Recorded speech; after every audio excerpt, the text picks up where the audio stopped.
Glad that you're all here. We're going to be talking about ES6 and beyond today. So, yeah, let's jump into things. This is some stuff about me. I work here at PayPal. I'm just like you. I like to give some shout outs to people for this workshop. The original workshop repository was created by Aaron Frost about 2 years ago and for FluentConf workshop. And I've added a ton of stuff to it, made some changes, but really grateful for what they did originally. Lots of the examples earlier on while I was making this workshop came from Luke Hoban's ES6 features repo, so that's awesome. And big thanks to Sebastian McKenzie for Babel. I should probably update this because there have been other people working on Babel since then who have really contributed a great deal. Yeah, we'll be using Babel, and I'll talk about that a little bit later. Yeah, we are going to stand up and do the stuff. So everybody, could you please stand up? We are going to wake up a little bit. Okay, so put your arms out in front of you like this. Squat down and back up. This is the air squat. We'll do 12 of these and count out loud together. Ready? 1, 2, 3. 1, 2, 3. This is great. 4, 5. You're going to do this every day after this. 6, 7. You're like, wow, this is so good. 8, 9, 8. Just kidding. 10, 11, and 12. Awesome. Before you sit down, stretch up. And that feels great. And stretch over to the side, and it feels awesome right here. And over to this side, it feels awesome. Okay, great. Now turn to the person next to you and thank them for coming and introduce yourself if you don't know each other. All right, awesome. So now that you've talked to the person next to you, you shouldn't have any trouble talking with them during the workshop. And if you don't have anybody next to you, maybe that's change could happen. Okay, cool. So just to set everybody's expectations straight, we are going to not be giving every single feature of ES6. We probably aren't going to get too far into generators, like that kind of thing. We're probably not going to talk about proxies. We have material for these things, but let's face it, ES6 was huge, and we're going beyond ES6 as well. We don't have time to get through all of that stuff. We'll just get as far as we can, and yeah, and it'll be great. I am not an avid spec reader, but I do know a thing or two about the language. You may ask me questions I don't know the answer to, and hopefully that's okay. I'm not going to be talking about how to add ES6 to your current project. That is for another workshop. This is just learning the features of the language. And this is also very, like a really hands-on experience. You should expect to participate if you want to learn anything. So if you don't learn anything, it's your fault. Just kidding. So the workshop, we are going to have a ton of hands-on exercises for ES6 stuff. I have been using ES6 since Babel was 6 to 5. The good old days. Anybody use 6 to 5? Yeah, those are the good old days. About 2 years ago is when I started using 6 to 5, just over 2 years ago. And then it was renamed to Babel because now Babel transpiles more than just ES6. It does ES 2016 and 2017 and stage features. Yeah. Oh, I should strike that. This workshop used to give you the tools you need to figure out the best way to do it, but it doesn't do that anymore because there's too much information. So yeah, great. So here are how things, actually we'll talk about that here in just a second. So if you did already run the project setup, that's awesome. You should probably be okay because I didn't add many tests that will be relevant to you. I think I added like an extra credit test on like Friday. So you should be okay. One thing you probably didn't do though is run this script. So if you could run that right now, that would be great. And if you didn't set things up, then you can run all of these scripts. But all of this is in the project at github.com/kentcdodds/ES6workshop, or short link git.io/ES6workshop. Should take you there as well. Yeah, and we'll talk about what this is for a little bit later. It's just a script that will sell your email address to a bunch of spammers. I get lots of money. No, just kidding. Great. Everybody have that? Raise a hand. Who has that? Awesome. Okay. Hopefully it succeeded. Sorry? Command not found. Oh, yeah. Yeah, you probably have the old stuff. So don't worry about it. It's okay. Or you can just blow everything away and rerun the whole setup. It really isn't super important. So yeah, I'll explain a little bit more here in just a sec. So let's go ahead and get started here. That is not where I wanted it to go. There we go. Okay, so here are some things about how this workshop is going to happen. So we are going to talk about a whole bunch of things. If we look in the exercises, you'll find we have 23 things that we can talk about. We'll probably make it around here somewhere. If we're lucky, we'll get to iterators. That one's fun. So for each one of these, we're going to do these 6 things. There are pre-quizzes. So the idea is for you to use your, like I'm going to show you some code and I'm going to ask you what's the result of this code, and you're going to use your intuition, even if you haven't seen this before. Try to figure out what that will be. This is called generation, and it helps you, helps the concept stick more. If you try to first figure it out and then you turn out you're wrong or you're right, and it solidifies the learning for you. So I will be expecting a lot of talking and saying answers and stuff, and definitely be paying attention and thinking about that. Yeah, and then we'll go through the tests. So we have these exercises. All of these are actually tests using the Jest testing framework. And the instructions should hopefully be self-explanatory in the comments. And then there's a little bit of elaboration. So at the end of all the tests, you'll have this section here where you can write in your own words 1 to 3 core concepts of the feature that we are talking about, what you learned. This will also help solidify the learning for you. This is just for yourself. I'm not taking a written report or anything at the end of this. If you want to, you can send me one. That'd be interesting. But then each section also has this bit of feedback. And if you look at this URL, it should actually include your email if you're able to run that script. So that's what that script did, is it added your email to the end of all of these. And that way, when you copy and paste this URL, it will take you to a feedback form with the workshop and exercise filled out and your email if you're able to run that script. And then you can just answer these 3 very quick questions at the end of each exercise so that we can get every exercise better than the last. And then for some of these, there will be extra credit. So if you finish early, you can do the extra credit. And so fill out that feedback. And then after you do the extra credit, you can look around and see if other people need help. Even if you're here in person, I would love it if you'd get on the chat, the group chat. If you go, actually, to find that URL, since you all have the project, you can go, well, no, I committed this last night. So if you didn't do that, then yeah, go to the workshop repo, kentcdodds/ES6-workshop. Go to other, workshop info, and all the links are here. This is what we're looking at right now. So yeah, pop open the group chat, and you can help answer questions that pop up in the group chat.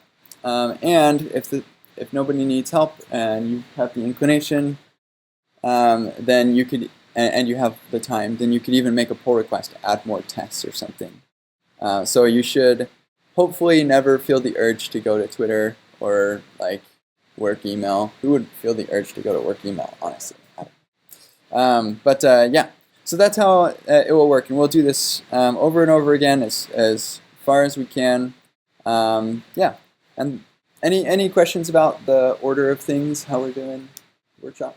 Okay, sweet. And then as far as communication, so for those of you here in person, there's hand raising. And so yeah, feel free to ask questions even when I'm like in the middle of talking about something. Just raise your hand. I'll finish what I'm saying and then ask you what you want to say. And I will be asking you questions, so I hope that you answer. And making comments that are relevant is also useful. The group chat, please ask questions for those who are not here. And even if you are here, but you don't feel comfortable drawing attention to yourself or something, you can ask questions there as well. Yeah, you can answer my question. Sorry, this is like not wide enough. But yeah, answer my questions in chat, answer other people's questions. Just don't be distracting. No rickrolling or anything like that. And then there's also one-on-one chat. So if you want to chat with just me, I'll try to, like during the exercises, I'll be looking at the one-on-one chat and answer questions and stuff. This is especially pertinent to those who are not here, but even if you are and you don't want to like draw attention to yourself for some reason, then that is fine. The surveys, fill them out. They're great. If you have something that's like not really urgent or you're just curious about, you can feel free to ask me on my AMA, and Twitter is interesting too. Okay, sweet. Any questions before we get going? Great. So let's get going. Yeah, and that's all my slides. You can actually look at my slides. I used to do all of the instruction stuff in the slides, so there's a bunch of examples right in the slides, which are kind of interesting. But yeah, instead, I built this fun little thing for the quizzes. So let's go ahead and do that. You don't need to run anything right now. You just observe. So we're going to start out with block scoping. And we'll slide this over just a touch. Okay, so what you see here is on the left is just my terminal running the code that you see on the right. And I have this log function that will log something to the console in a nice way. Okay, so here's our first quiz. What is returned from this function?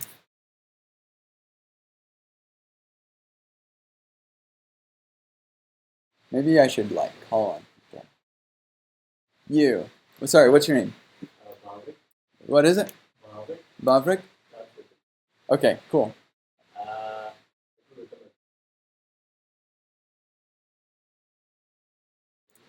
Awesome.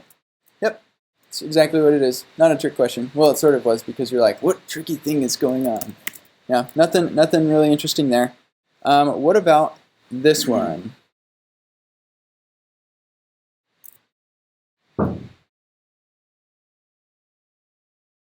I'm gonna just throw this out there. It might be tricky because like it doesn't.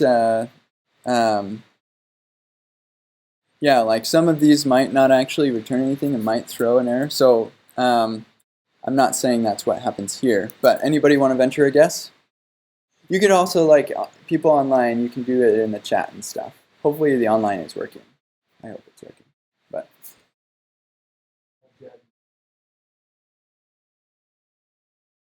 oh, this? Nope. Why you use as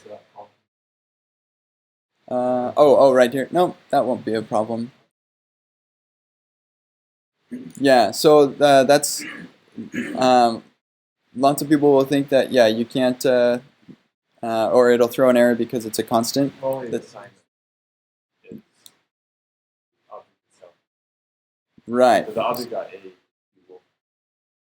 Yes. I'm not sure about the splice. Yeah, okay, let's take a look. So it actually logs out an object with ASQ. So we overwrote the B to BQ. And then an array with 1, 2, 3, 4, because we removed the 3. So this is a really common misconception that const promises immutability. That is not true. Const, all that it provides is what we're going to see in this next exercise. Incidentally, if you do want to have some immutability, then you can use object.freeze, which we've had since ES5. And that will, now this will break. It will throw an error. Shallow. It is shallow. So if we did C is an object, and then we say object.c.foo equals hi, I'll just comment that out. That works just fine. So there is a node module that will allow you to make it like do a deep freeze, which is kind of funny, but yeah. Okay, cool. So now immutable reference function. What is this going to return?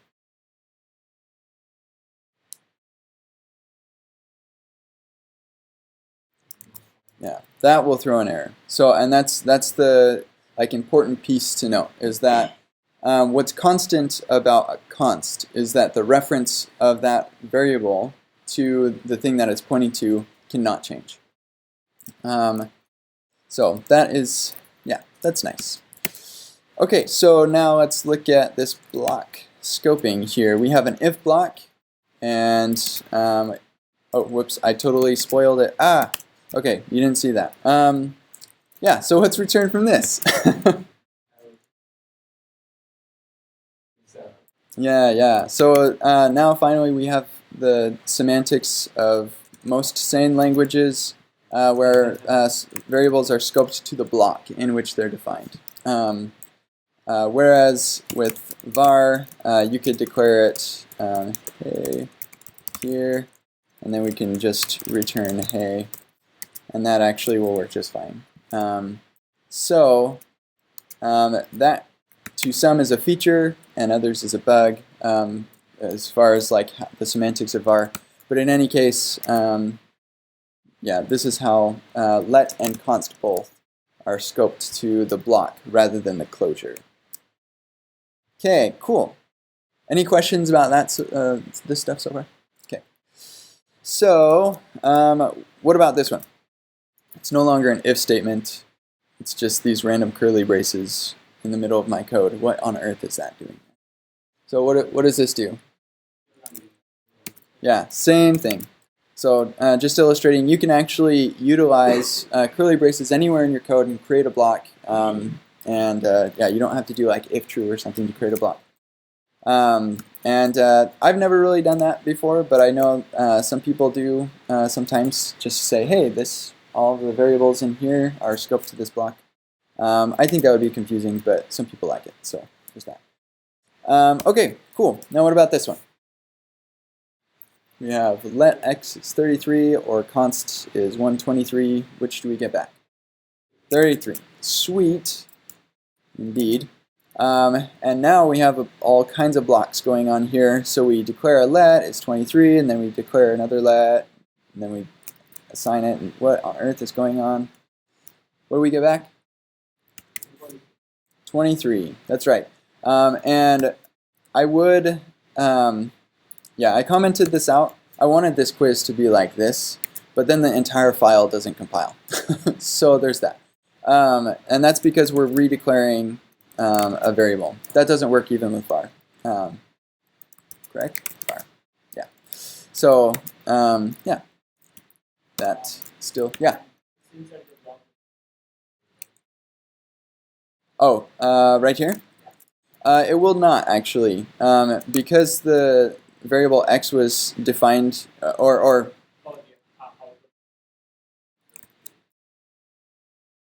right, yeah, because yeah, if we did like const x, then it would be like within its own scope. But because it's not being like declared in here, then it's going to reference its scope. Yeah. So actually, even if we moved this up here and commented this out, it'll still reference this x here. So, great question. Okay. Next is a concept called the temporal dead zone. So what is going to happen here? I'm going to move that over. What's going to happen here?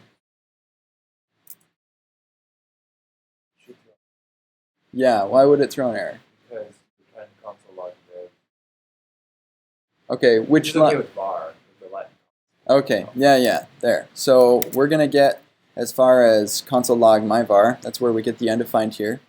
Because what's happening with var is it's actually going to hoist the declaration and then do the assignment where you write it. But that does not happen with let and const. And so this area right here above my let, let's see, point up. That is the TDZ. the temporal dead zone.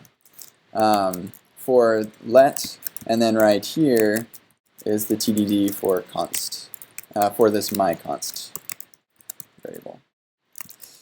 And so yeah, you can't use variables before they're defined with let and const. That is an error. Okay, sweet. Now here's a semi-practical thing. I'm going to format that for our small screen here. Whoops. Yeah. I think it's more predictable. Maybe that's why they did it. I'm not sure why it was designed that way. Variable hoisting or declaration hoisting.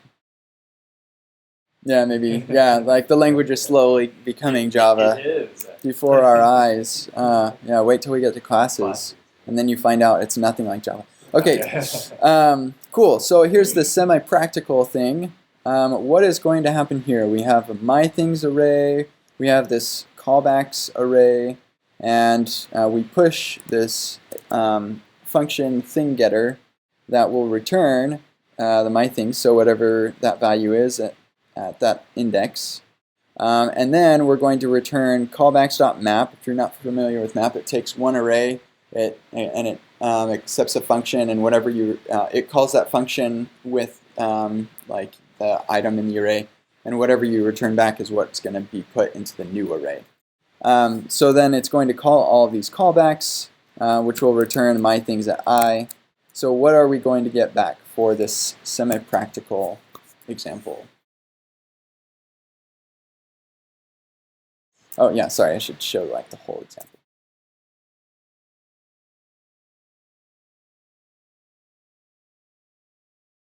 They all return bluefish.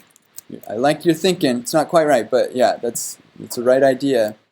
So what happens when we go through this var is this I is going to be incremented every single time, and this incrementation actually happens at the end of each loop, and then it loops over again. And so when we get to this last one, it's going to increment it again, and then it will say, oh, I'm done with the loop. So now the value of I is actually going to be equal to myThings.length. So what's going to happen here is we're going to get an array of undefined things.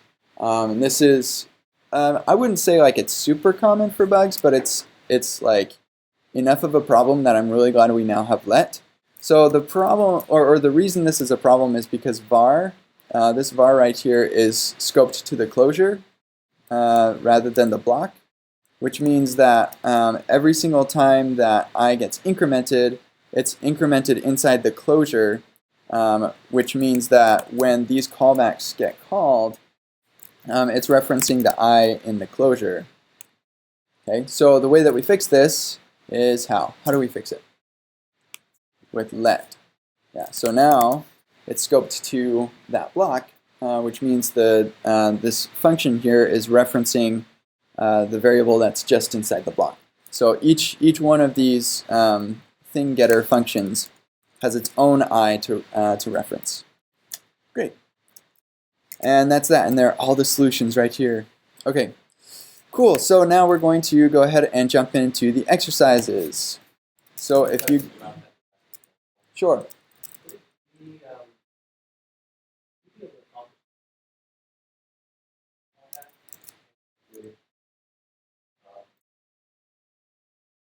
Oh, yeah, yeah.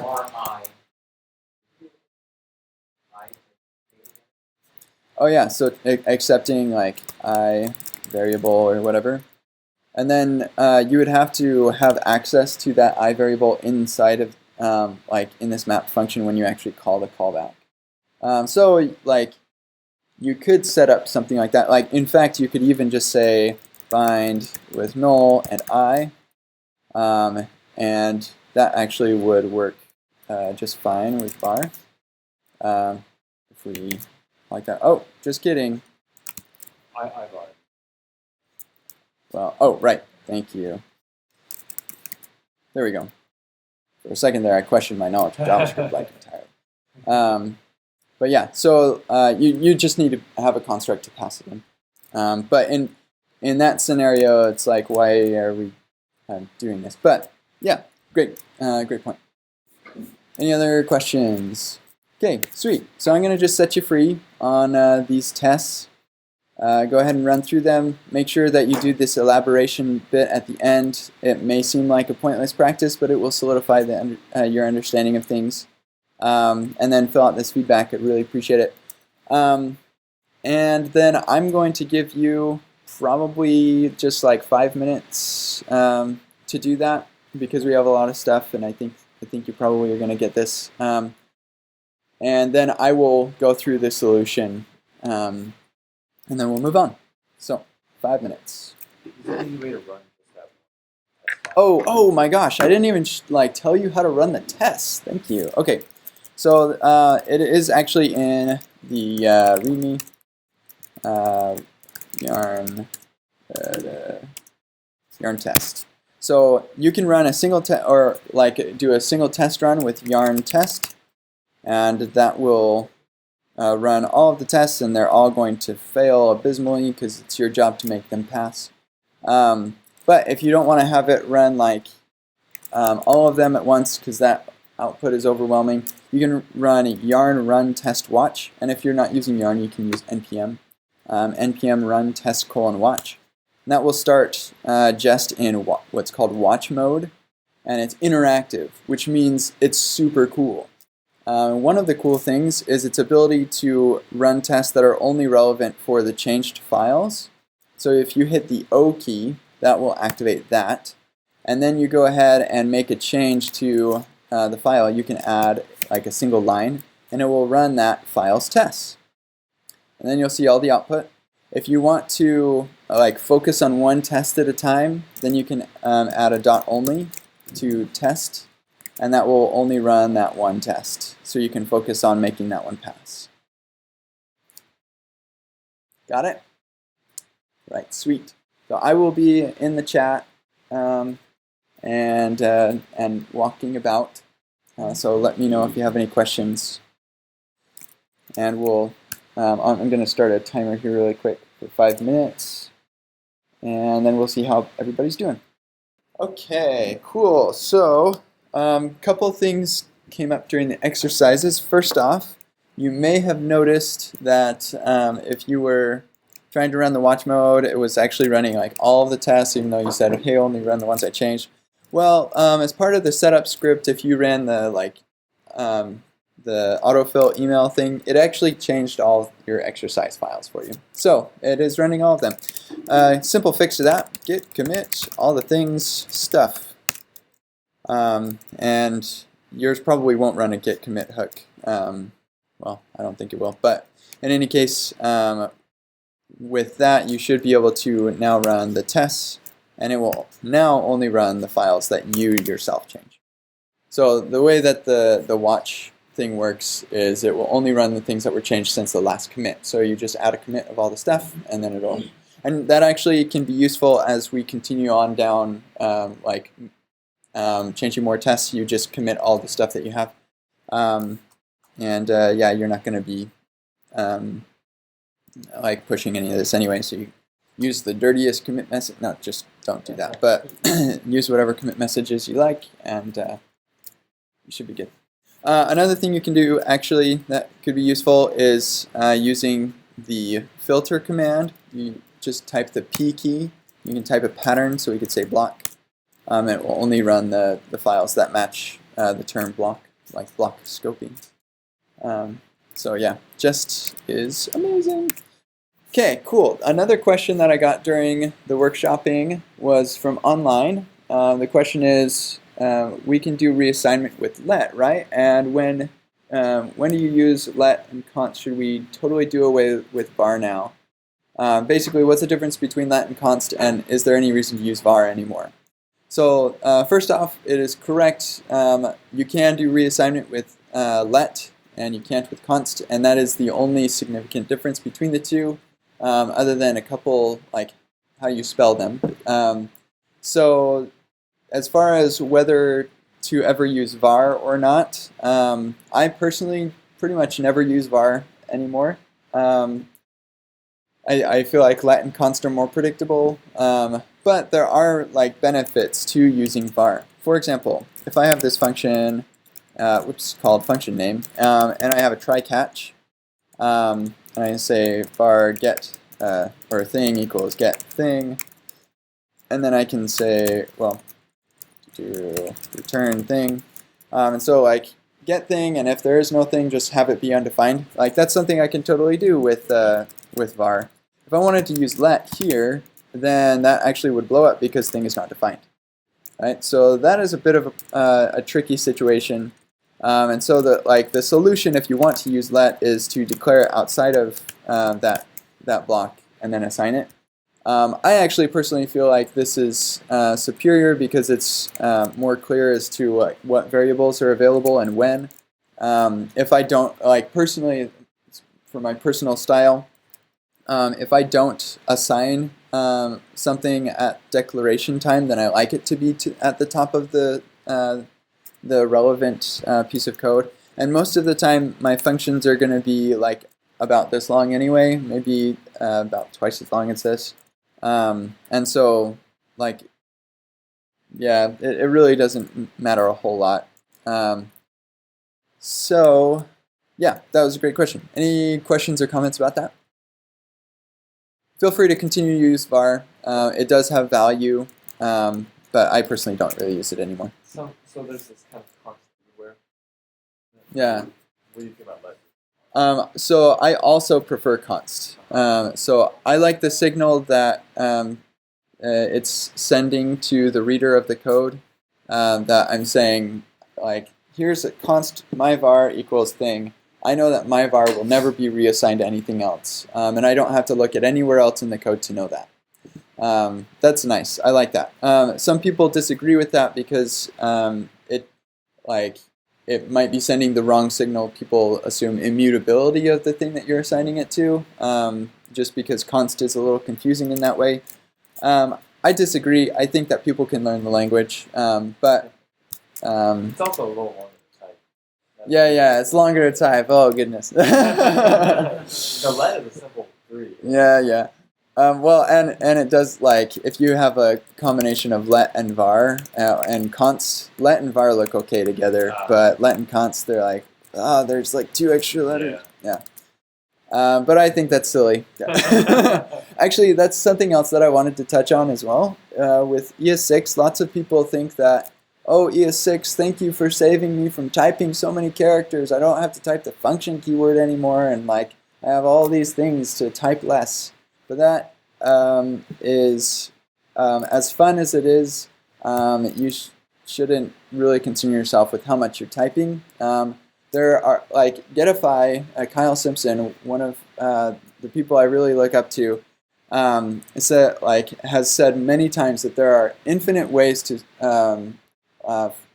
to write a program to solve a problem. You can do it a million different ways. And the computers are smart enough to optimize it. And so unless it's like something that's like really tight code or something, most of the time it doesn't really matter how you write it. And so with all that said, what really matters is the communication that the code is making to the reader of the code. And you should be concerning yourself more with the reader of the code than you as the writer of the code. And so saving characters is a terrible reason to do something. It should be more like, how clear is this thing? So using like nice long variable names and using functions that have a name that communicate its function. Yeah, those are good things. Cool. Yeah, great. Any other questions or comments? Okay, I'm going to work through this really quick, and feel free to interrupt me or ask any questions while we go. So we'll watch test, yarn run watch test, or was it test watch? Yeah, it's test watch. Okay, cool. So we'll only run the things that change, and I'm going to say we're going to declare band name to be Queen. This is not my favorite band, by the way. This is all Aaron Frost.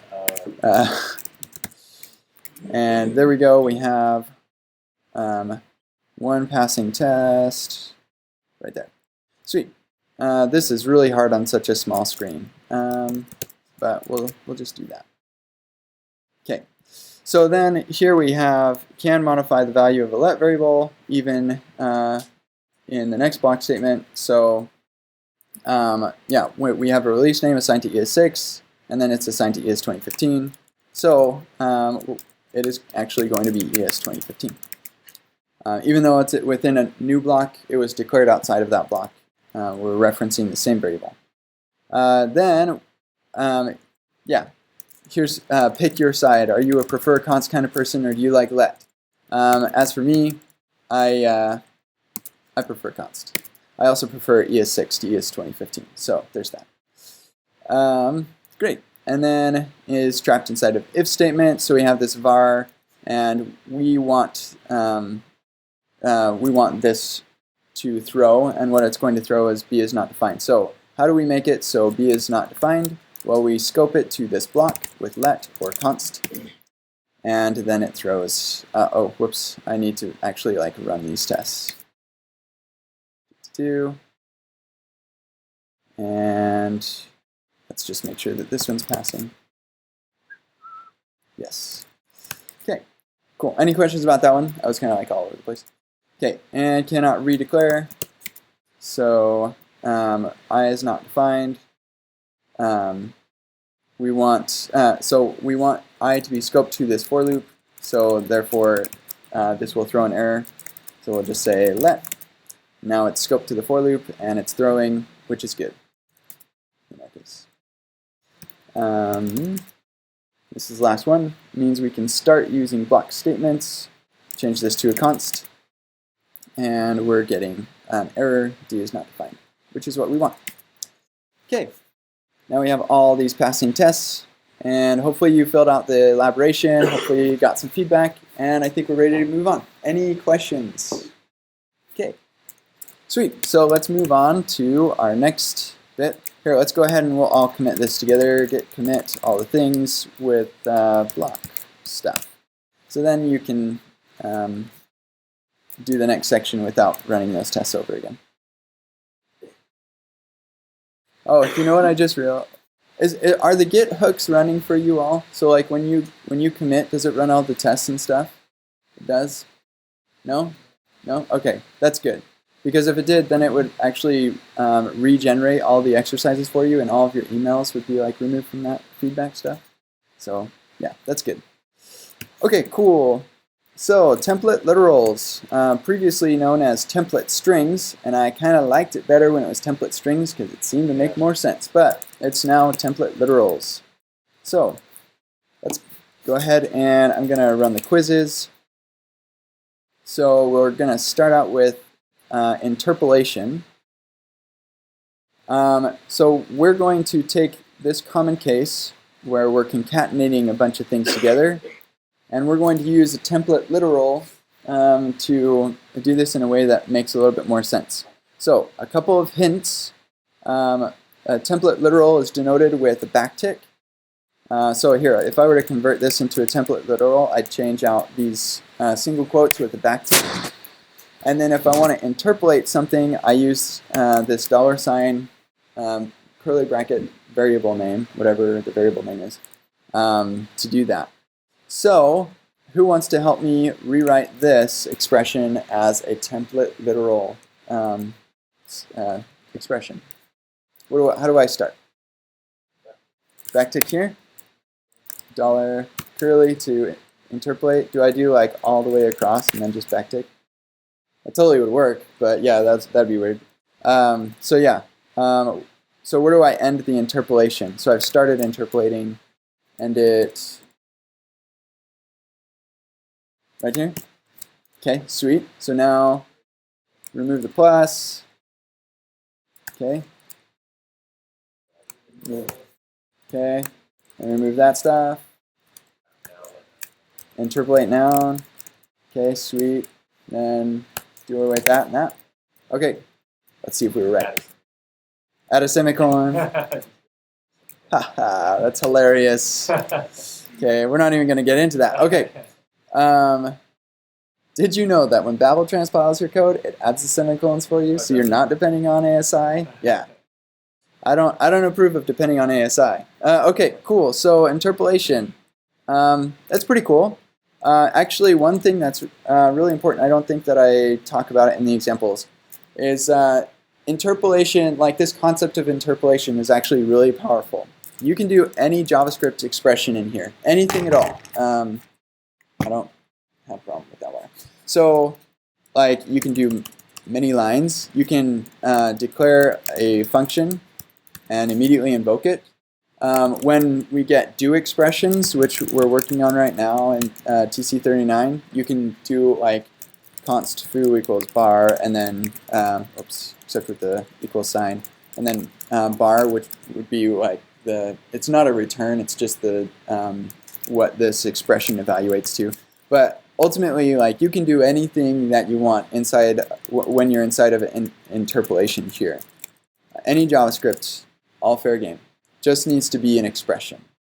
So, and then whatever that expression evaluates to, it toStrings it, and poof, it's inside the string. It's magic. I would highly recommend that you don't do that, and instead you do all of your expression stuff and assign it to a variable, and then just put that variable in there. It makes the string a lot easier to read. Unless it's something really simple like to uppercase, in which case I'll give you an exception because it's not all that bad. Any questions about that? One way to think about this interpolation, sorry, just belabor this a little bit more, is when you start a template literal, you say, okay, I'm in string mode.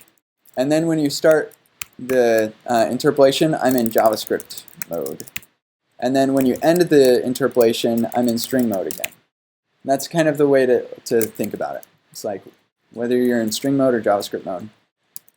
Okay, sweet. And then for multiline, this is another cool feature of template literals, is the ability to do multilines really easy. So, like, can anybody remember the good old days of Backbone when you'd have like, or maybe Angular, when you'd have some like string template that you're like div, and then you have to close that and then add that, and then like div, and it's just a total nightmare because you're like, okay, now I foo and then whatever, and it's just like tons of pluses and stuff. Well, we don't have to worry about that anymore with multiline template literals. So we can actually just add a backtick here and get rid of those and add the backtick here, get rid of all that, and poof, we get the exact same thing that we had before. So we had a string here, and it looks exactly the same with template literals, which is great. One kind of funny thing about that, though, is as far as like indentation goes and whatnot, this indentation, even though it looks like it's just my indentation, it actually is part of the string now. And so that can be a little tricky. There are modules that can kind of help with that. There's one that I use a lot called strip indent, and it's great. And that will look for the lowest indentation and back everything up to that one. So that can be useful. Okay, then escaping things. So here, if we're going to refactor this to a template literal, then we're going to put backticks here. But oh dear, now I have backticks that I need to escape. How do you escape things in JavaScript strings? Backslash. Very good. Awesome. So you put a backslash and poof, now you have escaping of backticks. I would venture to guess that you use less backticks in your strings than you do quotes. So that's still a win. You still escape like pretty much everything else the exact same way with the backslash n. But yeah, with the template literal, we don't need to escape like single quotes or double quotes anymore, which is really nice. Yeah. And the back to you could remove that. Yep. And then we'd have two extra. Yeah. So then things kind of look kind of funny. But you know, it's all right. It's all right. It's all trade-offs anyway. So cool. And then one other really interesting feature that is like something you don't really do or can't really do with regular strings is called tags. So you can tag a template literal. What that basically is this funky thing where you put a function in front of the backtick, and then that function will be called in a special way. Does anybody know any or has anybody looked into this before or know how that function is going to be called? Okay, let's take a look at this. Right now, all we're doing is returning the arguments from this function, and then we're returning whatever this tag thing does. So let's take a look at what that does. What we're getting back is hard to distinguish. So arguments is an array-like thing. The first item in that array-like object is 0, and that 0 is an array. So this is our first argument. That array is I would like to say as the first string with a quote, and then another comma, or the next item in that array is a comma, and then the next item or the last item is 2u. So let's see how that maps to our string here. So we say I would like to say all the way to here, and then we have a string interpolation, and then we have the next argument or the next item in that array, and then another string interpolation, and then the last item in that array. So it looks like that first argument is going to be the string parts, or whatever you'd like to call it, but it's the parts that are not interpolated, non-interpolated parts. And then if we look at items 1 and 2 in our arguments object, we're going to get hey and human. So if we see hey is coming from greeting, so and then human is coming from noun here. So the rest of the arguments, the rest of them will be the other interpolated or the interpolated parts. So we see the greeting interpolation and the noun interpolation. Okay, and then we have those arguments. So basically the idea is the first one is an array of all the string parts, and then the rest of the arguments to the function, not like an array, but the rest of them are the interpolated parts. Does that make sense? This is not something you'll be doing a lot. I don't write template literal tags very often, but it's kind of cool. And another cool thing is you'll notice I'm returning arguments. I'm not actually returning a string at all. You can return anything you want. I've seen tags where you pass in like a string that represents an HTTP request, and it actually fires a request and it returns a promise. That's kind of interesting. Have fun with your linting on that, but yeah. So this tag, it's not like calling. That's not an argument. Yeah, it's syntax. Yeah, exactly. And what it results in is the function being called, but it's called in a special way by the engine. Yeah, it's kind of weird. Look kind of funny, but it's what it is. So use case. So I've got an example in my slides that I thought was kind of interesting.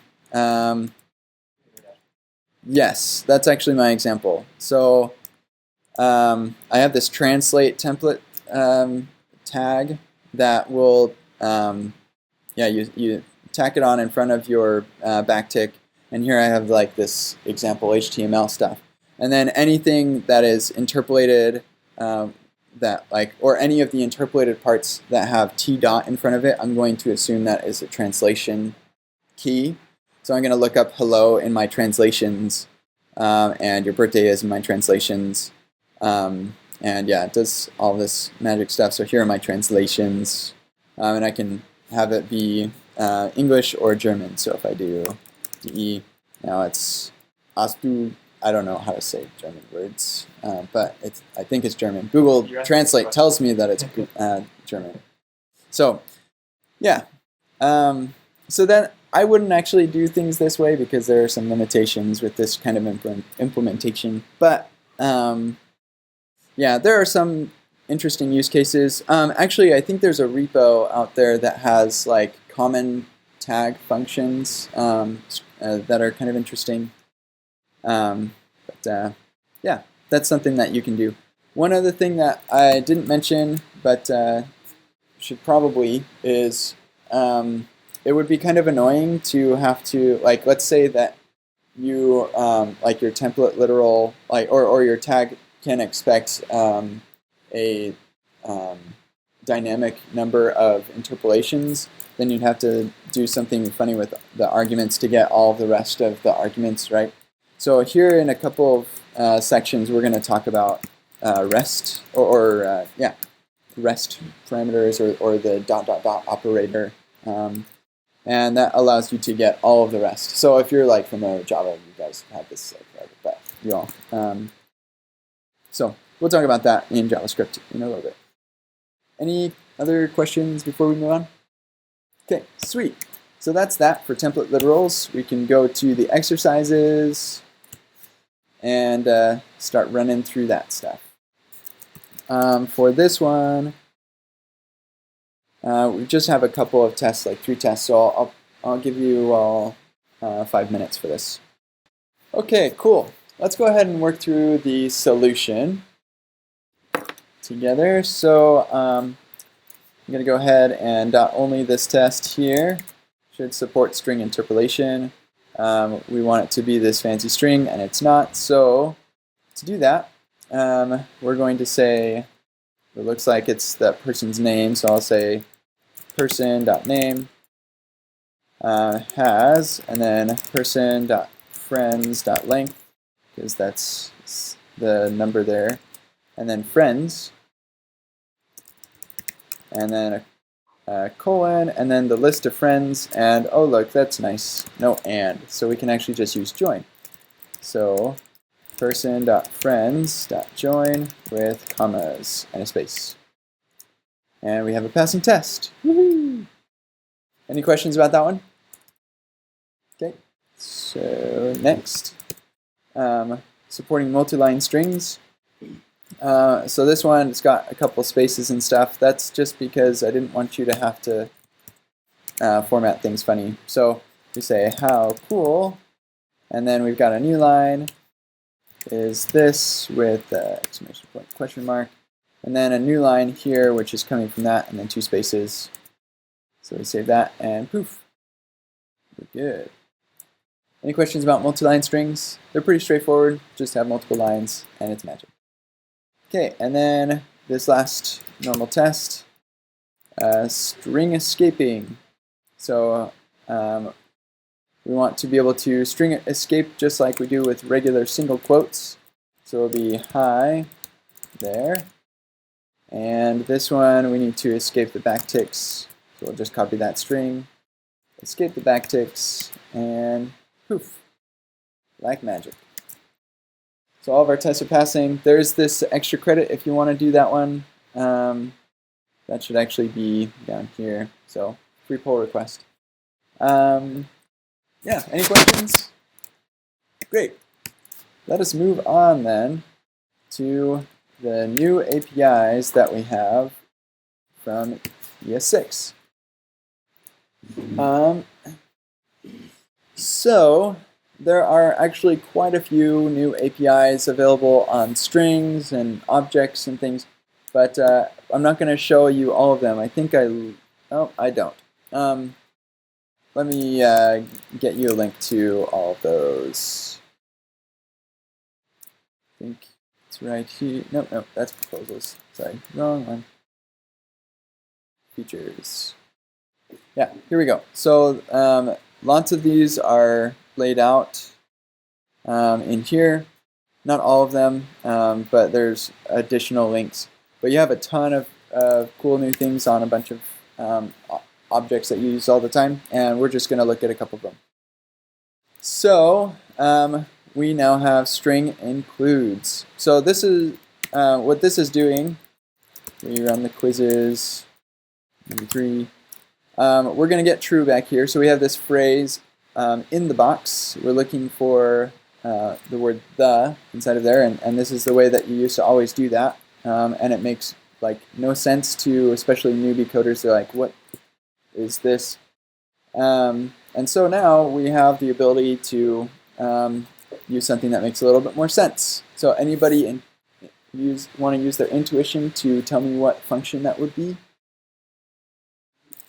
Includes. Okay. And what is that going to return me? Yeah, just a Boolean. So I don't need this anymore, right? I'm not getting the index. So I can just say includes and the string, which is great. This is still like case sensitive, right? So you gotta still think about that. But that string includes. Great. And then string repeat.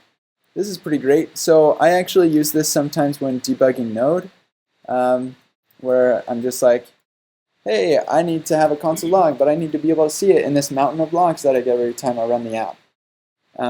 So I'll do a whole bunch of like stars or something, and normally I'll just do like, right?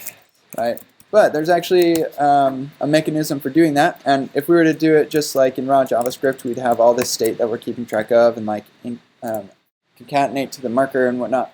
That's not very fun, and so instead, and like you could do weird things with arrays and stuff to do this too. But with ES6, you don't need to worry about that anymore. You can use string repeat. So let's rewrite this. We'll say const marker equals that string. How do you suppose I could make this repeat? Dot repeat. Yeah. Some of these questions are going to be like, why are you asking me this? This is so stupid that he's asking me this. But that's the point. Yeah, that you remember how stupid it was. Okay, so repeat count right there, and we get the exact same thing. Magic. Yeah, I use this quite a bit. It's great. And then array.from. This one's surprisingly awesome. I didn't think that I would use it as much as I do, but I use it all the time. So we have this array-like thing. Can anybody give me a couple examples of things that look like arrays but aren't actually arrays in JavaScript? Yeah. Arguments, object, object. Yeah. String. Yeah, actually, sort of yeah, it has an index of characters. Yeah. Anything else? What about like browser APIs? Like the DOM. Like when you say like document.body.children, what that gives you back is going to be a node list. That looks like an array, but it's not. So you can't do for each on it or like map or anything. That's really annoying. So what you used to have to do is array.prototype. Like you borrow the slice method from array.prototype, and then you use apply with the array-like thing, and that like slice is just going to give you a new copy of whatever you call it with. And because it looks like an array, that slice method actually just happens to work. But that's not nearly as fun.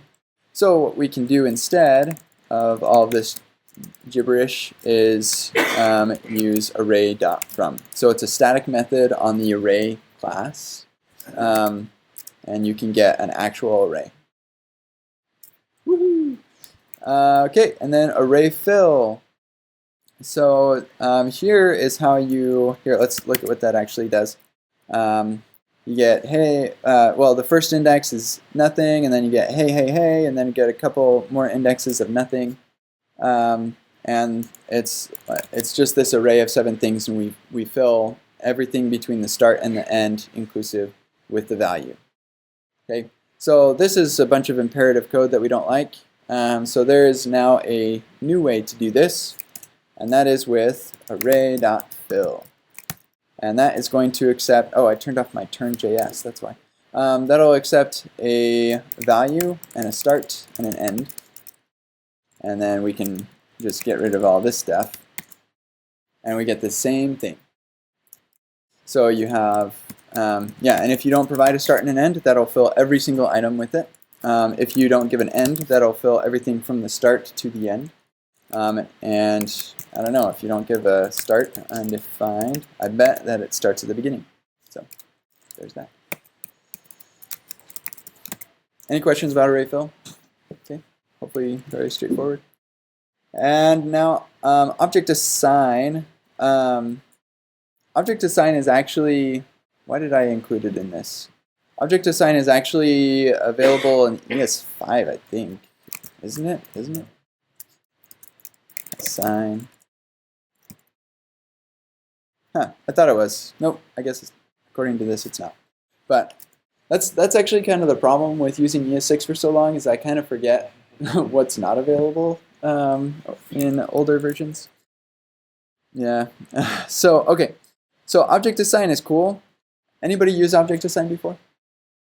Okay, cool. So for this one, let's take a look at, or let's try to make a guess at what this is going to return. So I'm going to format this a little nicer. So we have a target that has A, C, E, G, I, K. And then we have these things. Okay, object 1, 2, and 3. And then we are assigning, sorry, small screen. Makes it harder to see things. Yeah, we're assigning with target and then object 1, 2, and 3 in that order. So what do you expect this object assign to result in? You don't have to like say it, but maybe you could like type it out and see if you're right. That would help make the learning be good in your brain. So target has A, C, E, G, I, K. Object, and I'm serious, I'm just going to wait here for a little while to give you time to like type this out, like try and figure it out. That's part of the value of this workshop here, hopefully. Okay, does anybody want to, you don't have to like tell me because it would be a lot of words and hard to follow, but anybody want to tell me the basic principle of how you believe object assign intuitively would work? Yes, that is correct. So in a conflict, like in a situation where there's a conflict between one and the next wins. So if, for example, target has A and object 1 has A, so object 1 is going to win. But then object 3 also has A, and that comes later, so object 3 is going to win. So if we log this out, then we're going to see a log from the previous example, which we should comment out. There we go. And we wind up with an object that has A from object 3, C from object 2, E from the target, because none of these other objects have E, so we keep it from the target. G from the target, I from object 3, right here. And then K from the target, no Ks in the overrides. And then F from object 2. So that makes sense? That's good. And what you can see here is we're actually returning the target. We could also return what comes back from object assign, and that will be the same thing. It returns the thing that you're assigning everything to. If you want to avoid like actually manipulating this target, you don't want it to be a target. You just want it to be one of the friends. Then you can pass an object here, just an empty object. That will be the target. And now you're manipulating this object, but you just like barely created it. So who cares? Yeah. And this is just a shallow. Just a shallow clone. Yeah. So let's take, for example, obj and make it an object and foo bar. Then if we have in object 1 obj and then baz is a, merging those together, it's going to override the entire object. It's not going to like try and do a deep merge. If you need a deep merge, then Lodash has you back. But then is the reference to that, and you try to modify target.obj.root. Mm-hmm. Or let's say you didn't have object there. Straight from object. So if you delete object from target, Mm-hmm. and then run that, you get object back. Yes, presumably. Well, Then if you modify. oh, right. We're returning the target. Sorry. That is confusing. Oh, wait. Yeah, there we go. Yeah. Okay, then if you modify obj baz final result, you can actually modify object 1. Yes. Yep. It maintains a reference. Good question. So the question was, is the object here the exact same as the object in our final, like in the target? And it is. It's just a reference to it. It doesn't make a copy or anything. Good question. Okay, sweet. I think I have a question. Yeah. Question is it okay to terminate the last array or object literal property value with a comma, as I'm doing here? So this is called comma dangle. And yes, I think actually, now I can't remember, but I'm pretty sure that doing this in arrays and objects is like ES5 compliant, maybe? I don't know. Certainly runs in the browser, but the browser now like supports ES6, so. Yeah, maybe there's some weird thing with IE. I think Babel will transpile it so it like goes away. But then the reason that I like this is that now if I add a new property, it's actually just adding a new property instead of adding a comma and then adding a property. The nice thing about that is I can reorder these really easily, not have to worry about commas. And then also like in Git, when you add that comma and then you change 2 lines, but no, I actually only added a property. So then you're like, you know what, I don't want to change 2 lines, so I'm just going to add this to the first. And that, it's like, what? Yeah, so anyway, that's comma dingle. And I think I've got something on this really briefly in a future example, but you can, with a stage 2 or 3 feature, you can also have comma dangle in function calls. So you can have like a dangling comma on the last argument to a function call, and also parameter lists. So if you had like function foo a, b, c, you can have like commas there. But anyway, that's something for a future time. Okay, any other questions? That's the last of our examples. So we'll go through the exercises here. Here, hold on a second. Kind of thinking that these exercises you could do at another time, and we'll move on to destructuring. Does that sound all right to everybody? Okay, cool. Because these are interesting, but I think you get it. So we'll move on to destructuring and leave those exercises for another time. So I'm going to commit all things and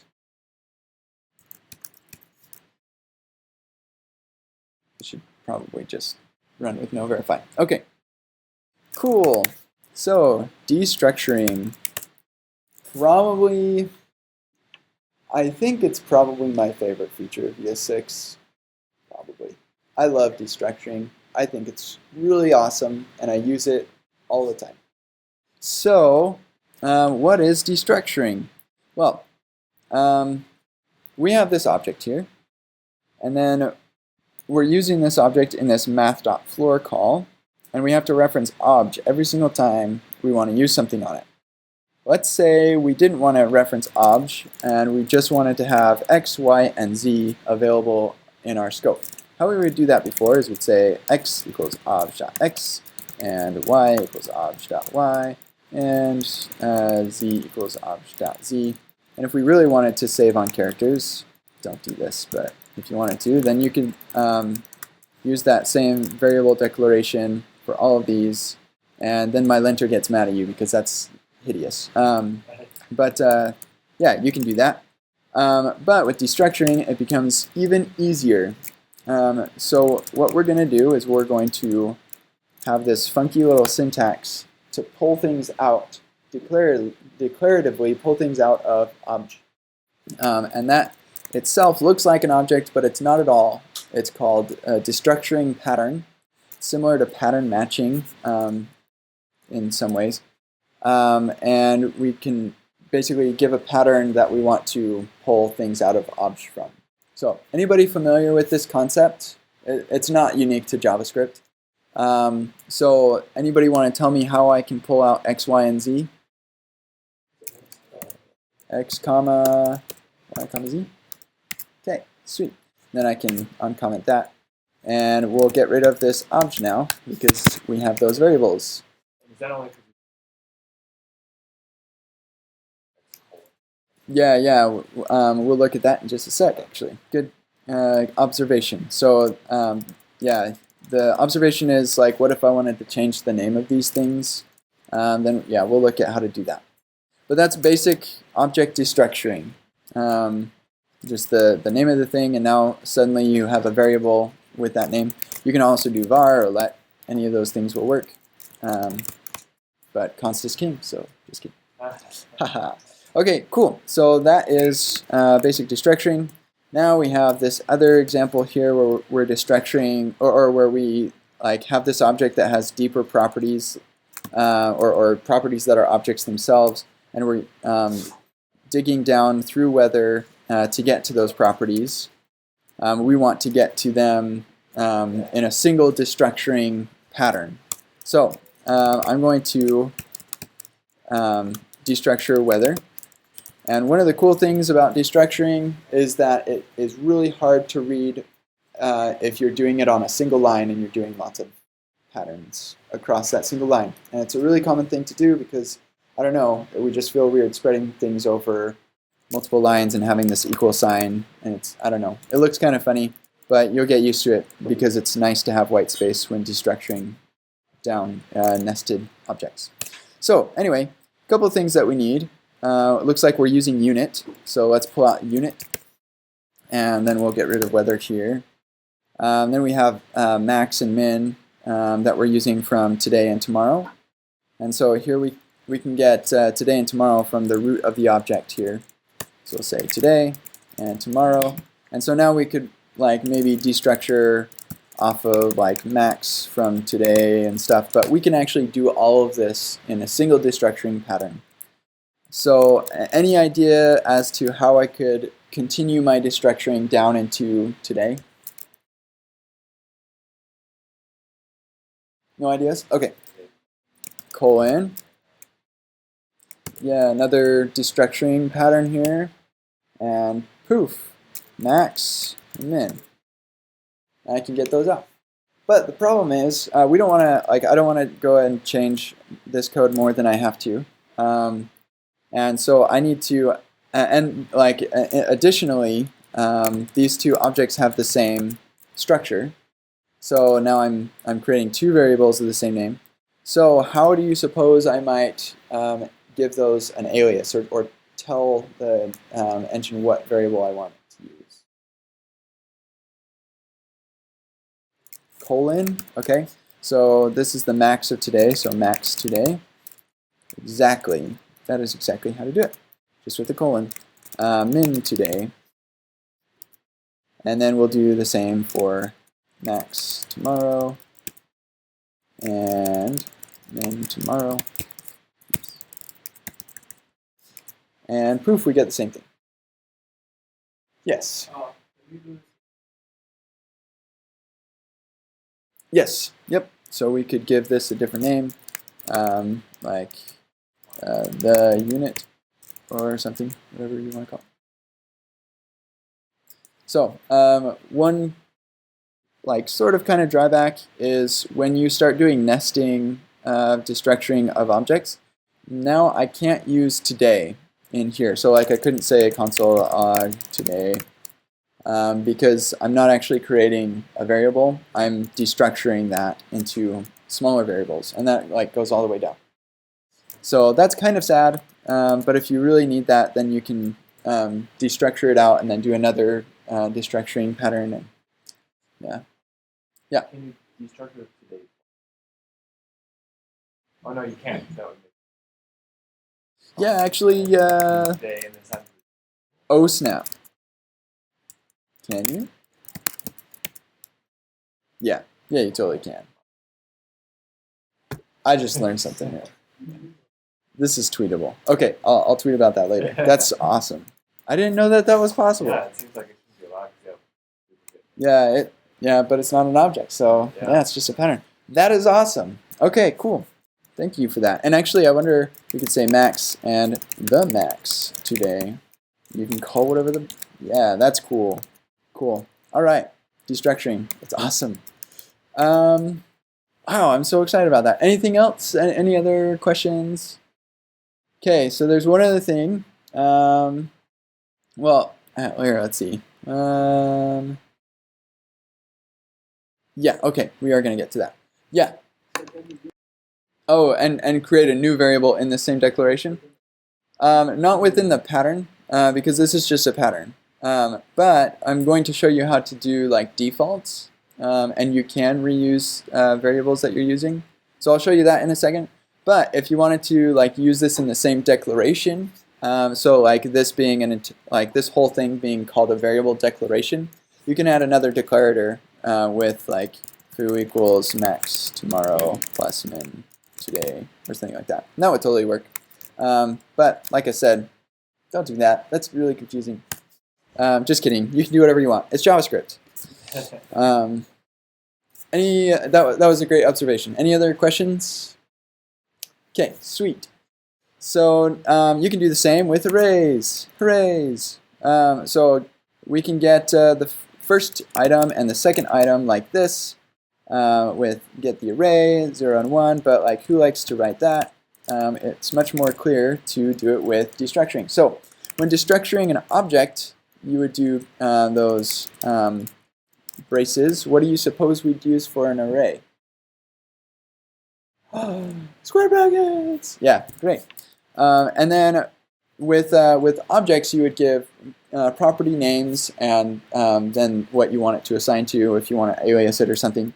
But with arrays, there aren't property. Well, there's like 0 and 1, right? But it's more like the position, right? And if we want to get the first item, then we'll call this first item. And then we want the second item, second item. And then poof, we have the same, well, if we had logged it before, we would see it was that, it's still that. Yeah? What if you tried to array, try to get like a Yeah, I'm pretty sure that this is totally legit. You could say like 0 is first item and 1 is that, and you can get length. Here, we'll just do this really quick. Poof, that works. Yeah. Destructuring is amazing. And this isn't even transpiled right here. We're using node 6 right here, and so like node is actually doing this. It's pretty cool. I am transpiling some stuff, but not destructuring. Yeah. Did you have a question? Oh, I thought you were raising your hand. Hi. Okay, so we got first item, second item. Any other questions there? So do we need to have any special syntax for aliasing this stuff?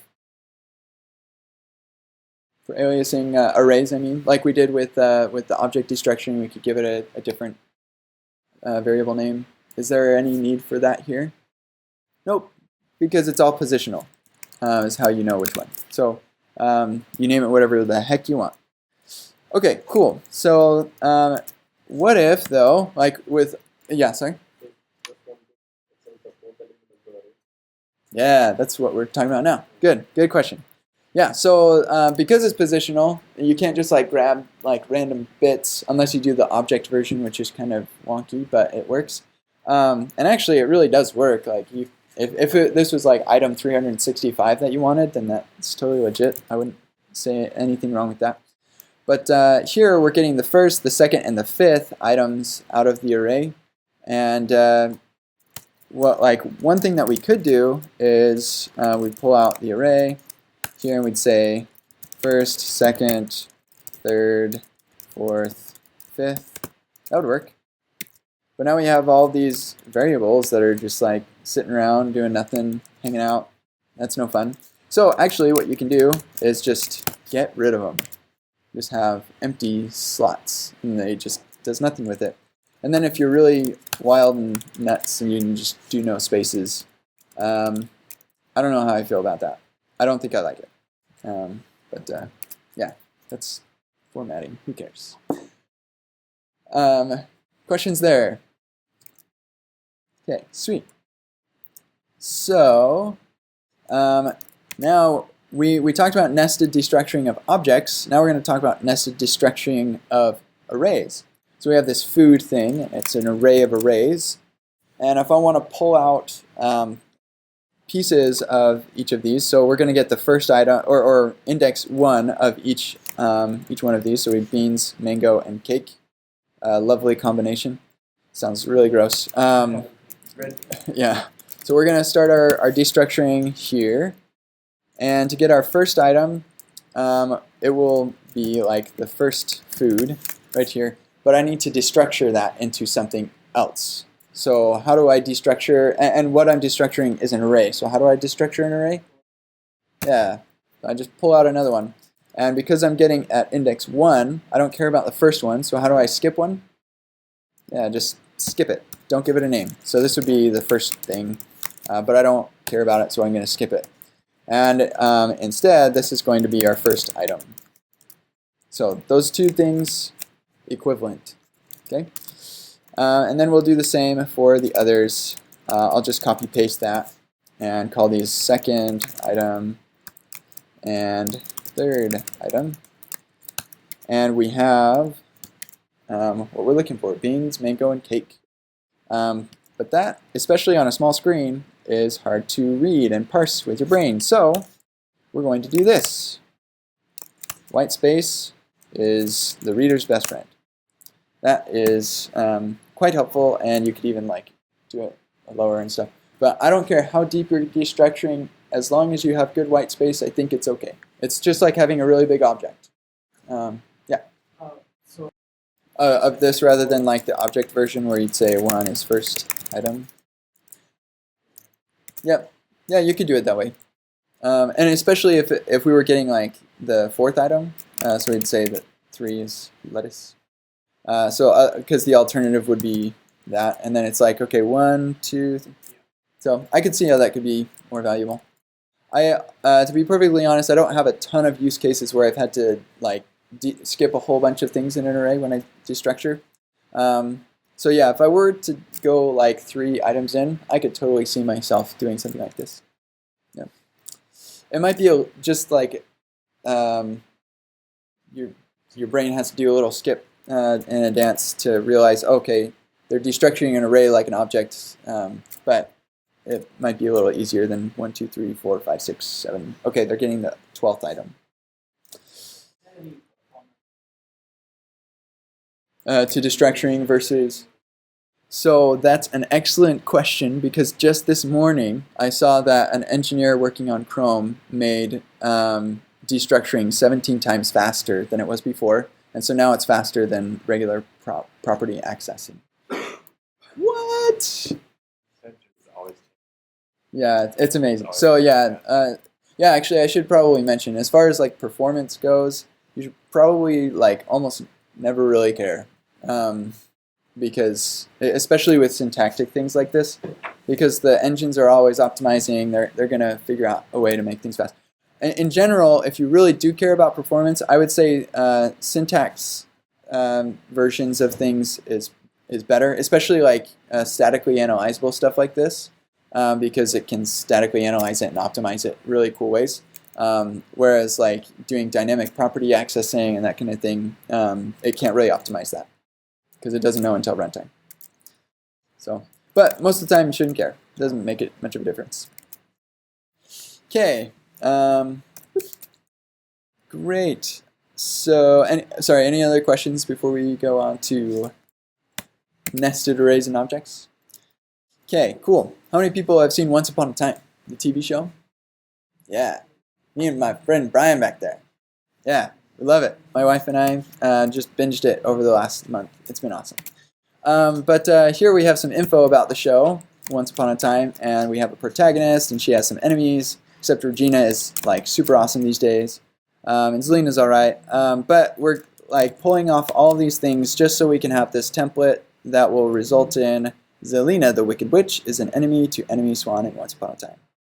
So, yeah, fun template literal stuff, but we want to reduce all of these const declarations to a single declaration using the destructuring. So, and we have a combination of arrays and objects. So how do we do this? Well, first, we're going to start out by destructuring an object, right? So we're going to pull out info. And let's see, we need the title for the end, right? So we're going to pull out title. And then we don't need that anymore.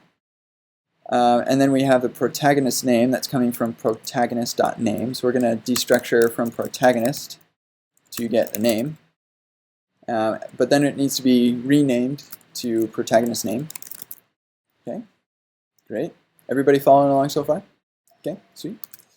And then we're going to get a particular enemy, the third, or enemy at index 3. And that enemy is coming from the protagonist, so we can pull that off of here. But enemy, we're destructuring this, and enemy is an array, and so we're going to give it the array pattern. Or or sorry, thank you, enemies. Yeah, thank you. And we want to get the third one, and we want to call it enemy, but we're actually not going to use enemy in our string anywhere. We're using properties off of enemy. So now things are getting really like, what? And it's the third item, so here's the first, second, and third. Okay, so we just put those two there, and here's where we're going to get our enemies from, and we're getting the enemy title and enemy name. So we'll say title, or let's just give ourselves some white space here. Title is enemy title, and name is enemy name. And then we can get rid of that. And yeah, get rid of that. And we should have the same thing. Peter Pan, oh snap. Oh, haha. We should probably use it as an object instead, huh? That would make it more reasonable to destructure this stuff. And then we just say we want item 4. And oh my gosh, what did I do wrong? 3. Oh, it was 3. Oh yeah, index is base 0. Goodness. Or yeah, okay. Yeah, so that makes it a little bit clearer. Yeah, I like that. Thanks for that. Any questions about that? Did everybody follow that all right? Yeah, the next thing we're going to talk about is defaulting values. So has anybody ever had to like get a server response, and sometimes it has this property, sometimes it doesn't, and when it does, I need to do this thing and go down deeper, and it can be a real headache, and so then you pull out lodash.get, and so that you don't worry about undefined checks, and yeah, it's a real mess. So with destructuring plus default values, really awesome. So here what we're doing is we have this bench, and its type is piano. I bought my wife a piano for Christmas, so that's where this was inspired. And it's not adjustable, which is kind of too bad. But then we are getting the leg count from bench.legs, and if it's not defined, we're going to get the default leg count. Otherwise, we're just going to have it be what bench legs is. So basically, getting the leg count from the legs, but having a default value. Okay, and that default value is coming from a function call, and that could do some calculation of some kind. So how do we do this when destructuring to get leg count? So we're going to say const, we're destructuring an object, assign that to bench to put our pattern in here. And we're going to get the legs property. So this is like our happy path here. If it does have legs, then we're going to call that leg count. But this needs to be defaulted. So if legs is undefined, then we need to tell it to do this instead. So I'm going to start out by not actually having a function, and then we can add the function later. So to do a default, we will just put in equals 4. So it looks like assignment. It's not actually, this is kind of confusing in some ways, because pretty much everywhere else that you see an equal sign, when you see it is when it happens. Not the case with this. When you see it is not when it happens, I guess. When you for destructuring, this equals or like the stuff on the opposite side of the 4 or of the equals only happens in the case that leg count is or that legs is not defined, and it needs to be assigned to something by default. Anybody want to hazard a guess how I would do a function call here? Just do the function call? Yeah. Yeah. I made that sound like a trick question, but it wasn't. So yeah, and that'll give us our default. So the opposite side of the equal sign is just like an assignment. Anything that's an expression can go here. So even when we have do expressions, which are starting to grow on me, yeah, I think I like them. But when we get those, I think those are like this week probably going to go to stage 1. But when we get those, then you can just use do expression. But it will be. It's yeah, it's not a thing yet. It's in the proposals process right now. But yeah, like whatever. Hey, like the result of this expression would be hey. So you don't do return. It's not like a function. And so you can like declare variables. You can do all kinds of weird things in here. Require modules, anything you want. Yeah, pretty interesting stuff. Cool. Any questions about, yeah.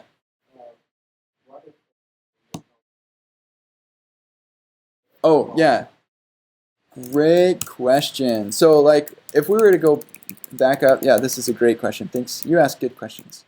So if we were to back up here, we had bench.legs equals undefined or the default leg count. So like something that is really common to do in JavaScript, I do this also, as I say bench.legs, legs spell, or get default leg count. The problem with that is if bench.legs is 0, that's falsy, and so we're going to get the default, and that is incorrect, right? So thankfully, that is not how, like semantically, how this destructuring pattern works. It operates in the same way that this one does, where it checks for undefined. So if it is literally undefined, like if it's null, then that is fine. It'll stick with null. If it's 0 or if it's false, it'll stick with that. Only if it's undefined will it do the default. Good question.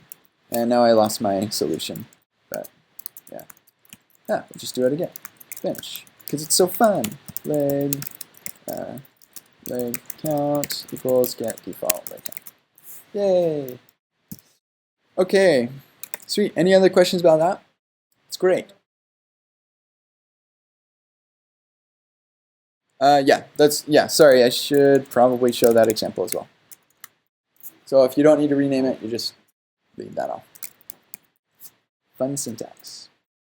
Oh yeah, this one's kind of interesting. And this highlights one of the drawbacks to not using semicolons. So I'm kind of ashamed to show you this. Just kidding. Yeah, so if I wanted to create this object, and then I wanted to tack on properties onto it using destructuring, rather than like, let's destructure this array right now and do something to it. What if I wanted to take the things I'm destructuring, and rather than assigning variables to it, I want to assign object values to those values, like I'm doing here.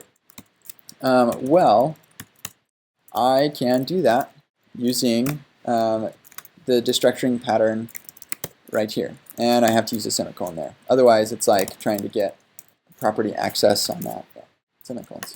You most of the time don't need to worry about this. Anyway, don't worry about it. Just use semicolons and you don't need to worry about it. Yeah, so I can just say object.1 and object.2, object.3, and I'll show you the rest one here in a little bit. But that will basically just assign the value of the array at that index to whatever thing you pass to the pattern matcher, or destructuring item. Yeah, I don't often do this. I pretty much like never do this, but I thought it was interesting and would be good for you to know that it's totally possible to do. Any questions about this one? Same thing works with objects. So if it was like object destructuring, then you'd say like 0 object 1, right? So this rest thing, I'll show you later because we're going to talk about that right around here. The heck with it. I'll show you right now. So there's this cool thing called ... and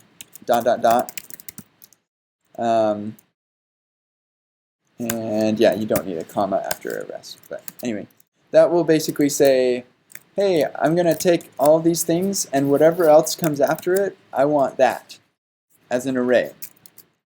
So that's pretty rad. And if there's like nothing else, then it's just going to be an empty array. I do use this like all the time. And we'll talk a little bit more about that later when we talk about rest and spread. But okay, sweet. Sorry to throw that weird syntax thing at you in the middle of throwing other weird syntax things at you. That's it for destructuring. just about everything that's important. So any questions before we go on to the exercises for this one? Great. Now, hands on keyboards, exercises 04.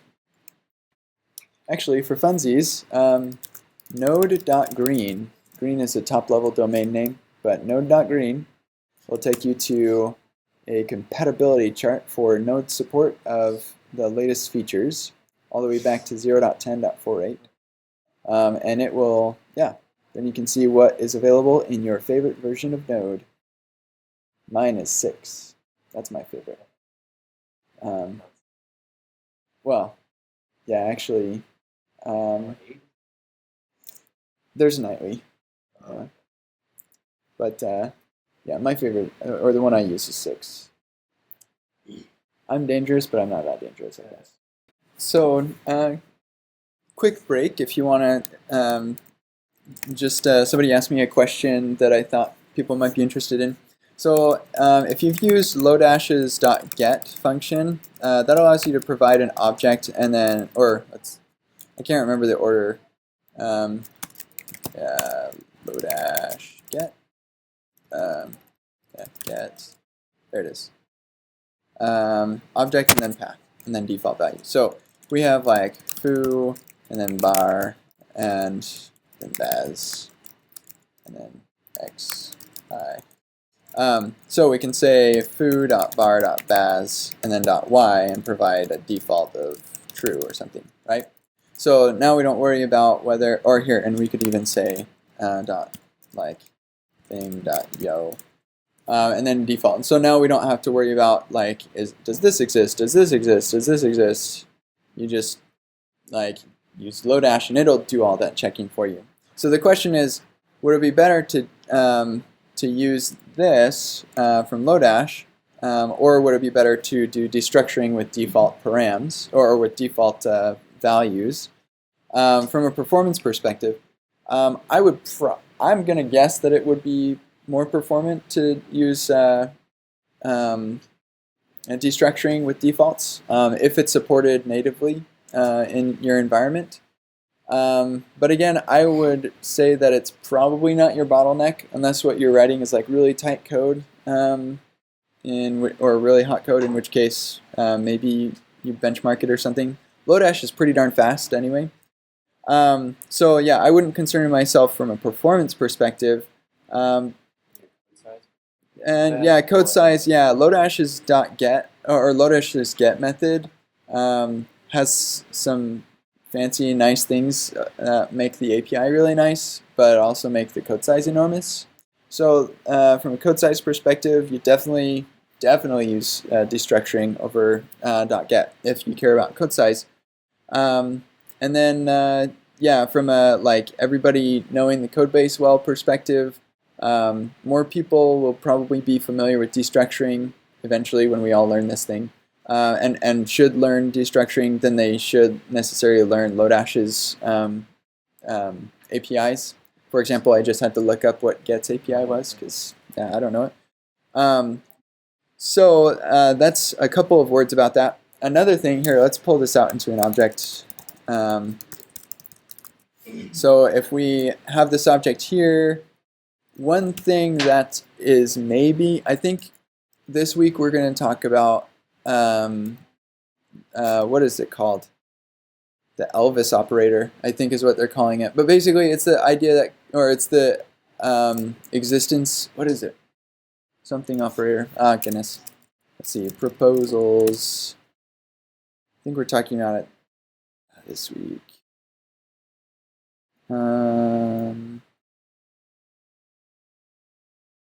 Yeah, it actually might be proposed this week.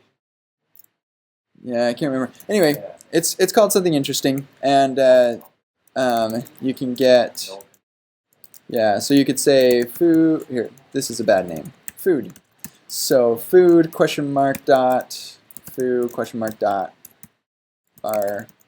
That's like, if this exists, then do this thing. Otherwise, it'll probably come back with undefined or something. CoffeeScript did that. I think it exists in other languages. But if that's your jam, you're worried about always null checking then that should help with that in the future. Yep, some words for you. How's everybody doing? Anybody finished? Oh, a bunch of you finished. Okay, great. Then I'm going to work through the solution here.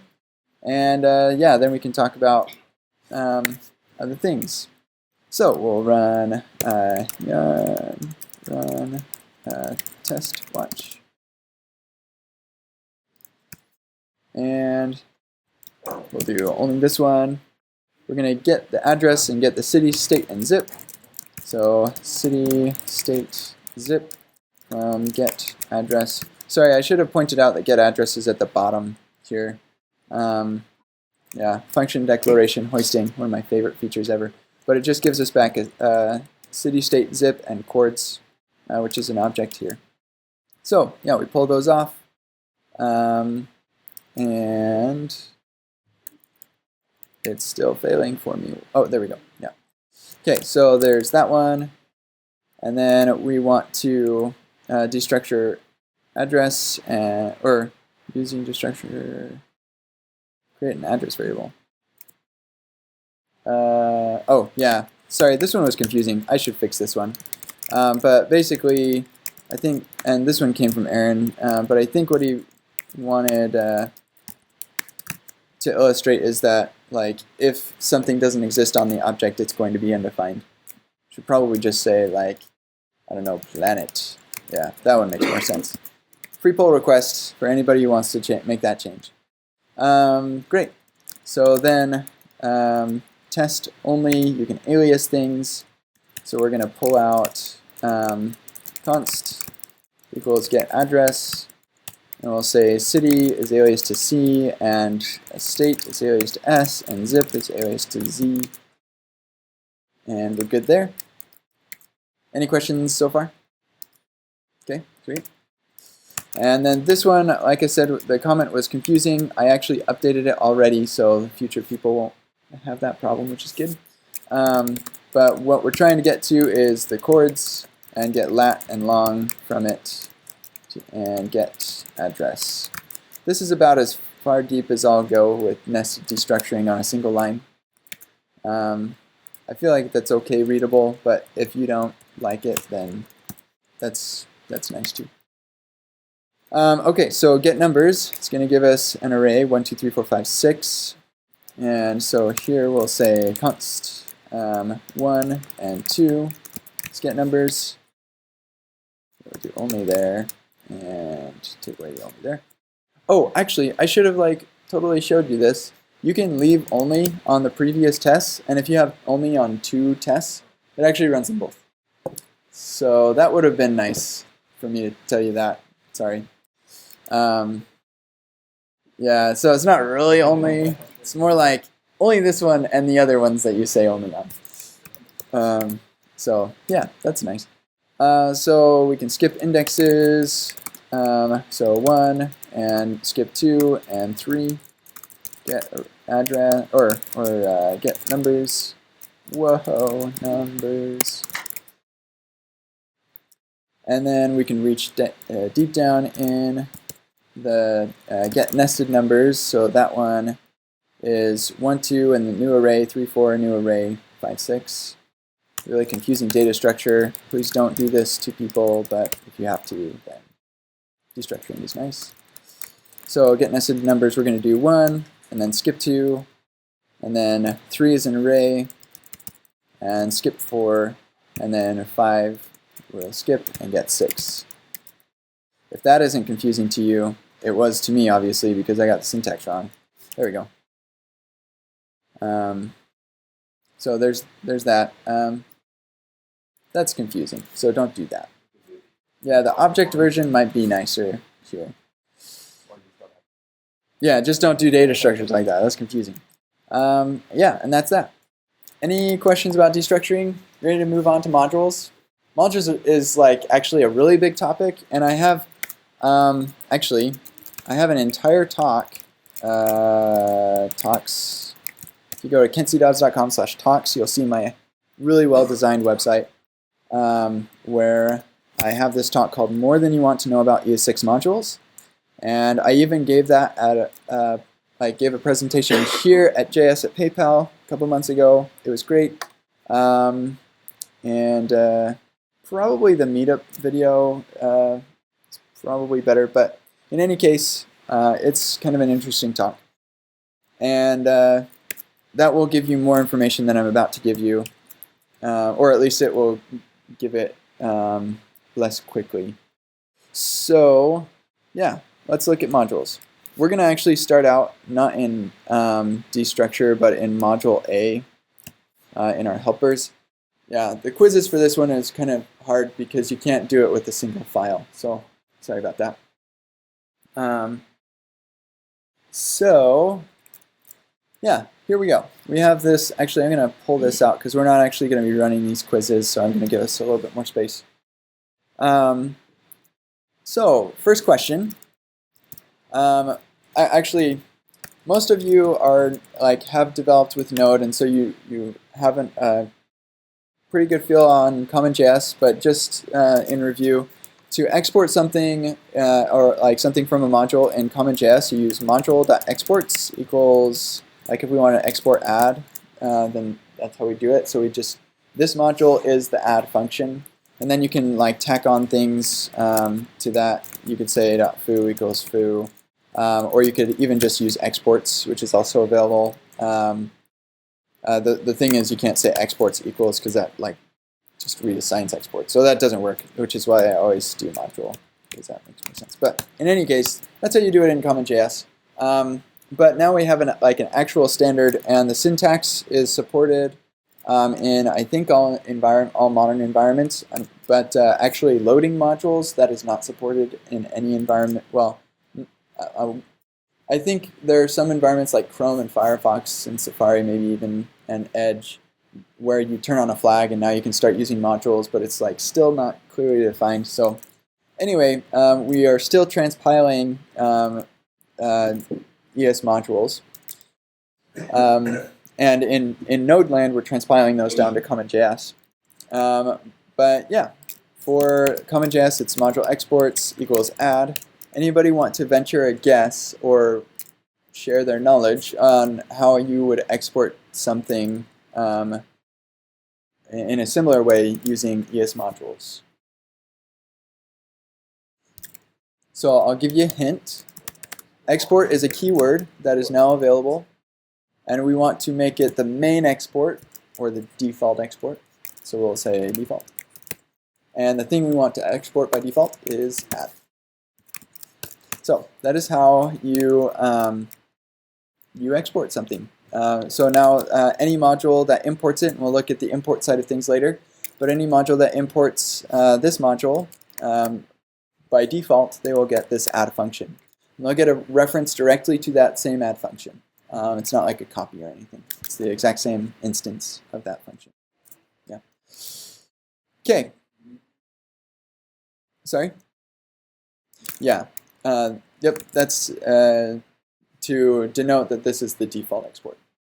So you say export, default, add. If you didn't want it to be the default export, but just to be part of the things that are exported, similar to how you do exports foo equals foo, and then when you go to require the module, you can get it off of foo. So if you want to have something similar to that, then you can do what's called a named export. And with that, you simply say export, and then you use these curly braces that almost looks like an object, but it's not. Don't let it fool you. It fooled me, and I taught people wrong for a long time, and then I found out, and I felt really bad. But this is not an object, but it's how you specify your exports, and then you put the thing you want to export inside of there. So now when people import it, they can import that specific thing. It's not the default. It's just an extra thing that is exported. In most cases, I don't find myself doing both of these things. I find myself either doing a default export or doing named export. We can talk about that a little bit more later if you have more questions on that. So another way that we could do this, though, we can do it. Actually, I shouldn't have shown you this way because that's spoiler alert. Another way that we could do this export is, whoops. just put export in front of the declaration. Similarly, with this, you can say export default. And that works the same way as well. So if anybody want to hazard a guess how to also export the answer? If I wanted to export that as not the default, but just like an extra export.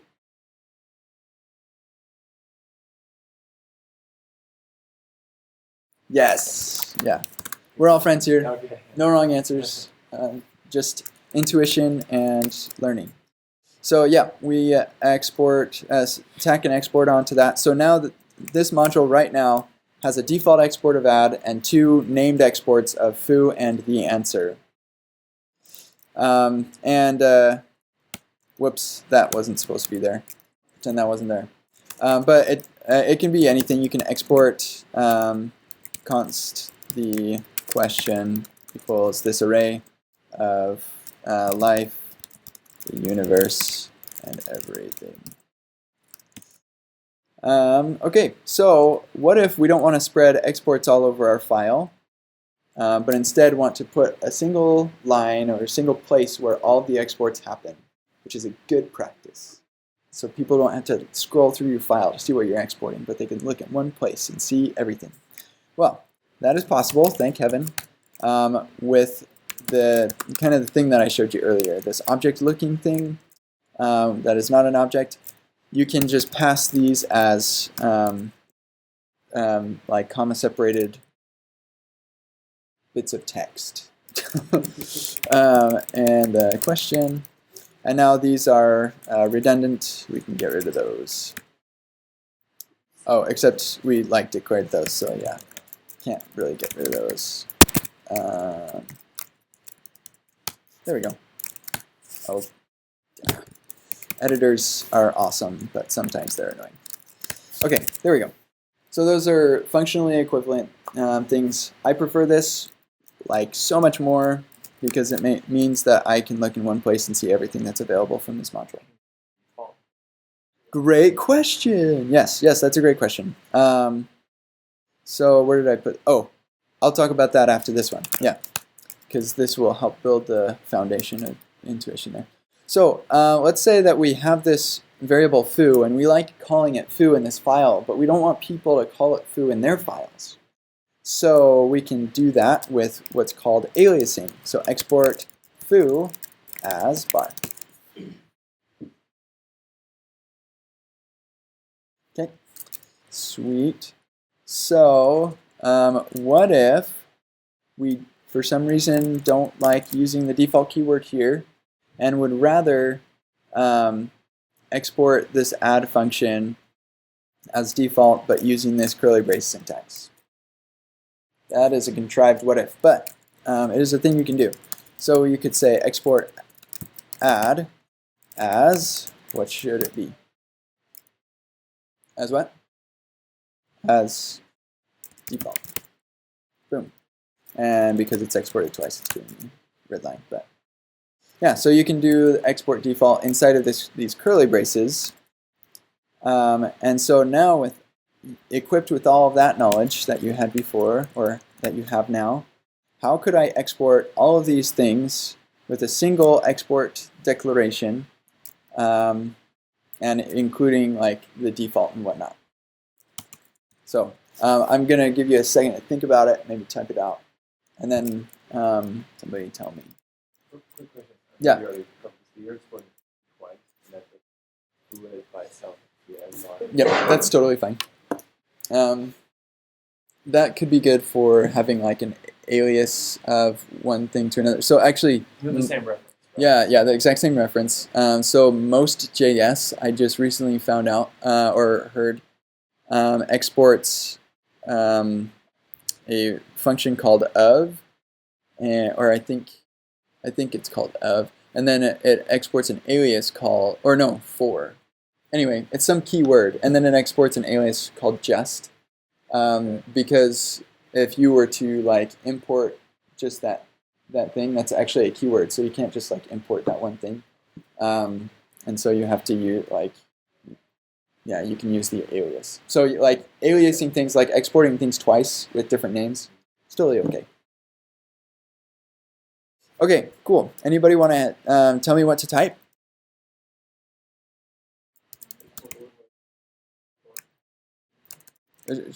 Oh, okay. Add as default. I heard that. As default. To the answer and the question. Okay. Sweet. So that is how you could do it all on a single line. You can do new lines on all these, and that's totally fine. You can have trailing commas if you want, which is cool. So you can reorder these in any way you like.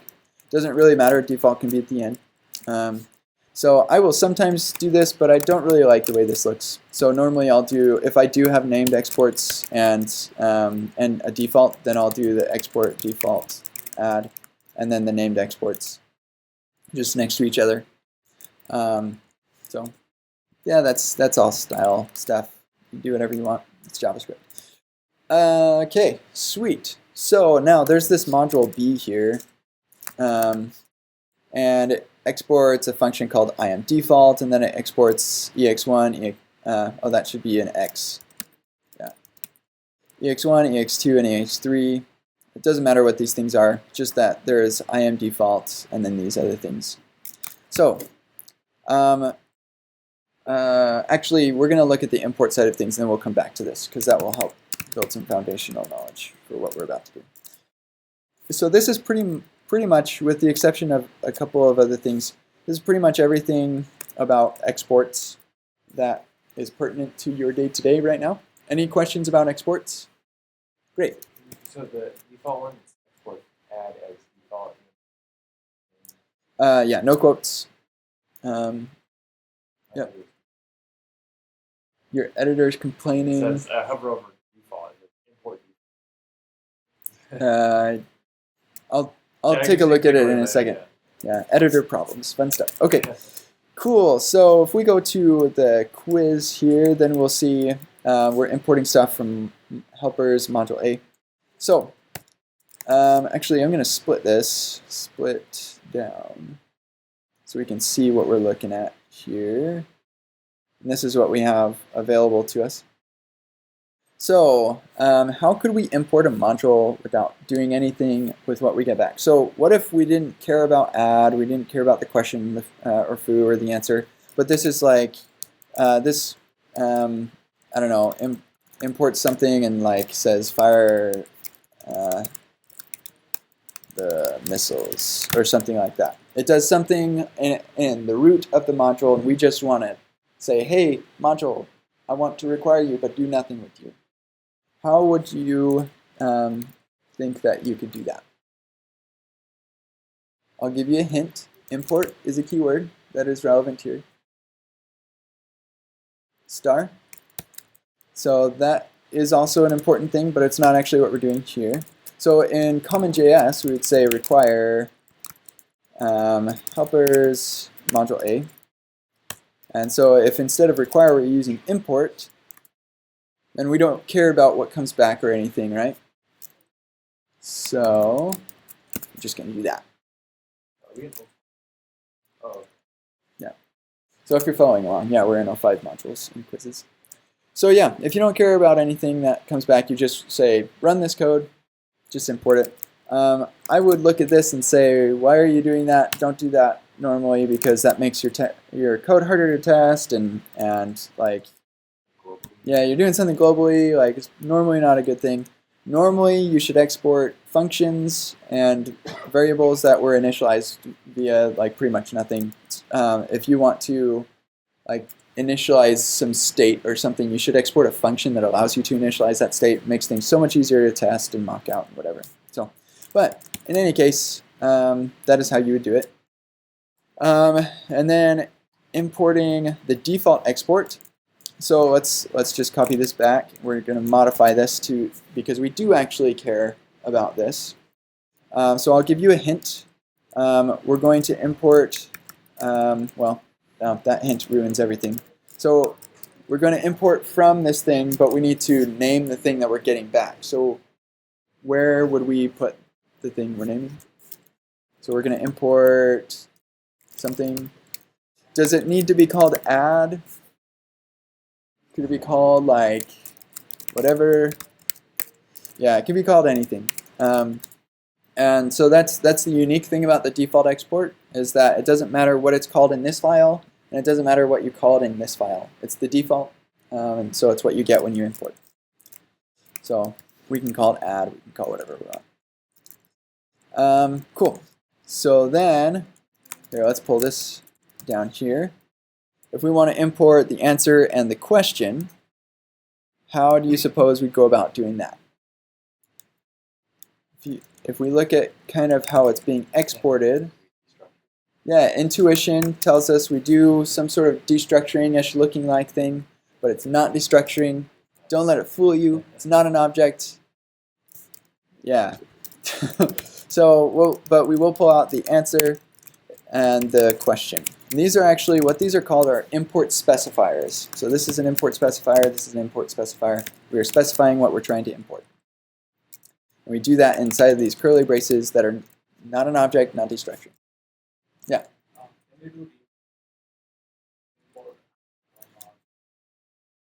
Oh, excellent. Yes, we can. But spoiler alert, that's coming up. But yeah, I'm going to ask you to answer that question when it comes. Cool. So we'll just copy that down here again. And now we want to rename the answer to 42. Because that, like, if you look at it, that's what it is, right? So we want to rename it. And when we alias things before, in the export side of things, we'd say foo as bar. So what do you suppose this should be? As 42. Yep, and now inside of this file, I can reference it as 42. Doesn't matter what it was exported as. All that matters, it was exported as the answer, so I have to specify that's the one I'm trying to get. But I'm importing it as 42, so I can use the term 42 in my code. So now I can say console.log 42, and it's going to log out 42. When I do this, though, I don't have access to the answer. That doesn't work. So, great. Any questions about that one? Yeah, this is a thing that you clearer than. Actually, I do in some ways. It's less powerful in some ways. But in comparing this to CommonJS, CommonJS is really cool because it's dynamic, and so you can do like all kinds of weird things and like just tack on properties onto module exports, and like poof, magic happens. It's awesome. But you cannot do that with ES6 modules or with ES modules, because ES modules, one of their important properties is that they're statically analyzable, and so you can't like dynamically export things. You can sort of dynamically export things from other modules, and we'll see that in a little bit, but you can't like generate a couple of properties of unknown names and export those things. Yeah, that doesn't work.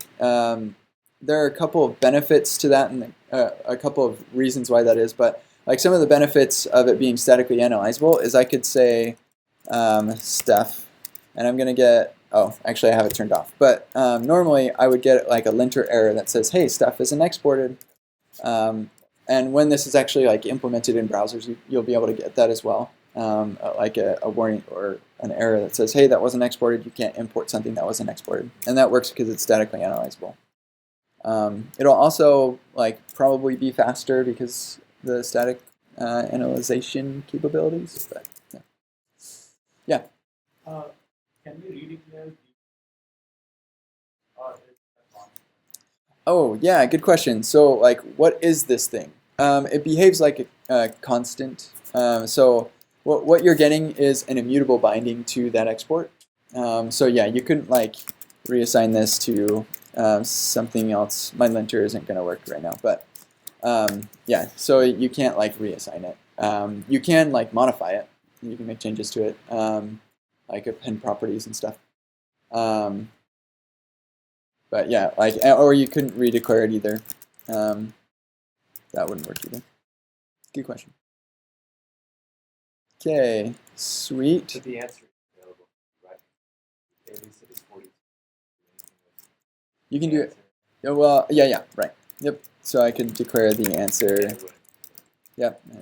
And that's actually like the use case for aliasing, or like a major use case. It's because like maybe I don't like that this is calling it the answer. Maybe I use the answer for some other semantic reason in my code. Okay, so I have one more. yeah. You said it's a mutable binding. So if you can modify properties of the question, Yeah. what if there's another model of imports that's Mm-hmm. modification? Yep. Yep. Yeah, shared state. Fun. So, yeah, that's like a buyer beware kind of thing. Okay, so let's look at this one. Somebody spoiled this for us earlier. But if we wanted to import both like these things as well as add, how might we do that? Add comma. Yep. So this is another thing that I'm just going to show you because like it's a thing and I don't really do this all that often. But just like how we could say, whoops, add as default, you can also do the same thing with add or default as add. It's all on the same side. I don't really like doing that. I like having default be separate and special. So that's what we do. Yeah, so there's that one. And finally, on the import side of things, if we wanted to import everything that they export, like let's say that it's exporting like 30 functions that are useful and we're using all of them in our file, or using like 25 of them. How could we get them all without having to import each one specifically? Yeah, all the things from the helpers module. Yep. And then you can, what you get back is an object that sort of looks like this, with a default, and that would be the add function, and the question, and foo, and the answer. So it's an object. Babel in strict module mode, as soon as that pull request is merged, Babel will transpile it to like an object create. So it like creates an object that has references to these things, or yeah, these properties. And yeah, I think that's pretty much it that you need to know about. Any other questions? Okay, sweet. Did you do, sorry, 7? Yeah, and 6 was at default as add. Oh, right. Yeah. You did it. Yep. So yeah, then if we go back to the export side of things, there are a couple more things that you can do with exports. So the first is, here, let's get rid of some of this stuff. So if, well, here, actually, we can leave that there because you can do this in addition to any other exports you want. So here we have that module B that has these things we're exporting, and we want to import those things but then export them, like kind of forward the export on. So like a use case for this is you have a utilities folder. It has a bunch of utilities in it, each and like a bunch of different files that are utilities. Then you have an index.js that like you want to take all of those utilities and send them up to any importer. So this is like a pretty common thing. So you're going to be doing an export, and like we want to get it from module B. So we want to like import all the things from module B. So if you remember, how do we import all the things? With star. So we're going to export star. And then when we're doing imports, we need to specify where we're importing things from. And we'll specify it as module B. So what that's going to do is it's going to take all of the named imports. Here, let's split this down. So it'll take all the named imports or named exports and exports those, kind of forwards those along. It will not, however, take the default. So, and that's our one of our other exercises. I'll show you how to do that. But does that make sense? Any questions? So one question that you might think or wonder is, what if we are doing this twice and there are conflicts? What do you intuitively think would happen in that situation? Thoughts? What? Yeah, last one wins. Yeah, so it's not like an error or anything. Last one wins. So if module B has an EX1 and then module C has an EX1, then module C wins. Yep, and it'll merge them together. Yep, all the other ones. Yep, exactly.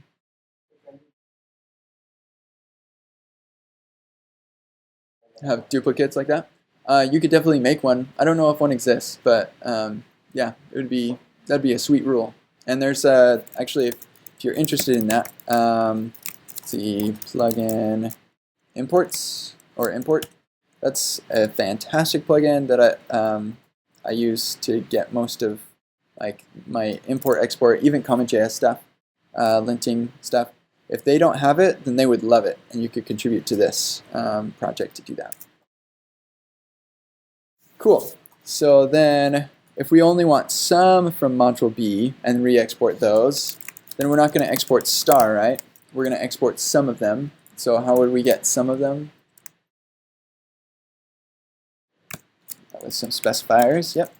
Curly braces here, and we got to specify where we're getting them from. So module B. And then we can specify we want x1 and x3. So taking that idea and extending it further, how could we export the default export and forward that along? We can like, yeah, so default as like module B default, whatever. If you want it, oh sorry, yeah, if you want it to be our own default, then you could actually say export default from, whoops, module B, or you can do it as part of this as well. Either or.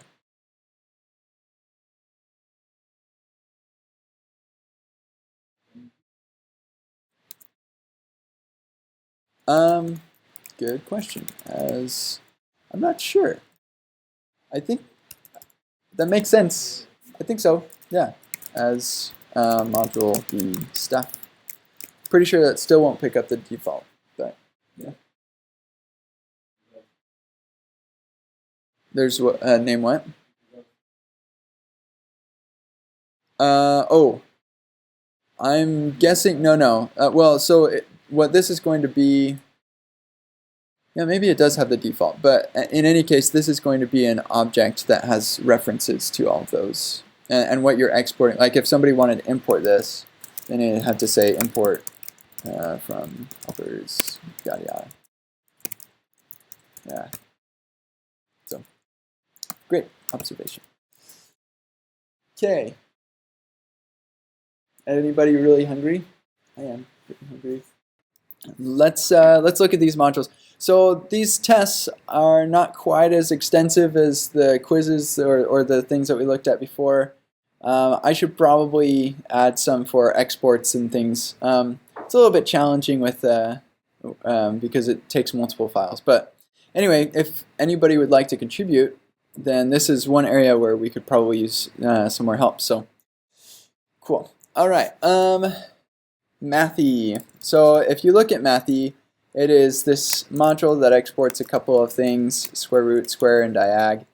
And it's just doing named exports. It's not. Oh, you had a question, and I need to address it. So thank you. So the question was, what are the arguments for using a default export over named exports? And when would you ever mix them, or why would you choose one over another? So if you think about like an actual application, some use cases for like a default export is like it's generally a good idea to keep modules like being responsible for one thing in particular. So talking about React or Angular, you have these components, and one component should live in one module, and that's the component that's exported. that's a scenario where it really makes a lot of sense to have a default. So like you have this this React component in this module, you're exporting that. You can have multiple components in that same module, but you're only exporting one of them, and that would be the default. If you have a utilities directory or a utilities file that has like format this and add this and whatever utilities that you have, that's a great use case for named exports. And I generally don't mix the two because it's like, to me, they're two different type of things, I guess. So cool. All right. So Mathy is utilities, and so it is giving us a couple named exports, and our job is to import things. So here we're already doing import star as Mathy. So yeah, sorry that one's done for you. So if we look at oh, this needs to be fixed because it's not destructuring. Can specify what to import. So another free pull request for you if you want to only get the pieces you care about. So we're looking for square root and square from Mathy. So we'll import my square, or actually we're going to import square root as my square root, and square as my square from common Mathy. Okay, and that one's passing. Okay, so yeah, we import these named things. We're giving them aliases. This is great, and an important thing here to note is that my square root, so this thing that we're importing, is exactly the same as my square or Mathy.mySquareRoot. So this 2b is doing like a triple equals operation. They are literally the exact same thing. So that is a useful feature.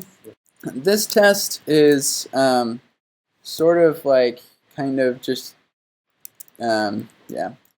It's useful right now, and I'll explain what I mean by all that in a second. But here we want to import Lodash, so we're going to import the underscore character from Lodash.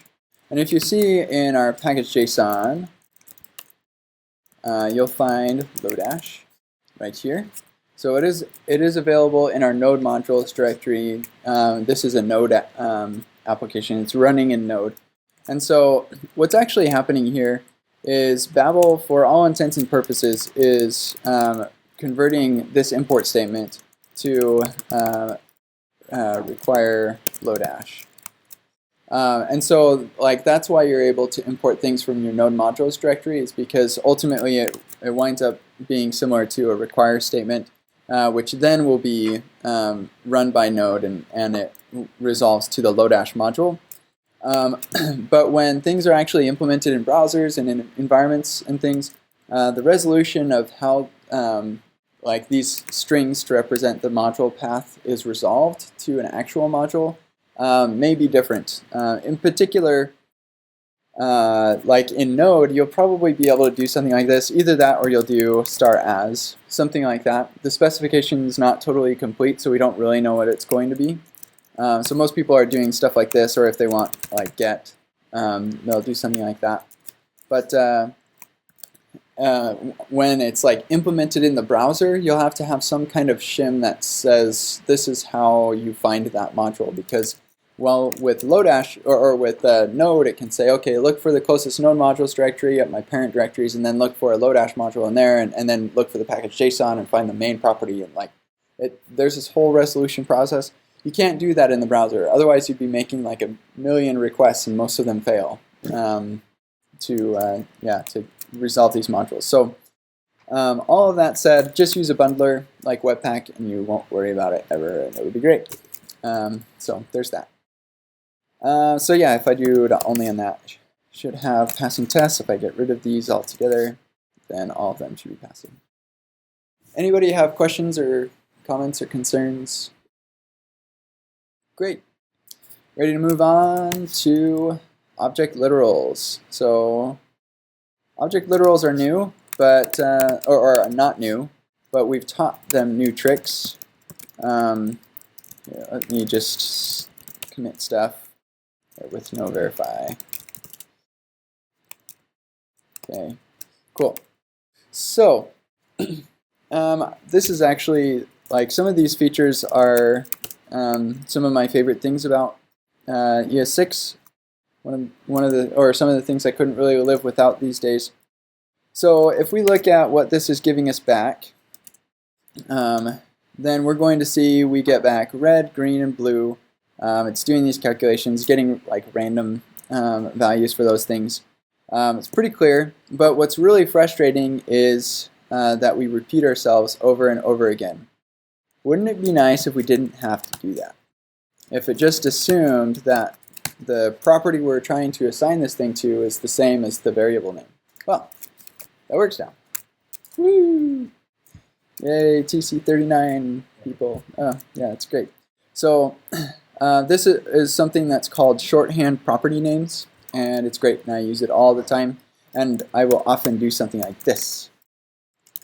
And doing it on one line is kind of nice. It's cool. And like combined with destructuring, it's like, yeah, it's kind of interesting. Yeah, any questions about that one? Should be fairly straightforward. Sweet.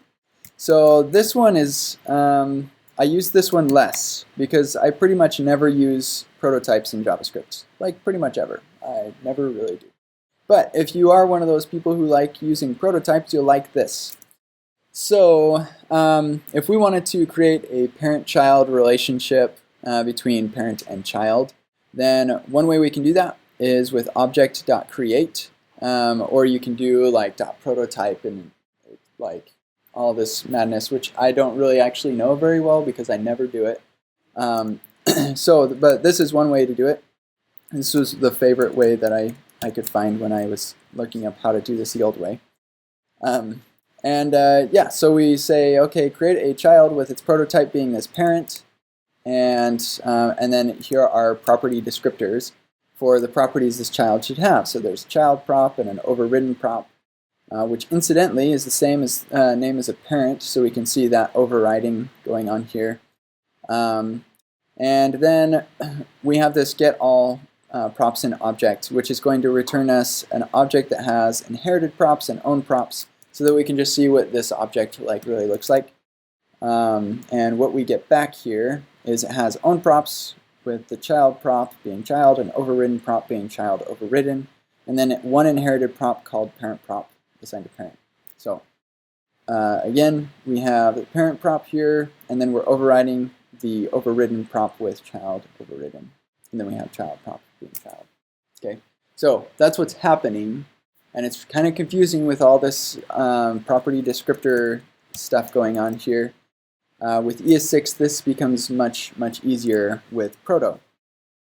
So if we wanted to do this with ES6 instead, wouldn't it be nice if I could just say, okay, child prop is going to be child. So that's the equivalent to that. And then overridden prop is going to be child overridden. And that's the equivalent to that. But we don't have, what we haven't done is the equivalent to assigning it a prototype as part of the instantiation of this object. So with this handy little tip in mind, how do you think we could do that? How could we assign the prototype of the child to the parent at instantiation time? Without this line too, as part of like when we create the literal object. Sorry? Yeah. Is that, Your intuition is correct. is that what the window? I thought the proto. So actually, I think like getting the proto from an object is not recommended. Now you do object.get prototype of, yeah. But like assigning a prototype at like object's instantiation time, creation time, that's totally legit. It's part of ES6. Yeah. So that's much simpler And if inheritance is your jam, then that's how you do it. It's not mine, but that's your thing if you want. We are going to talk about classes, and there's inheritance in there too. So, any questions about that one? Yeah.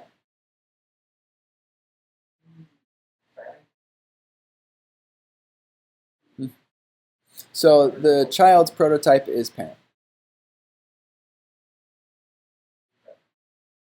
Yeah, so it'll get the parent prop, and its prototype has overridden prop, but when we go to look up child.overridden prop, it's going to find that one. Prototype chain and stuff. The stuff that's not really like classes, but sometimes you think it might be. Okay, method shorthand is also cool. So here we have this fancy thing that allows you to say hi to someone. And this greeter, yeah, just has this function. But I guess we don't like typing the function keyword ever because we're trying to get rid of it. And now we have what's called a method shorthand, where you can say just get rid of the function, and the name of the function will be inferred by the property name. So these two things, roughly equivalent, semantically slightly different, but basically the same thing. And by semantically equivalent, I mean inside of these methods, you can also use super. And in the interest of saving time, I'm going to skip over that, and you can look at it later. But it's kind of interesting. It allows you to avoid doing weird things like this, and you can just call super. But yeah, I don't think that that's super practical. No pun intended. But as far as syntax goes, this is fairly simple. You just get rid of the function keyword. So, and yeah.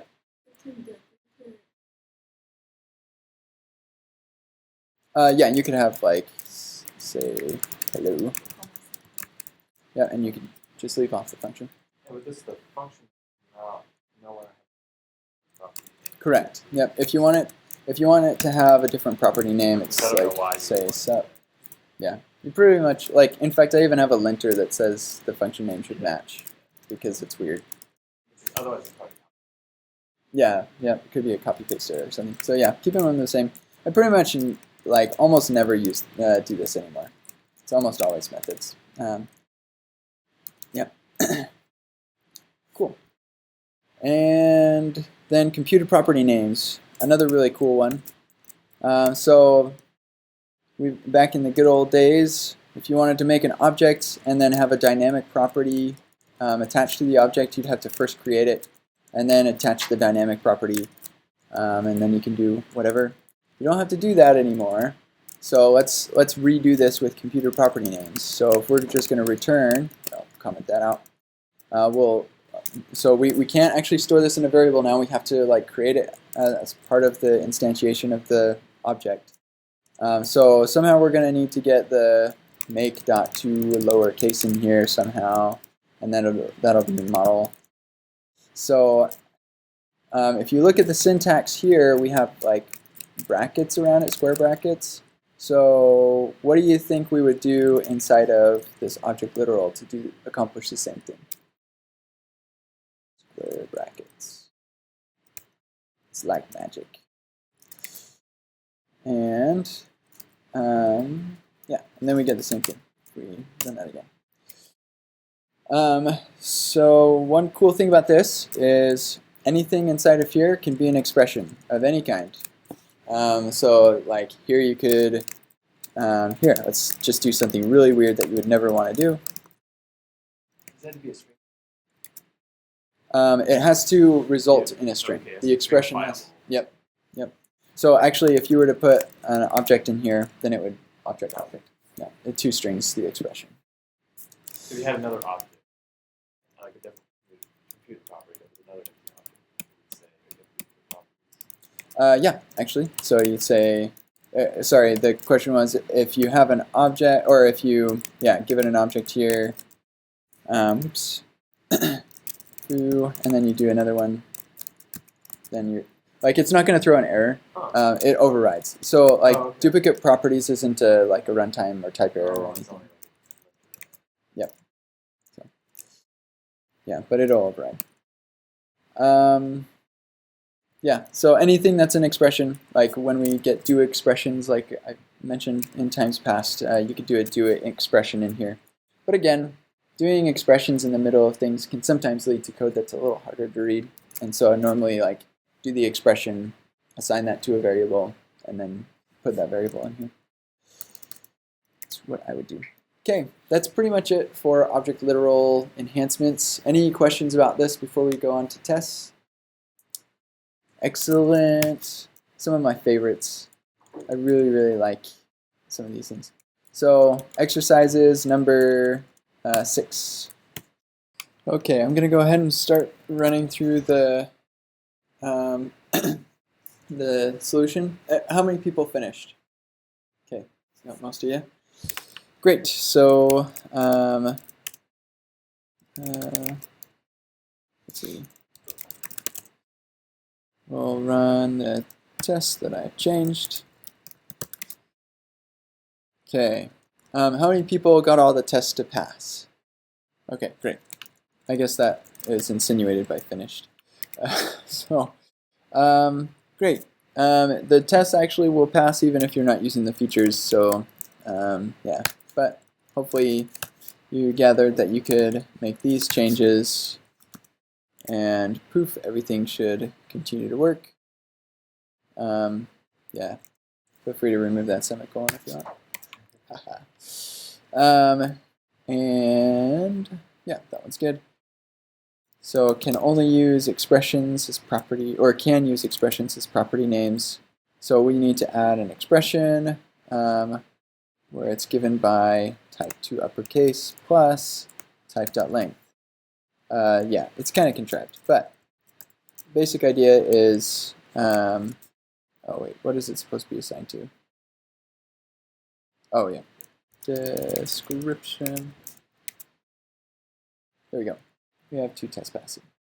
So any expression of any kind goes right there. Actually, if it fails, it's kind of interesting. Well, like it's just what you would expect, a normal error. And that's it. So by the way, I hope everybody's writing the elaboration down, right? You're writing that down. This is how you remember it. You will forget it. And the feedback is appreciated. I just looked at some of the feedback now, and I am slightly disappointed. I don't have enough feedback. So. Okay, cool.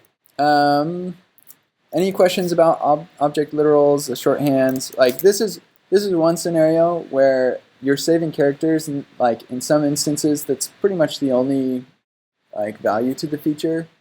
Like for example, the shorthands here. But I think that it's super awesome. So save characters on this all you like. Yeah. Yes. Yeah.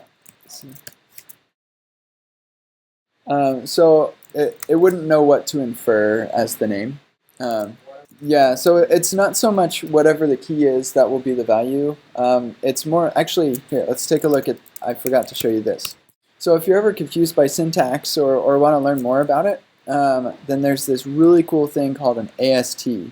AST, and this is the AST Explorer, ASTExplorer.net, fantastic resource. But an AST is like, here we have some code, and here's the AST, which is stands for Abstract Syntax Tree. It represents your program as like a JSON object. So here we have our program, and inside of our program we have a body. And inside of that body we have a variable declaration that has multiple declarators. So you can learn what all of these different pieces of your code are. So if we were to say, like, here, let's get a little more room, prop name equals hello, and then we say object prop name versus prop to name. We can see that these are both object properties, and this one is using shorthand, whereas this one is not. And if we do another one that is prop name dot to uppercase, okay, then declaration, declarator, object expression. Yeah, sorry. Let's just jump to it. Okay, yeah. So it's another object property, and this one, oh goodness, is computed as true. And the key, in this case, is a call expression. The key could also be like, I don't know, 42. Let me jump in here. It's an, oh goodness. Navigating this thing, sorry. The key in this case is a binary expression. And so, like, how do you represent these expressions as values? Like, I suppose you could say, okay, whatever this expression evaluates to, I want that to not only be the key, but also be the value. I think that'd be kind of confusing. I don't know, maybe. All right, let's see. Is that confusing to anybody? I don't know. To me, it's confusing, but it probably wouldn't be if I got used to it. So, does that kind of answer your question? Probably took that too far, but AST Explorer is super awesome. I recommend learning how it works and using it. And it's good stuff. Cool. Any other questions, comments? Yeah. The bracket here. So if we didn't have a bracket, it would look like that, and that looks funny to me. I don't know. Maybe in CoffeeScript, I don't know. Maybe that seems like something you do in CoffeeScript. Just like get rid of everything. Just like, yeah, just get rid of all punctuation. Yeah. Now we're running in CoffeeScript. Okay, I'm making fun of CoffeeScript, but that's not nice. I shouldn't do that. Yeah, I don't know. I like how explicit the brackets are. Cool. Okay, now to quizzes. Just looking at checking the time. We'll do parameters, and then I think we'll take a little break. So there are a couple enhancements we have to function parameters that I think are pretty cool. Let me just move this over. And again, you don't need to run the, here, let me commit this stuff.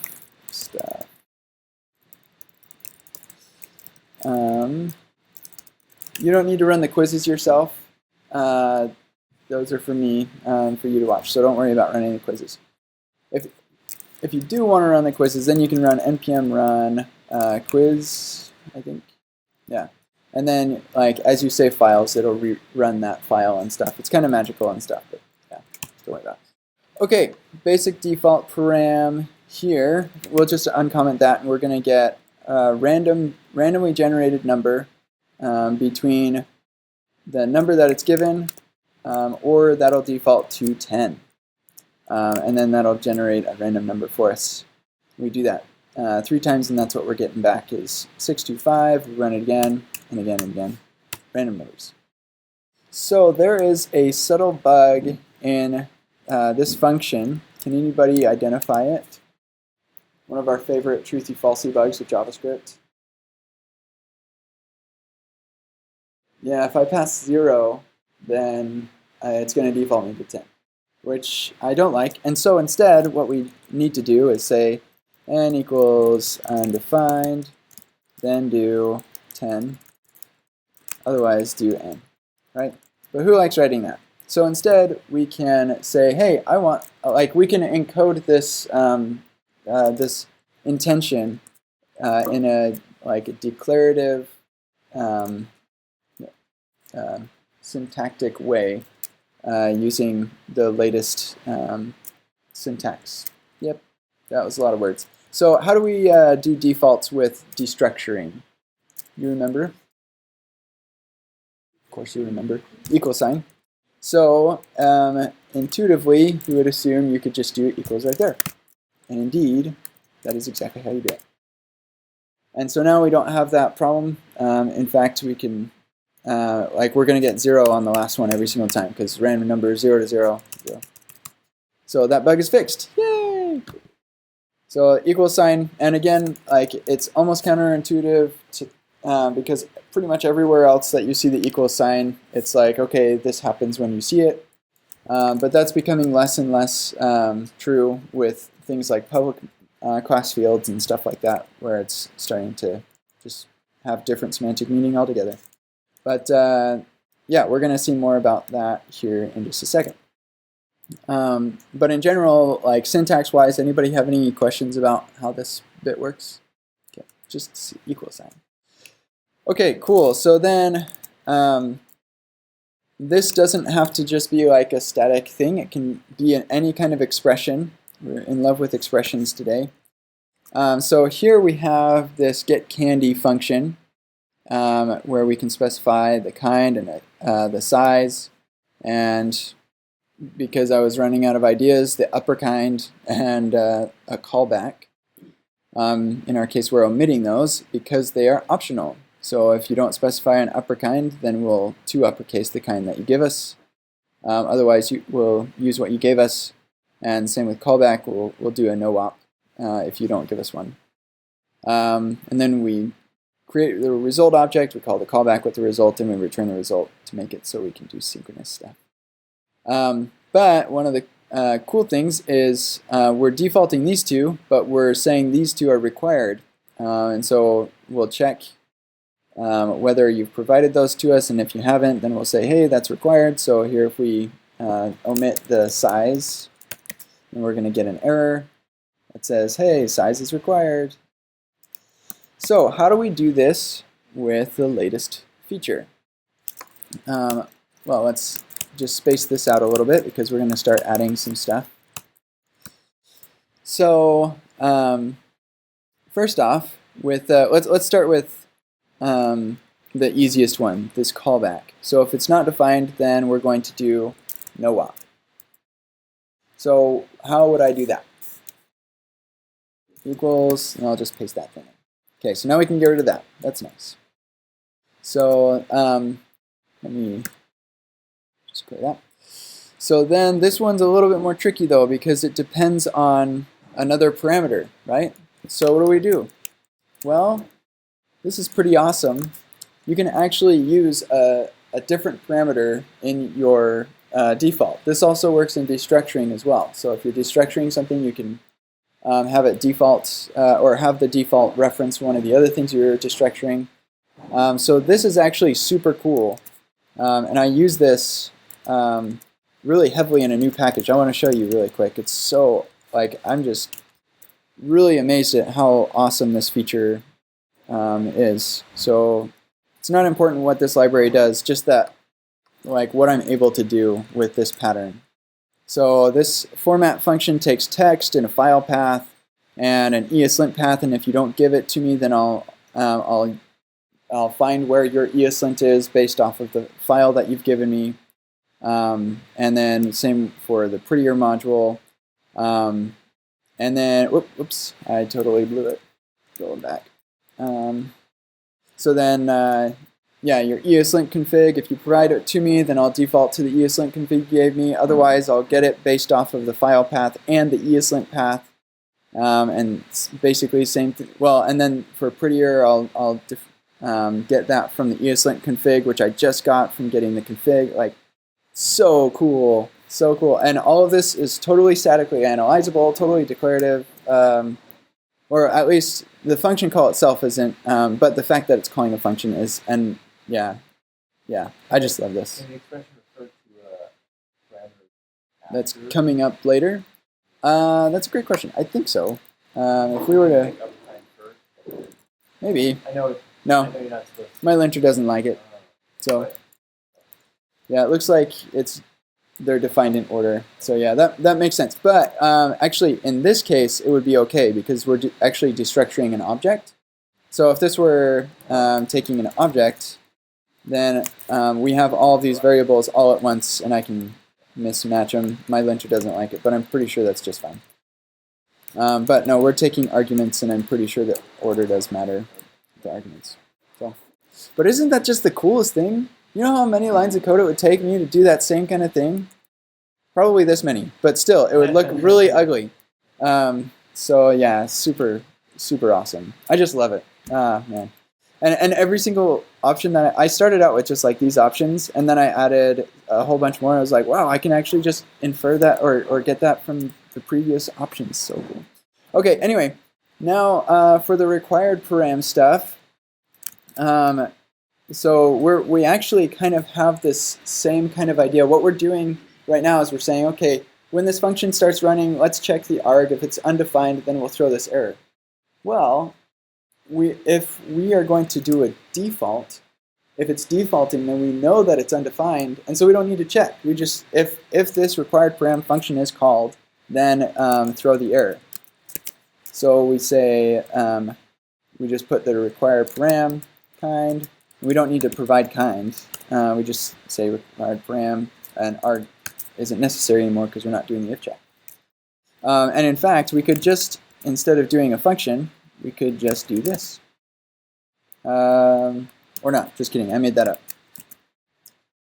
Don't look at the man behind the curtain. And we'll get rid of that because that's no longer needed. And put that one in here instead. And poof, it works. And we can still get the, still get the required param there. So size is required. The right.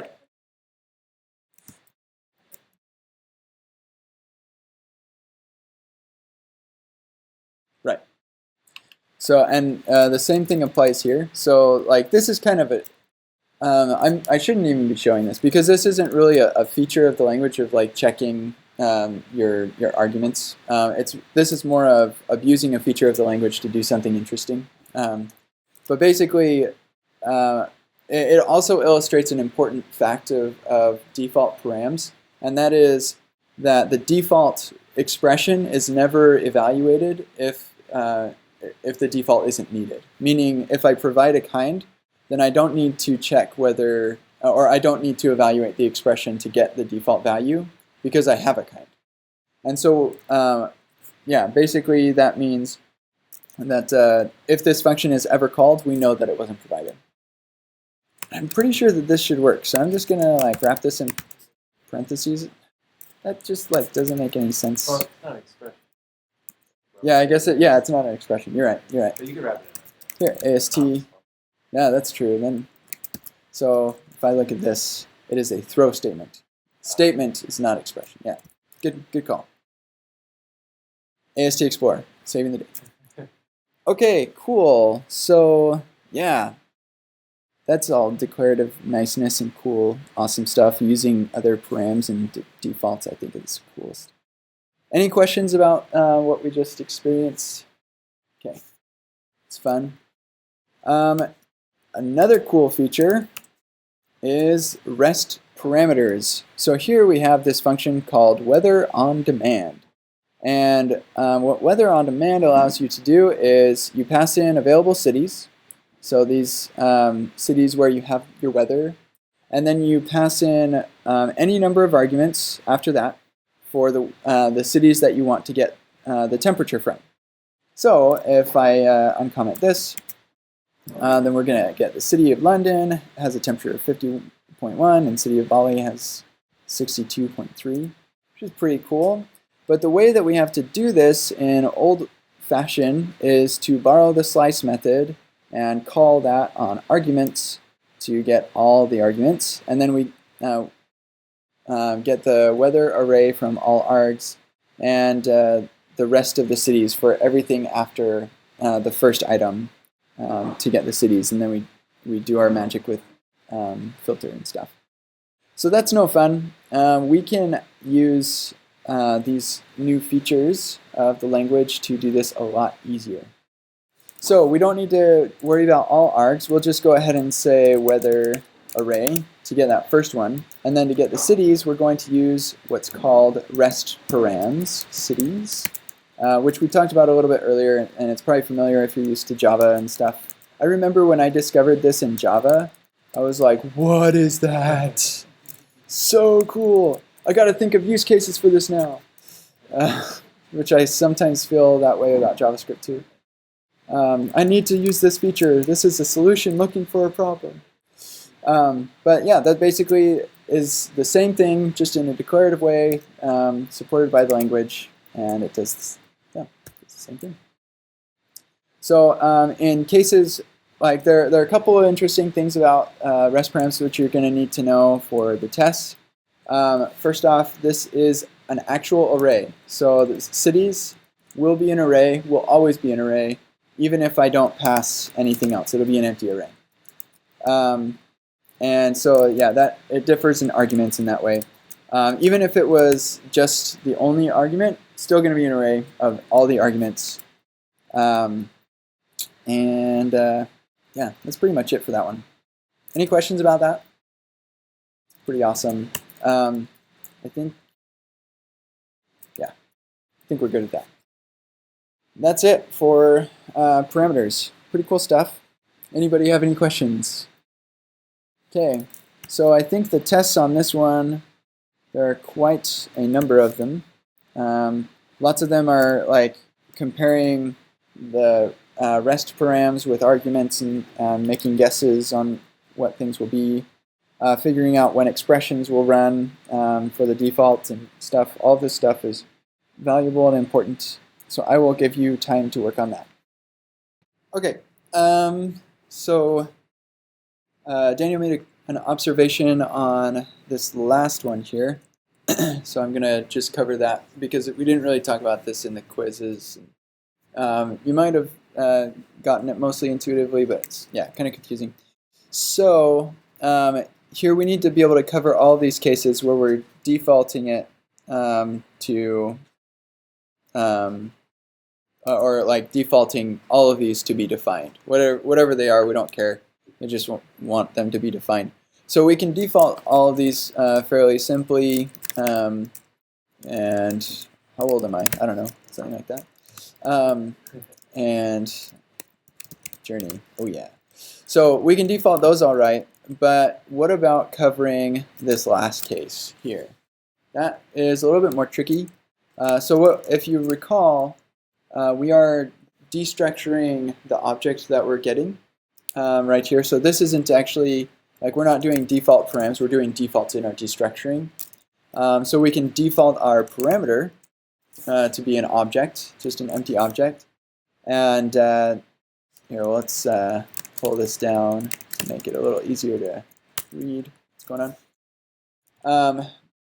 But do we need to default all of these things again inside of this default object? For a long time I thought that you did, but actually you don't. Yeah, you just, what happens is if the object itself is not being defined, if you're not passing me an object, I'm going to give you a default empty object.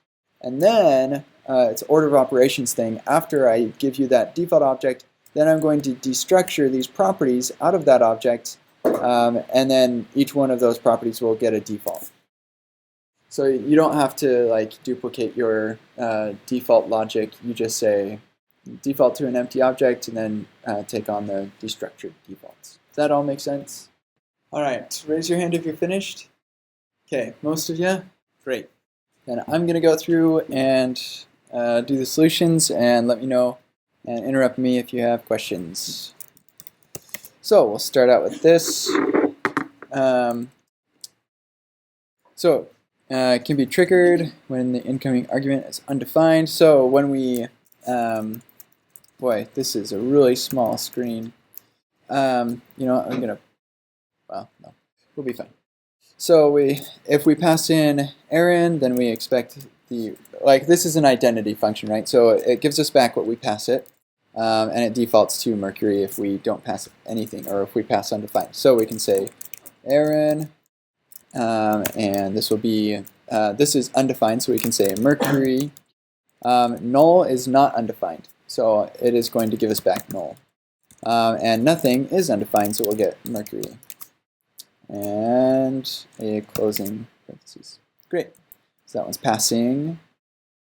So aren't included in the arguments. So if you look at the arguments array .length, we're going to get that what the arguments were back to us. So we are passing an argument so that the length will be 1. We're still passing an argument even with null, so length is 1.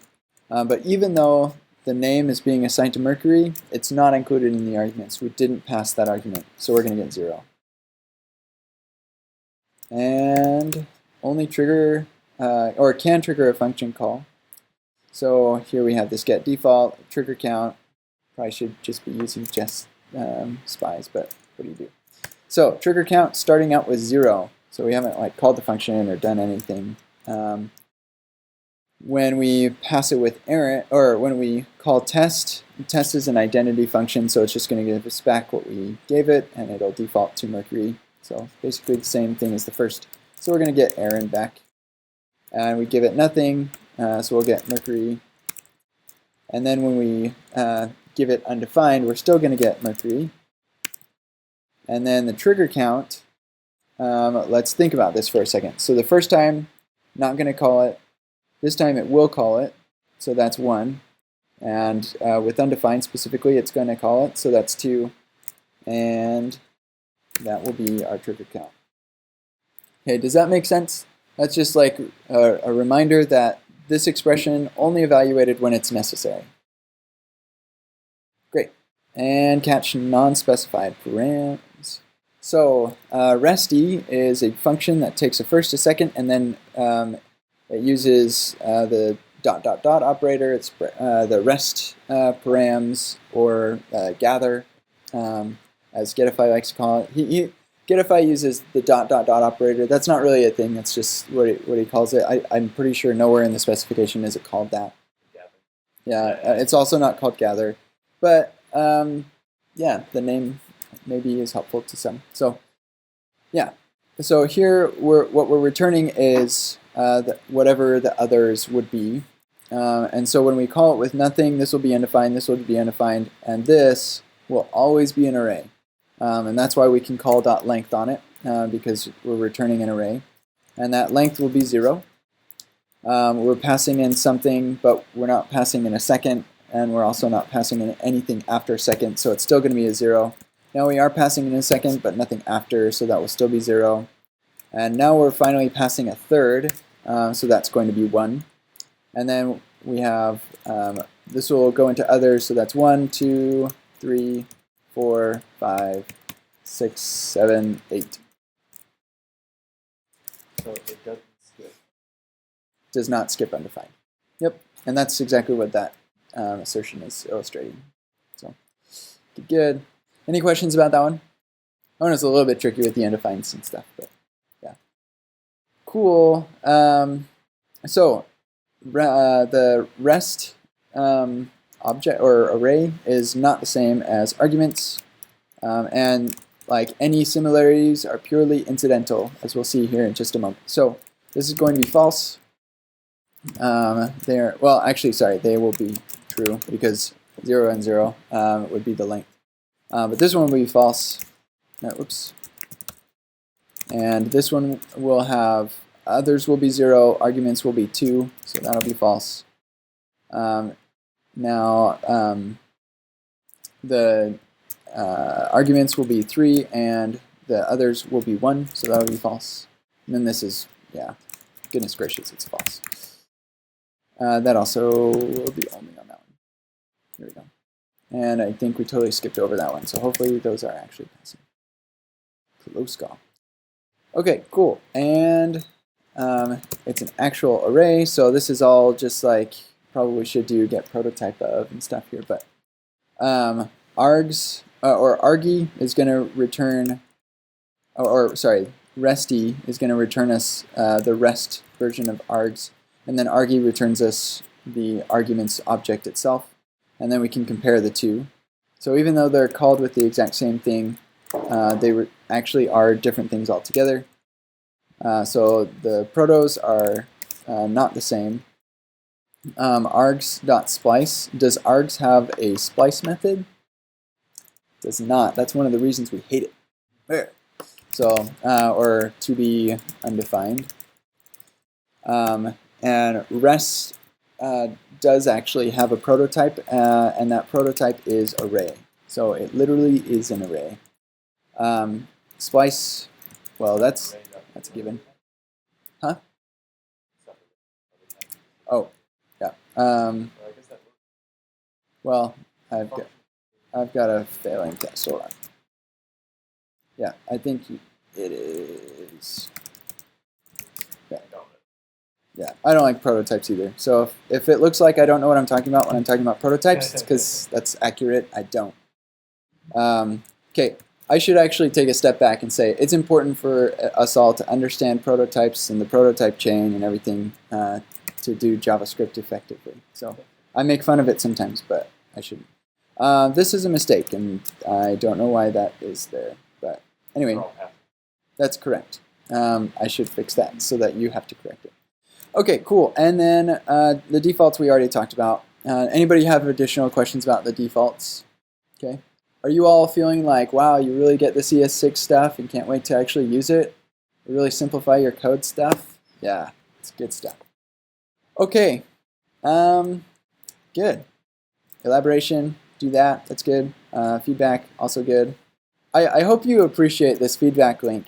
This takes you to a little tiny page that will forward you to the forum because I didn't want you to have to copy and paste an enormous URL. So you're welcome. Okay, so that's that. Let's go ahead and move on to our next round of quizzes. So there are, yeah, you definitely want to know about spread and arrow. You probably want to know about classes and sets and maps. Oh, but you need to know about promises, and async await would be good.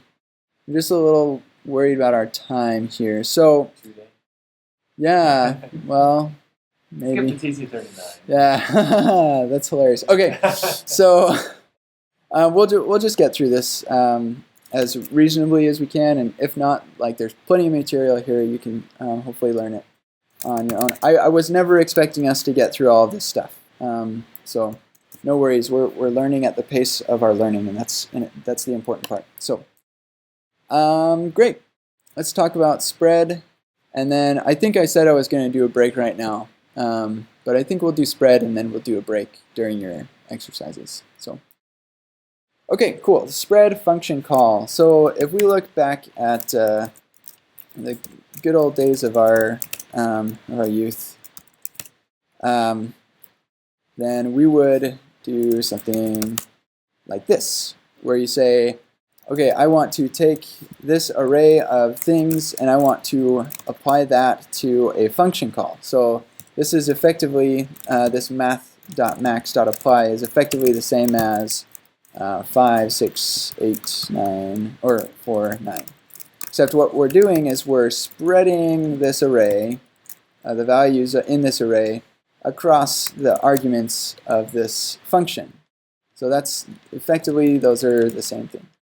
But sometimes you really do have an array, and you really do need to use that across a function call. And so instead of doing this math.max.apply thing, we can actually do just pass the array itself, and then we do this thing called the spread operator. So you've got gather or rest, and now you have spread, and that will spread that array across the arguments of this function call, effectively doing the same thing. This one's great. I use this all the time. Yeah, that's pretty much it. If you wanted to pass some before it, it's as simple as that, and some after it, it's as simple as that. Totally fine. Can't do the same thing. I didn't mention this, but you can't do the same thing with rest params. You can't do foo, because this is the rest. It's how many do you really want? So yeah, rest params you can't do anything after it, but with spread, totally legit to do that. Okay, and then let's see. You can also use it to concatenate arrays. So this is a like an actual practical example. So I'm gonna take a step back and do something impractical first before we look into refactoring that. So if I have const a1 equals 1, 2, 3, and const a2 equals 4, 5, 6. And then I wanted to concatenate those two things together.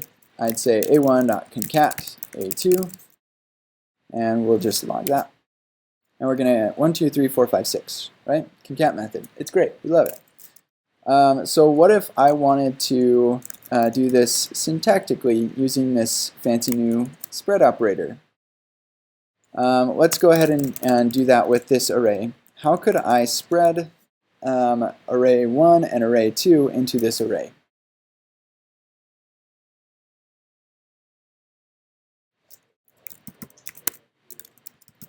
Like that? Your intuition is correct. Yeah. So what basically is happening is these aren't effectively they're functionally the same. Right there, just like that. So what we're doing is we're creating a new array, and then we're spreading or concatenating a1 onto it, and then followed by a2. And so in the same way, you can also do 0, and you could do 7. So anything before, anything after, anything between. It basically just says take this array and spread it across this other one. It's pretty cool. Yeah, so yeah, the API to concat is kind of confusing. You're right. So because you can do it, or we'll return a1.concat a2 and 8, 9, 10. Oh, whoops. So it'll actually take the other one and flatten it out. But you can also do this and get the exact same thing. So like, what? Yeah, it's kind of confusing. So, yeah, good observation there. So if we were to take this flattener and swap out the concat with the spread concept here, then actually, quick tangent. Anybody love reduce as much as I do? Reduce is like one of my favorite things ever. You should learn it if you don't know it yet. It's so cool. Okay, so concat, instead of accumulator concat, we're going to spread the accumulator with a spread of the flatter. And we'll do the same thing here.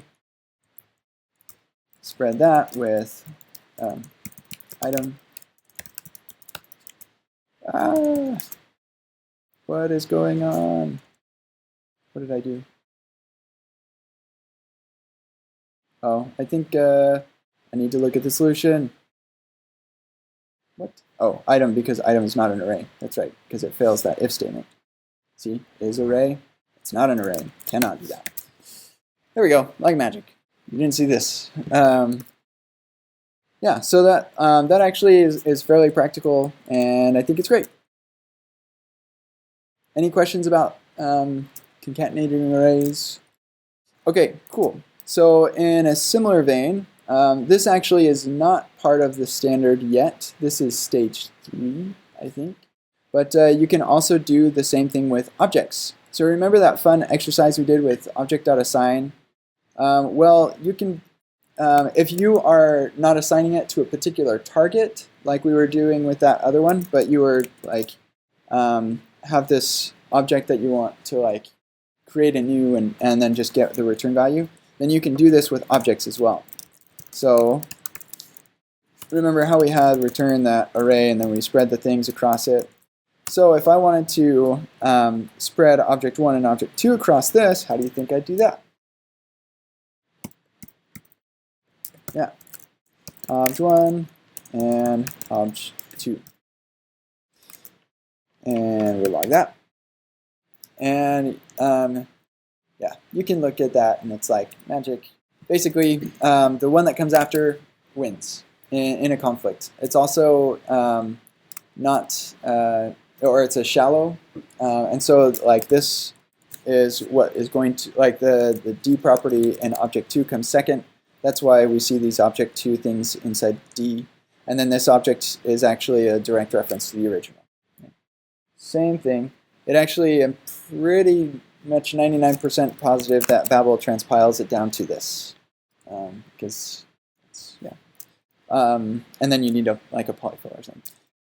So, oh yeah, And I actually do this kind of thing all of the time, where I'll say like default thing is foo, and then I spread over what that person gave to me, and then I'm like, you cannot override me as bar whatever. And so like anything that comes after the spread is going to win.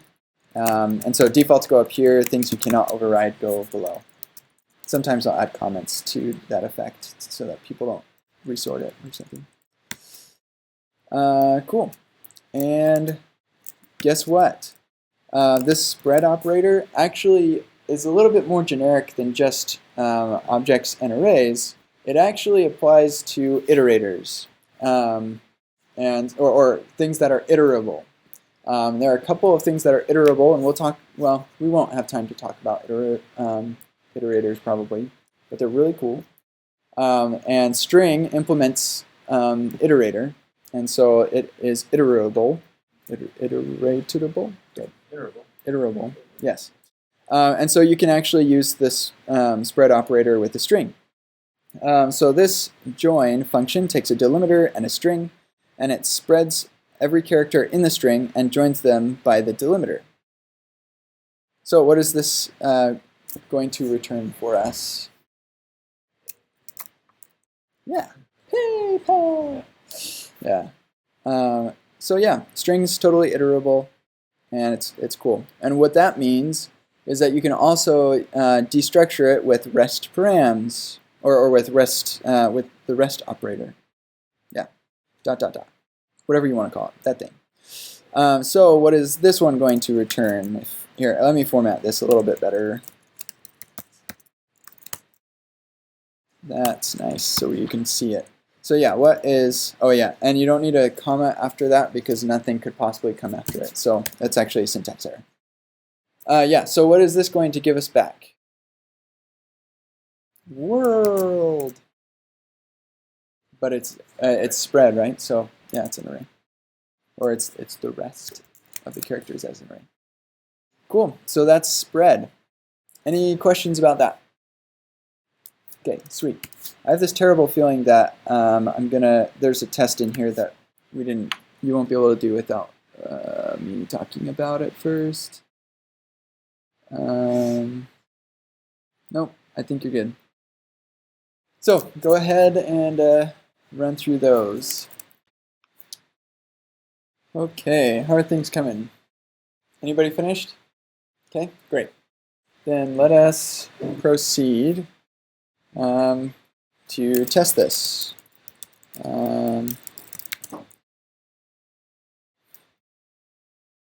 So if we go to spread stuff.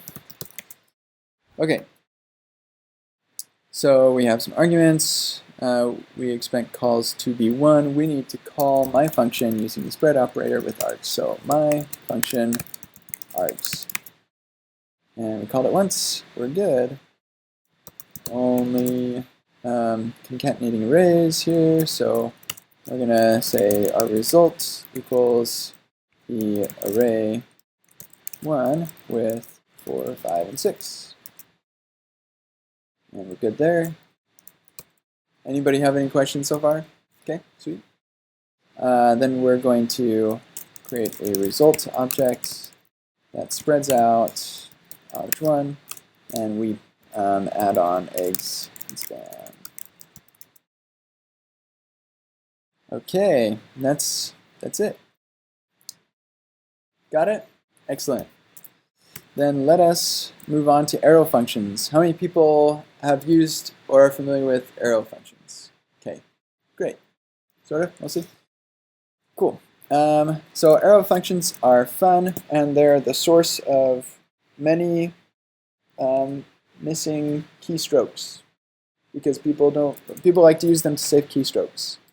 There are a couple of dangers with that, so maybe we can talk about that a little bit. So here we have multiple arguments. We need to refactor this to an arrow function, and we will do so. I'll go ahead and save this, and we get divide 40 by 10, we get 4. So this is, arrow functions are most, some parts syntactic sugar, other parts semantic, really important differences. So this one mostly, or is illustrating semantic, or the syntax sugar. So with the arrow function, you don't have the keyword function, and you have this funny looking arrow-like looking thing. That's just the equal sign and the greater than symbol, or the that way caret, which basically is super confusing if you have an arrow function that does a, like, for example, const thing equals arrow function that is here, a and b, a is greater than or equal to b. Yeah, don't do that. Well, you can do that. I like to wrap it in parentheses though. Makes it a little bit more clear. Even worse is, well, you can't really do that because that's like yet another arrow function. It gets really confusing because you can just do millions of arrow functions. Yeah, it's funny. Okay, so another cool thing about arrow functions though is we can actually get rid of the entire like curly brace and return statement. So if you do an arrow function that is that doesn't have a block of its own, like the curly braces, then there's an implied return statement. And that actually applies also if you do parentheses, which you can do like at any time. You don't need to have multiple lines for parentheses. Parentheses are really nice, and you just use them all over. Yeah, so you can even have it on multiple lines. It just has to be an expression, which will be really interesting with do expressions. Yeah, that'll be weird. Yeah, so no need to have the return statement or multiple lines or anything. You could also just do it on multiple lines like that, but that's like, whoa. Put parentheses around that. Okay, so any questions? What am I doing about that? Okay, sweet. And now if we don't have an argument, we know that we can get rid of the function keyword, or we have to get rid of the function keyword. We know we can also get rid of that, and now we can get 5 over and over and over again. Woohoo! So that one's pretty straightforward, no arguments. You'd still have to have the parentheses to say, hey, this is a function. But let's throw a little wrench in things with the single argument. So let's just refactor that really quick. Get rid of that, get rid of that. This is the identity function, just returns what you give it. With single argument functions, you can actually get rid of the parentheses altogether. Yep. I actually really like this, but some people really don't because they think it's confusing, which they might be right. So yeah, that's the identity or the single argument function. Any questions about that? Okay. Mostly just syntax stuff here. Spread with arrow. So if you're going to use the spread operator, then you can still get rid of the function keyword. You can still get rid of the return and then all these new lines and stuff. But you cannot get rid of the parentheses, even though it's like sort of one argument kind of ish. Can't do that. You got to keep the parentheses. All right, then if you're going to have an arrow function that has multiple statements, like here we have a try catch, still get rid of the function keyword, replace it with an arrow function, save yourself a couple characters, and that's pretty much all you can do. You can't get rid of the curly braces or anything because you have statements in here. You also can't get rid of the return because it doesn't it doesn't have an implied return when you have curly braces. So that can you just say function. Yeah, there's semantic differences. The Yeah, we'll talk about the other differences in a little bit. But yep, as far as syntax goes, you're saving yourself typing a few things. And some people just really don't like that function keyword, so I guess that's good too. Okay, so let's say you're returning an object. And remember that really awesome object literal thing where you don't have to do the same thing twice? Yeah, I love it. So with this one, we can get rid of the extra parentheses, we can get rid of the return and that extra line, but now we've got a problem because we actually have these curly braces and JavaScript is interpreting that to be your function body. Well, that's not okay. And so what you can do is just wrap it in parentheses, like magic. It's great. I love parentheses. Or you can just leave the return statement in there. Either way works. If you're going to have a return statement, then you must have a function body. So either way works. But parentheses are pretty awesome. Just has to be an expression. Here, log that object just for fun. Okay, so if you have something on multiple lines, here we have our return with parentheses. We can get rid of the function, get rid of those extra parentheses, and we can get rid of the return as long as we keep that parentheses. We can do it on the next line. In fact, we technically don't need the parentheses anyway, but like goodness gracious, it looks kind of funny without it, in my opinion. Formatting though, that's it. And this is a really common pattern with JSX to have a like your return will be wrapped in parentheses, and then you have all of your JSX stuff inside the parentheses. Okay, cool. Now we're going to get to some really funky looking code with this curry add function. So if you're not familiar with curry, don't worry about it. You're just about to see a lot of arrow functions. But currying is like a function that returns a function that accepts more arguments later. Whatever. So we'll start at the bottom, and we'll change this to an arrow function. We'll get rid of the return, and now we are returning a function that accepts a C, and that has the implicit return of a plus b plus c. Well, we can do that again with this b, make that an arrow function, get rid of the return, and now we have a function. And we can actually, if we change this to a const curry addition equals that thing, then we can get rid of that, and that, and that, and that, and that. And now your mom is calling you because you're messing up her eyes. But yeah, that's totally legit. And there are some like communities where this actually is a very common pattern. I'm thinking of Redux, where I think it's a middleware. It's like a function that returns a function that returns a function. And so you'll see stuff like this. And like you go cross-eyed for a second. But it's basically curry addition is a function that accepts a parameter a, and it returns a function that accepts parameter b, that returns a function that accepts parameter c, and that returns the addition of the previous three. So yeah, fun stuff. I don't really write code like this. I would rather have functions that have names. And actually now is as good a time as any to talk about that. So let's say that this function right here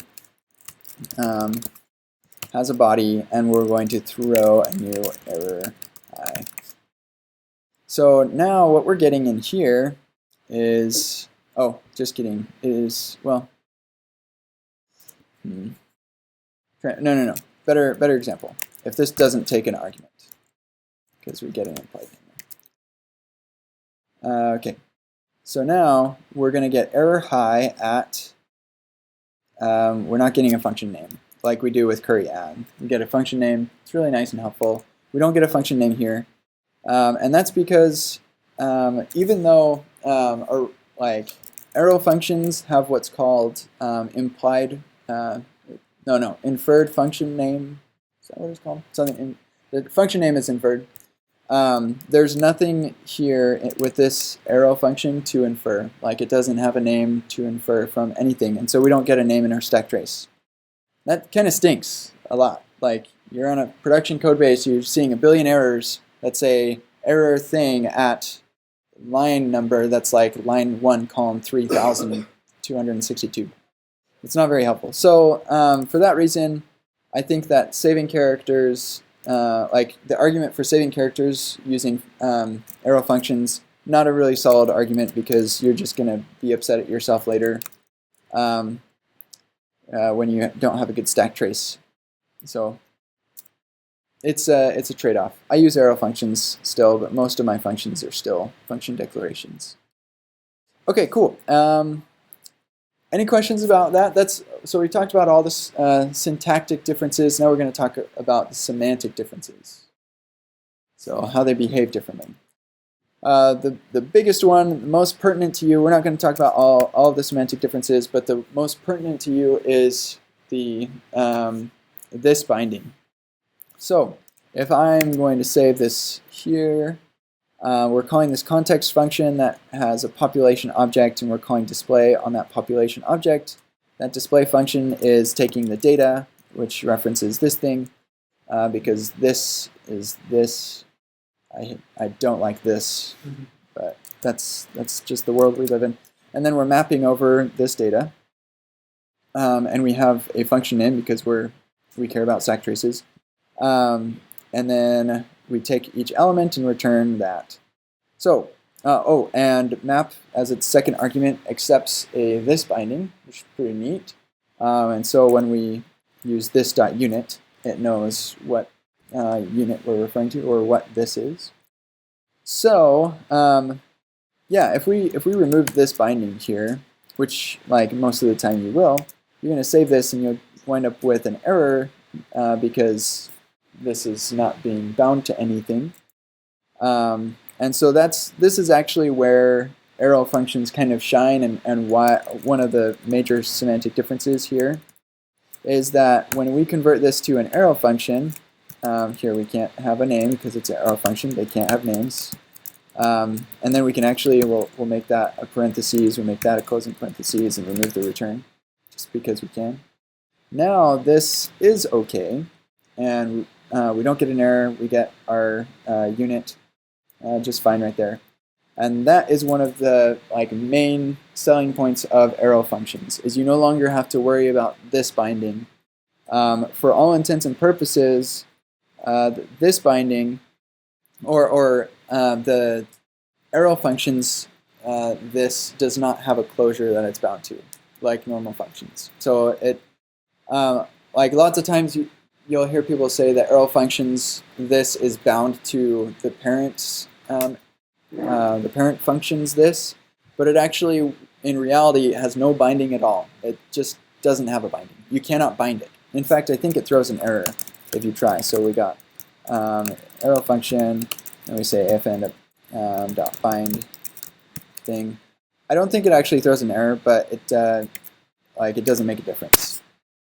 Like here, if we say return this, and then we bind it with just this empty object, or we say hey, and then we'll console log that, then it will actually just console log what the real this is. It doesn't care about the this binding or the what you've bound it to. It just doesn't care because it can't be bound. I think that the reason that it's not throwing when you call .bind on it is because you might be accepting this as a parameter something, and you don't know that they've given you an arrow function. They didn't want that to blow up. I don't know. Yeah, maybe something like that, but it doesn't really make a difference. Cool. Any questions about that one? Okay. Other things that are lexically scoped, as we call it. So this new.target. I've never used that. And super. Yeah. And arguments also. So that's actually something else that's really useful to know, is that you cannot access the arguments object inside of a arrow function.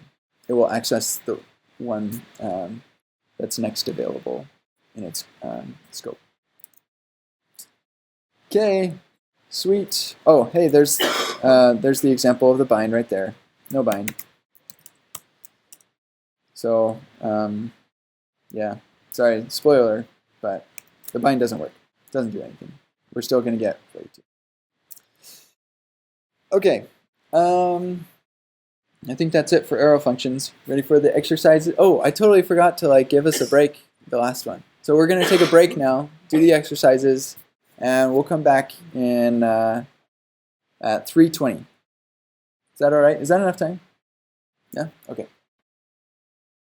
Okay, we're going to go ahead and I'll go on to, or we'll run through the tests. So let's see, test watch. Okay, and we're going to do the arrow function tests. And we've just got a handful of these. So feel free to interrupt me if you have questions. So here we're going to write two functions that take two params and return their object or their product. The first one's a function. The second one is a regular function. So fn multiply is a function that accepts a and b and returns a times b. And arrow multiply is a and b, a times b. Okay, that one's good. Again, interrupt me if you have questions or if it's confusing. So we're going to replace this with an arrow function. And there's that. And binds this. So here we're going to swap out, or the problem is that we get this, what are we doing? Why is it doing? Friends map. Oh yeah, this is not bound to the right thing because this function is not being this bound. So we could actually solve this problem by providing this right there and it works just fine. Or we can use an arrow function here, we'll just get rid of that returns just because we can. And put that right there. And that solves the problem too. And the reason you can't change it's having the function keyword there that binds the function keyword or a method. Oh, okay, or yeah, either one. But yeah, if we were to put an arrow function here, then this would be actually bound to the upper context here. So, yep. That is the reason. Okay, cool. And then, yeah, actually I really like this one. This one's cool. So it makes, like, functional programmers really like arrow functions and short variable names. So we can just go ahead and do all this at once, get rid of all that, and just do that, all in a single line, or single lines each. Much more terse. And yeah, it's pretty good. And honestly, like, I'm okay with the stack trace problems in a situation like this, because what I am going to get, even though I won't get like the inferred name here, I'll at least get that it was inside of a filter, and that filter call was inside of this function, which happens to be an arrow function as well. But in any case, you will get at least a general idea of it was in this order of operations that things blew up, which, yeah, is not as good, but it's trade-offs. Yeah, normally just using regular function with the function name, probably superior with regard to stack traces at least. Okay, any questions about arrow functions? Okay, great. So we have about an hour, and I can't remember when I scheduled this to. I think it's You just changed it to 5. Oh, that's right, because I had to push things back. Are you all good to stay till 5, or should we? I'm seeing a lot of nods. Is that the kind of nod that's like I'm falling asleep? Okay, just kidding. Yeah, we can stay to 5. And I don't have a family to go home to tonight, so I'll stay till. Just kidding. You should have brought them with you. Yeah, one day when they're older, and it's cheaper. Yeah. Well, it'll never be cheaper, but when it's you're richer. Yeah, when I'm richer. Yeah, Sam, you and I can talk about that. No, just kidding. Yeah, so it was requested, and I think it's wise that we focus on things that are practical to those of you here at PayPal using Node with Node version 4, and the things that is supported with out of the box. Yeah, Node 6 should be around pretty quick, but even Node 6 doesn't support too much more than 4 does. So I think we'll probably stick with going chronologically because all of the things up to promises are supported in Node 4. Pretty sure. Almost like 99% sure that is the truth. So I'm pretty confident we can get through that in the next hour and a half. And it was suggested that perhaps I do another one of these workshops to finish up the rest. Maybe next time I come to the office, I'll do something like that. We'll see. Okay, any questions before we move on to the next quiz? We're going to talk about classes. Yay, classes! Okay, sometimes. Okay. So with this classes one, it's a little bit different. With all the other ones, it was like, here's a function, do this thing, and what does this do? This one's a little bit different. We are going to convert prototype style, prototypical inheritance, like object-oriented stuff, to class style. And the solution's down here, no peeking. But it's down there because I might mess up, because, yeah, that's how things go. Okay, so with object-oriented JavaScript, you have a function, and that does some stuff to this, and then you can call new on that. So here we have our test cases here, new pixel. You know what? I'm just gonna uncomment all those out, and we'll see if we can keep things going. This one will be less of like, let's see the output and log it, and more of let's just rewrite this thing. Okay, so yeah, we have this this function that does some stuff. In ES6 classes, we use the class keyword. We give it a name, and then we give it a block. And inside of here, we give it a constructor. Should seem fairly familiar. And then we take the same arguments that we had in our constructor function, and we take that same body, and that is our constructor. And things blow up because, yeah, that's how things go until we get this done. So hopefully it all works.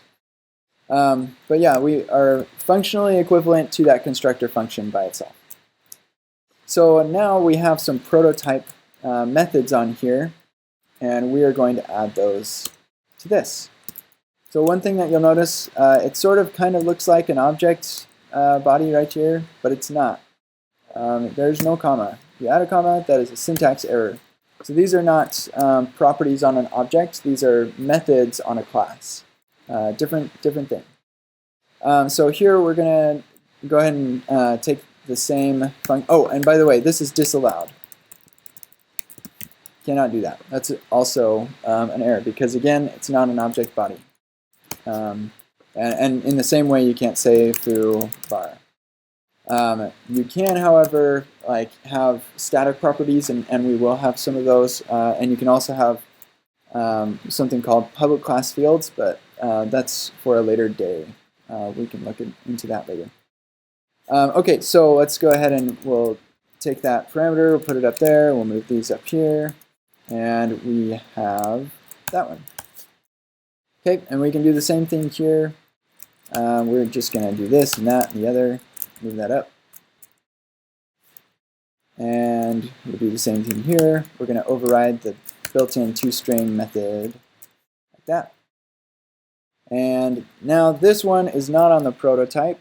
It is a quote-unquote static property of the pixel, but now there's actually a real way to do static properties, and that is with the static keyword. I like to keep those up at the top. Static from object equals, oops, this function.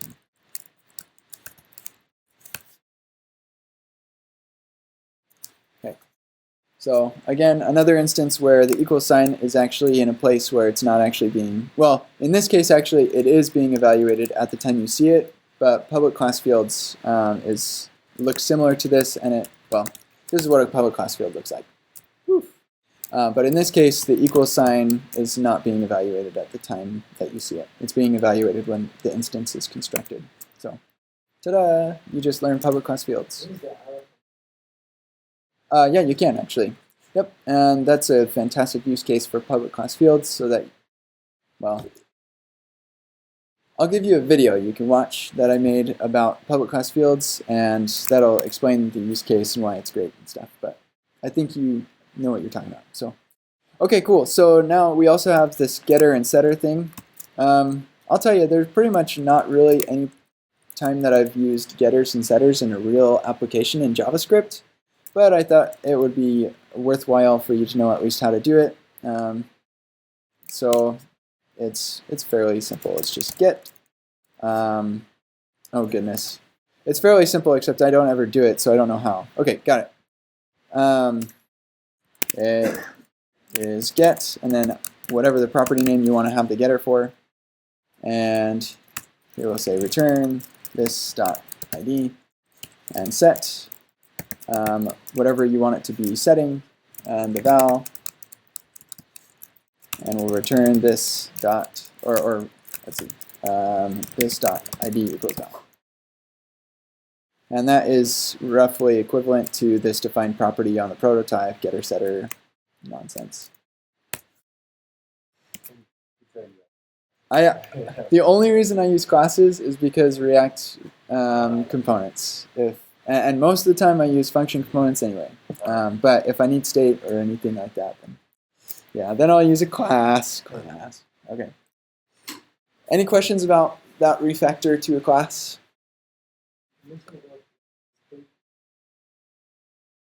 No, it's not. You can do React in ES5 if you like. The same thing goes with like Angular. However, doing that is a little wonky, and you'll have a much better experience if you're transpiling. Because with React, you also have ES6, which you can write the raw JavaScript version of ES6, but it's not as fun. And we're developers, have fun. We're like the epitome of fun. And Babel is the ES6 as well. So Babel is a pluggable transpiler, and it has a plugin for React and JSX. So, and yeah, that's all I have to say about that. Great, so let's refactor this one, a voxel. So actually, I totally forgot to mention at the beginning of this, and I totally should have. But I need to give a shout out to this person in particular who made like a ton of these quizzes that you're looking at. This guy. I made a request out to Twitter, and I was like, hey, I need some help making some quizzes. And he just wrote like half of my quizzes for me. He was amazing. Thank you. I don't know how to pronounce your name, but thank you. What is it? Ajiter? Or Ajiter? Yeah. Thanks, man. That's great. I need to learn how to pronounce that. Yeah, okay. But yeah, so I didn't know what a voxel was, but apparently it's like a pixel that also has a Z index or a Z position. So yeah, it's cool. So yeah, so let's go ahead and create one of these things. The interesting thing about this one is that it has a prototype that, or essentially it extends the pixel. And the way that you do that with classes, we have that voxel extends pixel and create a block. And pretty much everything from here is the same. Constructor, that is the same as this. So we'll just cut and paste. Because we have that extends, we're doing the same thing as we are here. Oh, sorry. One other thing we need to change about the constructor is that we now are like, we can now call super. Yep, words. But it makes things easier. And it does effectively the same thing. Okay, so then we'll take that distance. We're going to override the distance function from the thing we're extending. Oops, no function keyword. And then we'll take this midpoint function, and we'll move that up. And the toString we're also going to override from not only our parent, but not only from object from our parent actually. And then this is a static property, so this will be static. We'll move that up.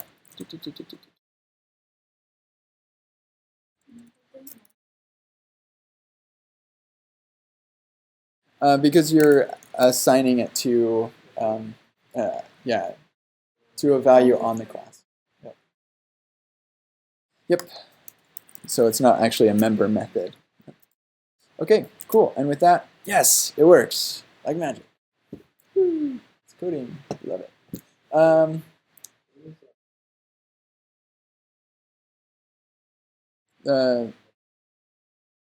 Oh yeah. So like static, like prop equals whatever stuff like that. You mean?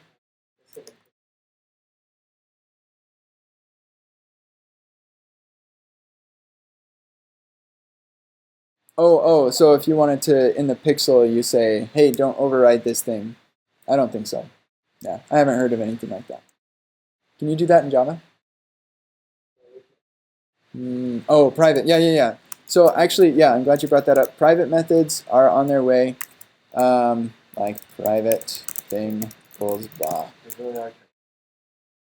Yeah, they really are. So, and then the way that you would access it would be like that. Yeah, we're running out of special characters, if you can't tell.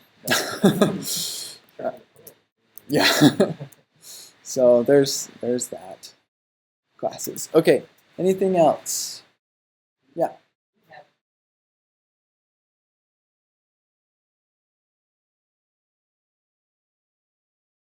Oh yeah. Like overriding or overloading. Yeah. Yeah. So you can't do overloading in the language itself. You have to do it with fancy JavaScript. Yep. But you can, and that's fun. That's the fun dynamic nature of JavaScript. It's a trade-off, I guess. And I don't expect overloading to ever be a thing in JavaScript. It's kind of different. All right, awesome. Let's go ahead and get to the exercises for classes. I hope you're ready with your dog and animal classes. So pro tip on this one, when you create your class for the first test, or your classes for the first test, copy and paste those ones to the next one. I guess we start out with just one, right? But yeah, copy and paste your classes as you go, because you're going to be building on the same class for the most part. So, unless you want to practice typing, in which case feel free to type as much as you like. So while you're all finishing up, fun fact about some of the ES6 features. They decided that with some of these features, if they're detected in a file, that file is in what's called implied strict mode. And so you don't need use strict at the top of the file or anything like that. So like I'm pretty sure classes and import export, if it sees those, that's an implied. I think maybe let and const, but I'm not sure about that. But there are a couple of features that if it finds those, it's like, okay, I'm going to put this file in strict mode. And so yeah, I pretty much never write use strict anymore, which is great. And I'm fairly certain that Babel, when you're transpiling with Babel, it doesn't care about whether you're using those things, it just adds use strict all the time. Just because life's better when you're strict. So that might not be true though. Let's find out. Babel. Poof, use strict. So yes, Babel will stick use strict in no matter what. I remember when I started, right before I started using Babel, I converted my project over to Webpack. And I wrote a loader, a Webpack loader, that would automatically insert use strict at the top of every one of my files. So I wouldn't have to write it anymore. I was like, this is amazing. So for like, it was just about a week. I was like, I'm so happy I never had to write use strict. And then I added Babel because I was like, wow, this is a lot easier than I thought. Just a loader, poof, it works. It was 6 to 5 at the time. And then I started seeing use strict twice in all my files. Like, what? I don't need that loader. Like, I worked hard on that. And I've never typed use strict since. Raise your hand if you're finished already. Okay, we got most of you. So let's do this. Okay. So we're going to create an animal class. Class animal. that has a block with a constructor that takes a name, and it assigns this .name to the name. And let's get to our test again. And we'll do just the classes. And we'll do just this one. Oops. Okay, so hold on a second. Oh, haha, class text. There we go. Okay, so that one's good. I'm going to copy this and put it down in here, put only on this one. And what happened to our indentation? Okay, so this one, constructor with the default parameter. I didn't really show you this, but I figured you'd be able to get it. Honey badger. And now that one's good. So it works just the same. We'll get that class back. And this time, we are going to stick on an instance method called sayName. And it's a method, so you can't put like function. Oops. No, just a method. And here it needs to return what the name is. So return, my name is this.name. Okay, and that one's good. Now only on this, we'll get our class back. Oops, yeah. And here we're going to add a static method called create. And that is static create. Yeah, it takes a name, and it returns a new animal name. I don't know why you'd ever do this, honestly, but this is a contrived example after all. So there's that. I definitely see instances where static methods are valuable. This in particular, though, is kind of weird. I don't know why you do that. Okay, and then here we're going to have a dog class that extends the animal class. So dog extends animal, and we're going to get rid of the create here, and we'll call super. Where's the name? And yep, I think that'll do it. So little tip here. Sometimes you don't want to sometimes you don't want to keep track of all the arguments that this thing is supposed to accept or something. So I've done this before with React components. I'll just forward on all the args. That can be useful sometimes. Okay. Yeah. Yep. Yep. Exactly. I'll demonstrate that. I should probably have an exercise for that. But yeah, we could say return super.say, and then we could, well, that doesn't really work. But then we could say like return dog. Yeah, and we'll just do that's a little odd dog. So make sure that works. Where is it? Oh, haha. Only, yeah, it happens all the time. There we go. Dog. My name is Fido. So, yep. Thanks for bringing that up. Yeah, if you want to log an issue, remind me to do that. That'd be great. Okay, and getters and setters. This one tripped a couple people up, but yeah, hopefully not for long. So actually, we don't need the dog class here, and we don't even need sayName or create. So here we do have a name, but we want a getter and a setter so that we can do this fancy stuff for when they get it. We want it to actually return something type of animal for some reason. So because we want the getter and setter to be called name, we can't actually have a member property called name. And so we're going to give it an underscore. It's kind of a common convention-ish. It's like, hey, developers, don't touch this, but actually you can because JavaScript doesn't have private properties until sometime in the future. So what we're going to do is we'll say get name, and we'll return this.name, type of animal, and a set name. And this one will just say this. Oh, and we got to get the new name. This dot name equals the new name. And make sure we are running this test. Only that one.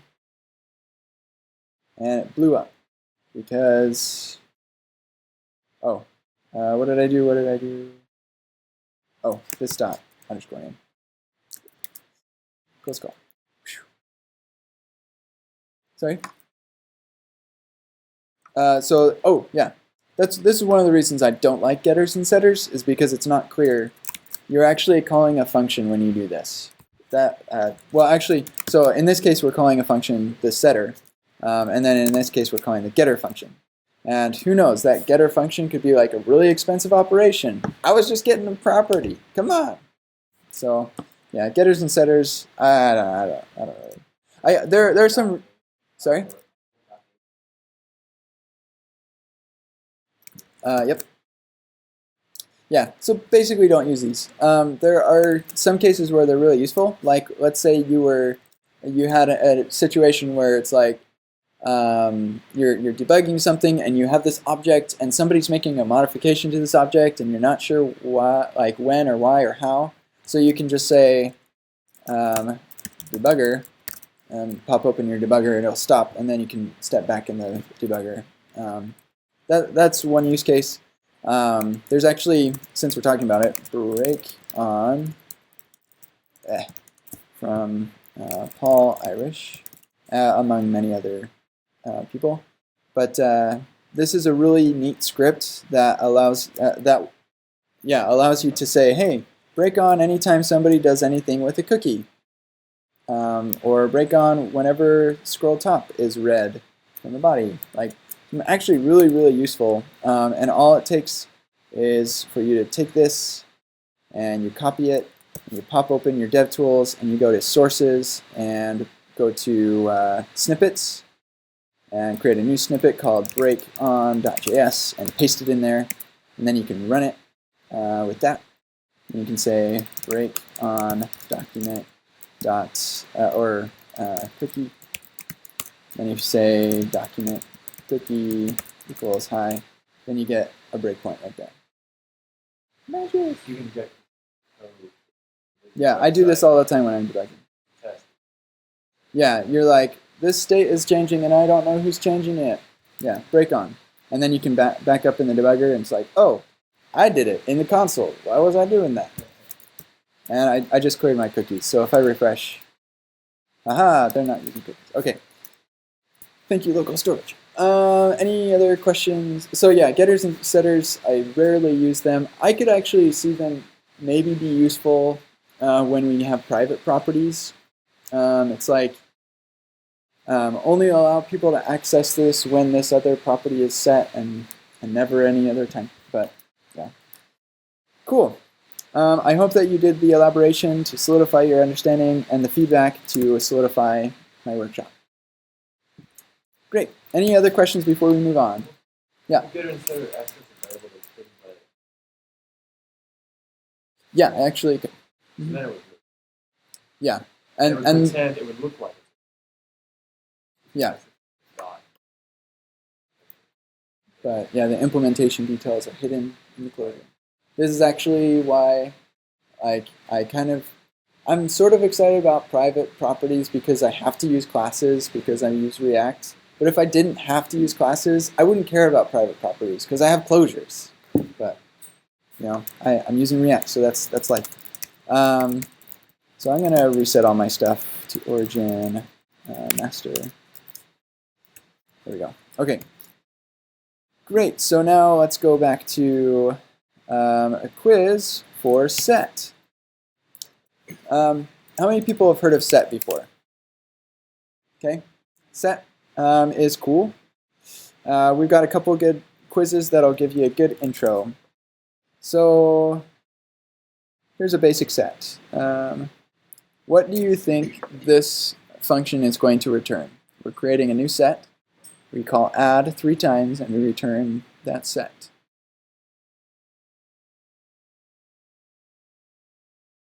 1 and 2. Going once, going twice. Save. Yes. So that's one of the properties of a set. One of the main use cases of a set is unique. They're entirely and totally unique. So yeah, you can add as many ones as you want. You're only going to get one. So fun stuff. Okay. So let's learn more about this uniqueness. What about this one? We have this object, A and B, 45, 50. We create a new set. We pass that object and we add another one. That's 45 and 50. What are we going to get back from that one? Yeah, 2 objects that look the same. So that's fun. So yeah, this is referential equality. Triple equals is what we're looking at here. All right, initialize set. So as fun as it is to call add a million times, it'd be really nice to be able to initialize it with something. So how do you suppose would be a reasonable way to initialize a set? Let's say we have this array of things. Yeah, pass in the array. Hopefully intuitive. Okay, so then let's look at some of the methods that we have on sets. So you didn't see anything. Okay, so let me get a little bit more room here. So we have this object. We're creating a new set. It has 1, 2, object 3, 4. We want to get the size of it, so I'm going to just intuitively think that would be set.length perhaps. Has object, we're going to check for the index of that object not being -1, and index of 5 not -1. So has 5 should be false, has ob should be true, right? And then the third item, let's get that third one, should be the object, right? So that's not what happens. We actually get an error. That error is log is not defined because, my bad, because I'm bad. All right, so the error is index of is not a function. So sets don't have index of. So you might think, well, okay, what about includes? Maybe? Perhaps? No, doesn't have includes either. Well, huh?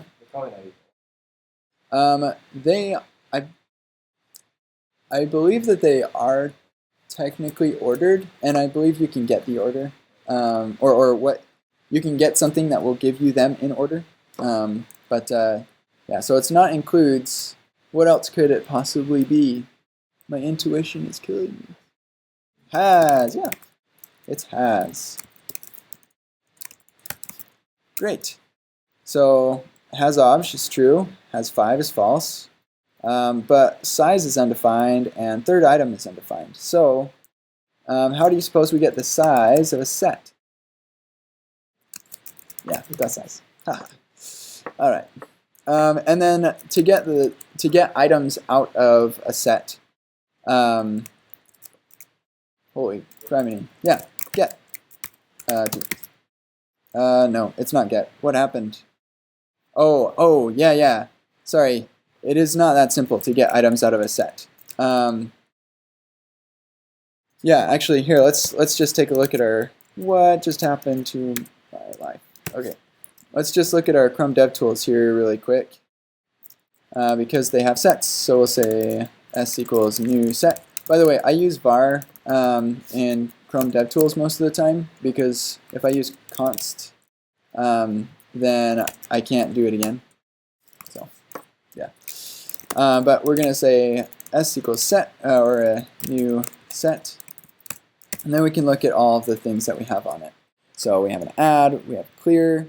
Oh, I think I'm spoiler, but yeah, delete entries for each, has, keys, size, and values. But there's nothing in here that says you can get like a single value, like one value. So that's kind of weird. But if we go for values, that gives us back what's called a set iterator. And we won't have time to talk about iterators very much, which is kind of sad. But what if you recall, a little while ago, I talked about a new feature of the language that consumes iterators and allows you to pull things off of things that are iterable, like an array or a string. Can you remember what that was? Anybody? Yeah, spread or rest. So what if we did this? We're going to say const equals set. So so first item, or 0, 1, 2, third item. Is that right? I don't know. There we go. And so we can pull that off. We can destructure this thing that is iterable, and we could also get the rest of the items if that was our desire. Oh, you can destructure. Yeah, you can destructure a set. There we go. Yeah, in the same way that you do with an array. Yep. So sweet. Removing duplicates is one of the cool bits of sets, is that you can take an array that has duplicates in it, and then you can remove those duplicates just by making a set out of it. So here is our naive approach where we say, okay, filter, and as long as that thing isn't already in there, then we'll do that, and it's not fun, and imperative, whatever. So instead, we're going to say unique array equals a new set of that array. But now we're not getting back an array anymore, we're getting a set. So to turn that back into an array, yeah, array.from. So it's an array-like thing, sort of. This is like a special case. Yeah, we can create an array out of it. Another thing that we can do, which is kind of interesting, is because it is iterable, or it implements iterator, we can spread it across a new array. That works too. It's pretty cool. And with that, you can also do 1, 2, 3, and get that. But now it's not unique anymore, is it? Oh snap. So there's that. Cool, cool. So sets, pretty neat. So now we can iterate over this thing that implements iterable, and we can iterate with something that is new called the for loop. So this is new in ES6, and it allows you to iterate over things that implement iterable, like arrays and strings and whatever else, and sets. So here we can iterate over those sets and get all of the items. What this is, the iterable for set basically gets the dot values out of it. I'm pretty sure that's the default implementation. But there's also keys, which incidentally, in sets, the key and the value are the same. And then there's also entries, where it's key value. Cool. And then here you can spread sets like yes, yeah. Sorry, it might be confusing to have just numbers in there, but yeah, key will always be value. This will make a little bit more sense when we talk about maps. Yeah. It's kind of weird though if you're like, what? But yeah, it's useful for interop. Why is there even oh?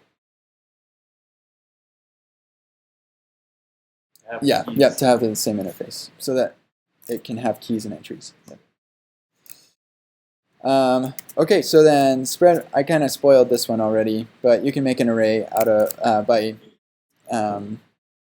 spreading sets across an array. Incidentally, you can also concat a set. Well, haha, no you can't. Just kidding. Sometimes I say things that I think are true, and it turns out not to be true. But I correct myself when I'm wrong, so that's good. Great. And then you can also destructure and get the rest, as I kind of spoiled about earlier as well. So ... gather or rest or ... operator, whatever you want to call it. Okay. Yeah, that's pretty much it for sets. Any questions? Okay, great. So if we do exercise for 10 minutes, and then we do maps for like 20 minutes with the exercise, then we have weak maps, which is like basically map with one small difference. Should definitely finish by, yeah, we should be okay. We should be able to get to promises before we have to call it a day. So let's do that. Go ahead and implement sets or fix the set tests.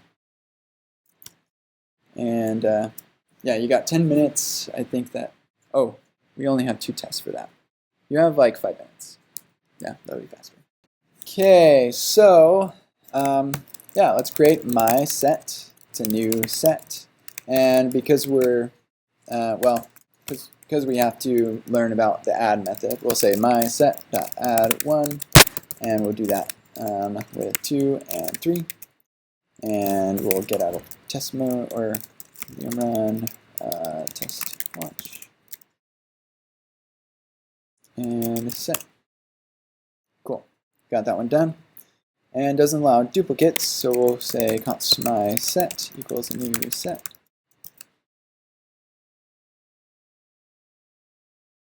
And set our my set dot add one. Yeah, just do. Oops. There we go.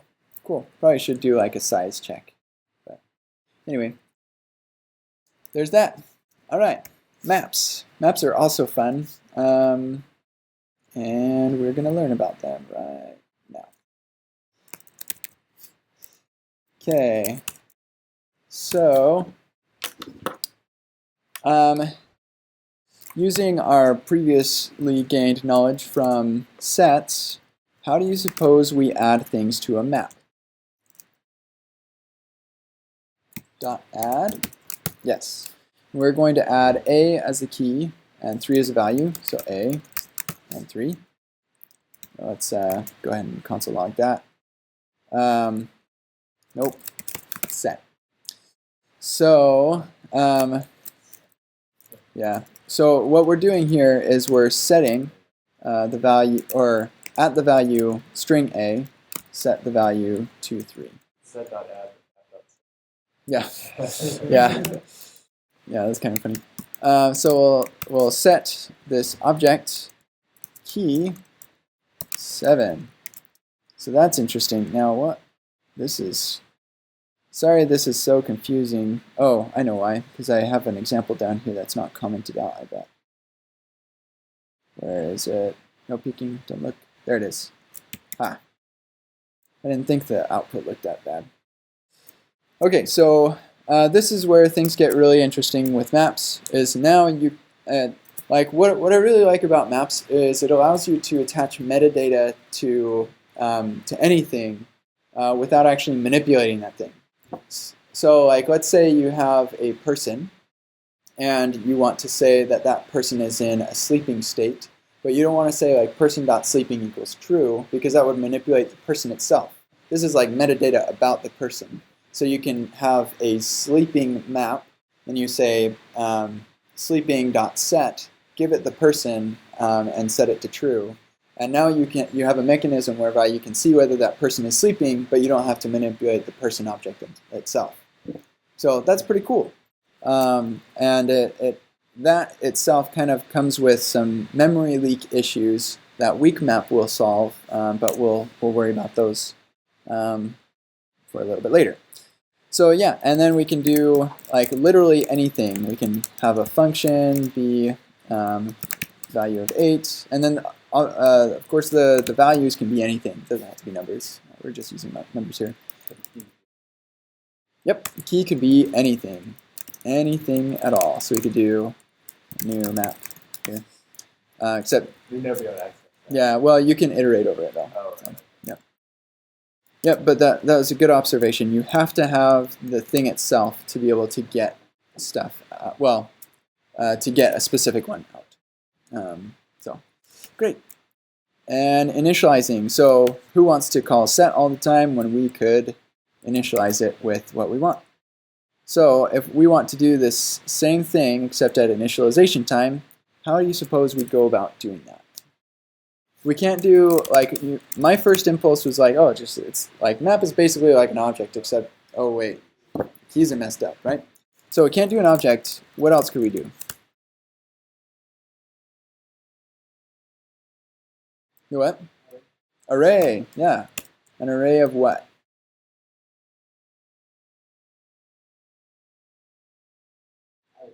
Array of arrays, exactly. Yeah.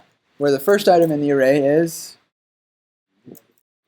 the key, and the second is the value. Poof. And then we can just do, we'll just do this. And get rid of that.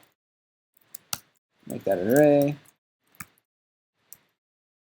And remove that. And now we have the exact, like, structurally the exact same map as we had before. Except we did that at initialization time, which is kind of nice. So it's an array of arrays for creating a map. Okay, great. Now, unique pair. What will this function return? We have a map. We have an object. We are setting that object, and that object is raspberries good is true, of course. Raspberries are delicious. It's sort of good? No, no. Really good? Yes, yes. But another thing we're doing is we're setting an object that looks just like the other one to sort of good is false. So what is this map going to look like when we're all done?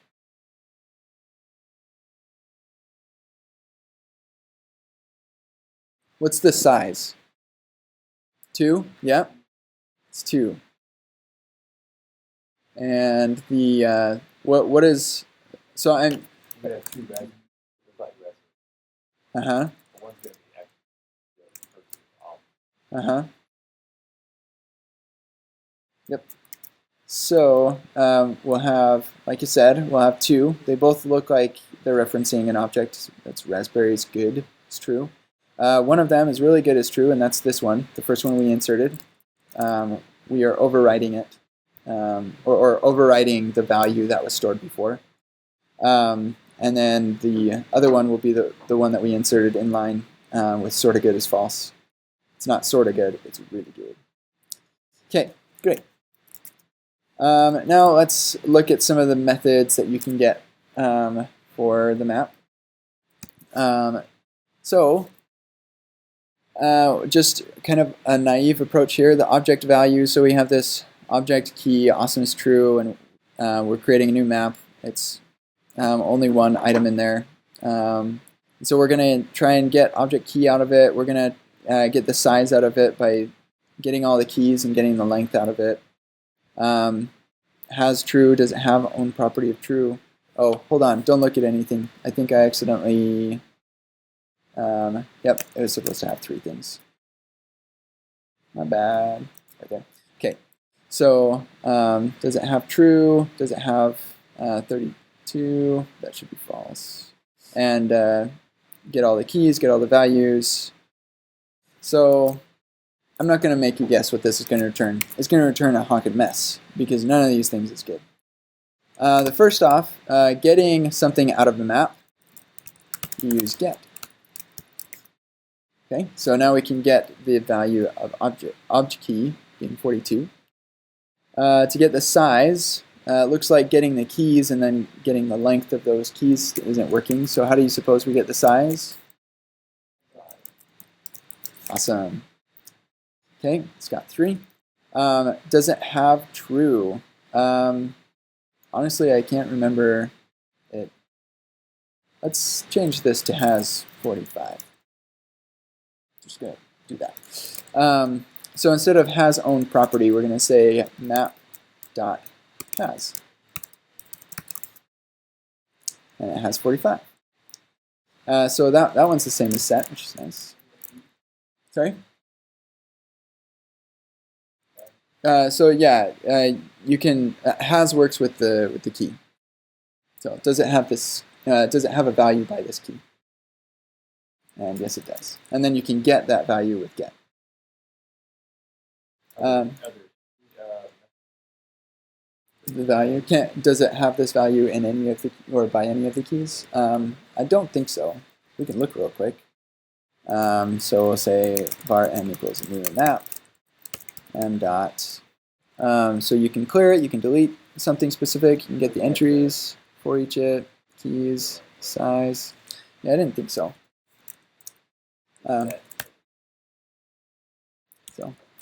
Yeah, so then we can see map has 32. It'll be false. It doesn't have any keys of 32. So to get the keys, the values, and the entries, that one's kind of interesting. So if we just try map.keys and map.values and map.entries, what we're going to get is a bunch of iterators. Darn iterators. And I wasn't super stoked about iterators until I realized that this works with iterators. Then I was like, oh yeah, okay, iterators, kind of legit. So we'll say keys equals,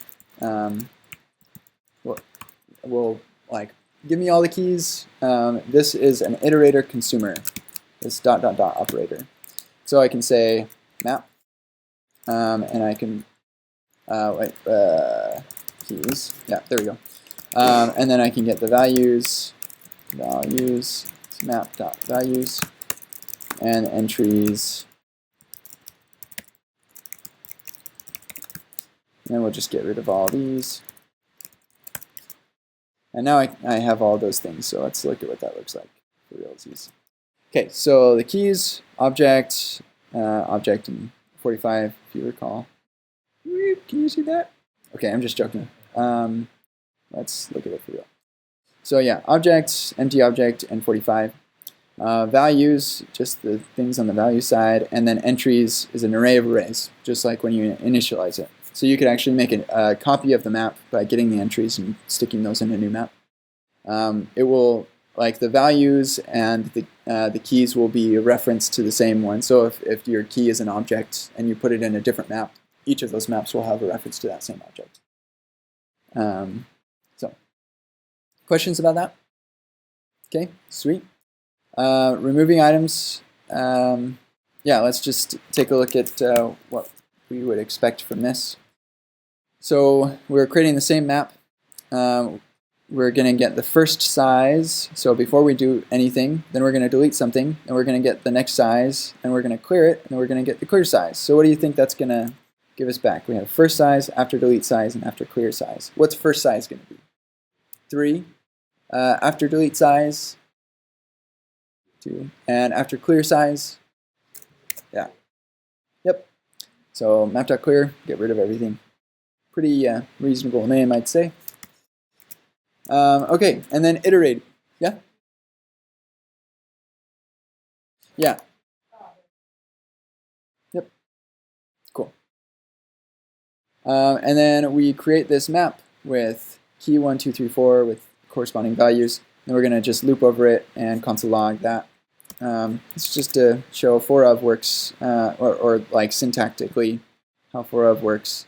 Where what you get here is actually the corresponding array. But if you want, you can actually destructure that at declaration time. So, and that's pretty common. And then so that's the default iterator for a map. You can also do values, and then you just get value. You wouldn't get the key. So, and it, keys as well. You can do keys. So with a set, the default iterator is values. With map, it's entries. Okay, sweet. And then spread. So you can take this map that you've created and turn it into an array. So what is that going to look like? Yep, array of arrays. It'll look just like that, except funny formatting. And you can use rest on it as well. So you can get the first and second item out of this map and get the rest. So does it remember insertion order? Yeah. it has to. So we're going to get, oh, I've got too many console logs going on. There we go. So we're going to get key 3 and value 3 and key 4 and value 4. Okay. Awesome. I'm going to go ahead and show you weak map really quick and let you do both. Just because weak map is pretty much all the same things apply, except for one really, really key important detail that has to do with garbage collection and memory leaks. So yeah, we'll just look at, first we'll look at some of the behavior and then we'll explain some of the semantics. So we have this object, so we create a weak map. There's also a weak set. Function's pretty much the same as a set, except with the same differences that weak map has to map. So should be pretty reasonable. So we're going to create this weak map with this object here that we're inlining and true, and then this object that we created and have a reference to, so wheat. So what do you think the size of this weak map will be? It will be undefined. And weak map.get obj value. Come on, say it with me. Sweet. Yeah, it'll be sweet. Values, keys, and entries. You notice I'm not calling them because that would result in an error. So weak map does not keep track of its size, does not allow you to get the values, keys, or entries. So what is the purpose of a weak map, you might ask? Well, a weak map pretty much only allows you to do something like this. So let's go back to our people sleeping example. Let's say I have an array of 1,000 people, and I'm constantly adding and removing people, and I don't care about the old people anymore and stuff, and I'm storing their sleep state inside of a map. Now, when I remove somebody and I'm like, I don't care about you anymore, you know who does care about them? That map that's storing their sleep state. And if that person has a bunch of data associated with them, then they're taking up space in memory, and I don't care about it, but that map still does. That's really annoying. And I don't want to have to remember to clear that map and manage that. It's like managing garbage collection yourself. Who wants to do that? So weak map basically says when garbage collection comes around, if the only thing referencing this object is a weak map, get rid of it. So now I don't have to worry about that. So I can still attach metadata to this thing without manipulating it, but not have to worry about making sure things get removed when it's not being referenced in the So anything you put in that you haven't stored a reference outside of. Yep, it's going to be gone. So that's why I called this I do not have you ever, because I can never get that. And it's probably gone by the time we finish running our function in. Well, who knows when garbage collection happens, but next garbage collection, it's gone.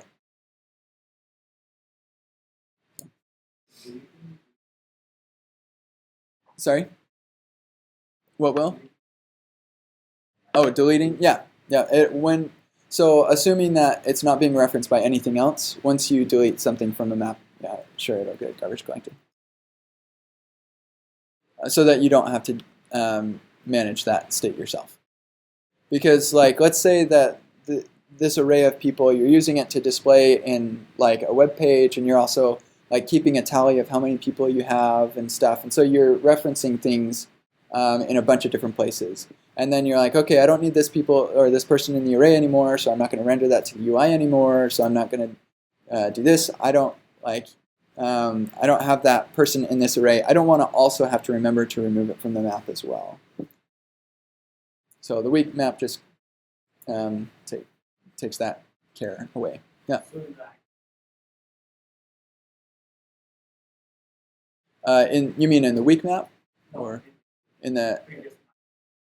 Yeah, in the previous map, if that's right. Yeah, and the reason is because the map is referencing it. So like garbage collection will only remove stuff that's not being referenced, and that's the only distinction between map and weak map. Except for, like, map is, or a weak map has the word weak in it. That's right. Yep. No way to iterate on it. Yeah, it'll blow up if you go console.log weak map. does not implement symbol.iterator, or symbol.iterator is not a function. Okay, so that's that, and that is we've got.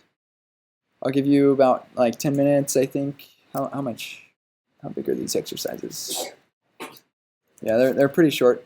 So I'll give you a couple minutes to work on those, and then we'll talk promises. And we probably won't have time for the exercises, but promises are kind of like important. And so I'll give you the quiz stuff for that, and then we'll call it.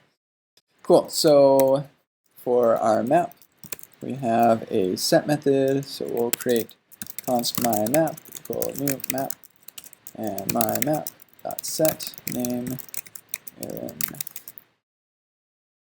Okay, and only on this one. Can use objects as a key. So create const myMap equals a new map. myMap dot set user value. We're good there. And then does not coerce keys. So here we're setting the number one to be Aaron, and the string one to be Aaron. But we're trying to get the string 1 first, so that's going to be undefined. And then we set it, and then we're going to get Aaron. So now this my map, quick quiz, what's the size of my map? Okay. Yeah. So it has 2 unique keys in it, the string 1 and the number 1. Great. I hope that you have elaboration in here. And for the weak map, it has a set method. So const myMap equals a new weak map, and myMap.set key to the value. Okay, so it works similar to a regular old map, but it has one cool property here, and that is that it can be used to store metadata about things without causing memory leaks. So this is what we're going to do. In your person module or something, you would say a private properties map or something like that. New weak map. And then, here, let's see, private member variables. Let's see, person, name, and age. Yeah, so we don't want to expose name and age like globally. We're just going to expose these getters, or this get name and get age. Probably could do like a getter setter thing. But anyway, we don't want to expose this to anybody. So we're going to say private properties.set this with those properties, name and age. Okay, and then when we get the name, we're going to say private properties get this dot name, and same with the age, and that should get us to pass. And then we could also have like a setter and do set this age and merge the objects and stuff. But, and again, the distinction between this and map is this one, memory leak, this one, no memory leak.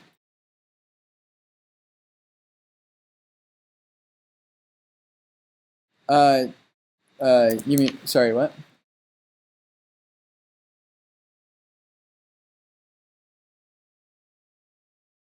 Sorry, I can't hear you. Oh yeah, declaring it outside of the class. But yeah, you can make it a static. So you could do static private property. Yeah, we'll just do this. Yeah, it would be accessible. And that may or may not be okay. But in any case, oh, and this is misspelled private. But in any case, now you'd have to say person, oops, dot, but that would work fine. And that way it's like scoped to the person class.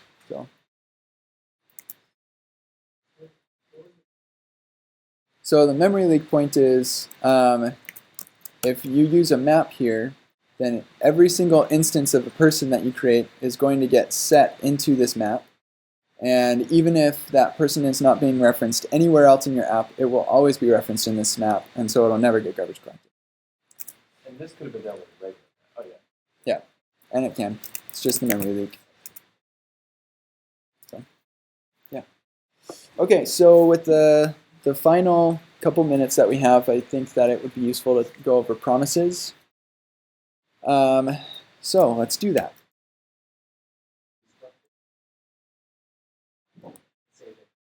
Say that you wanted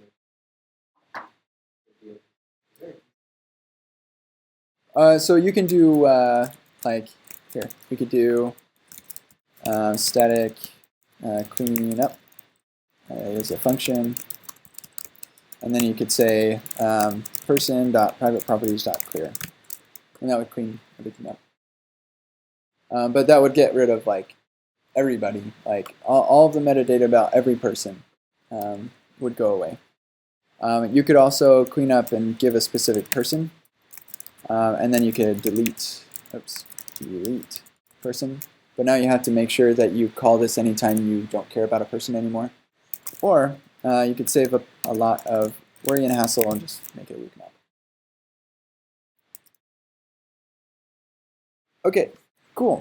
Promises.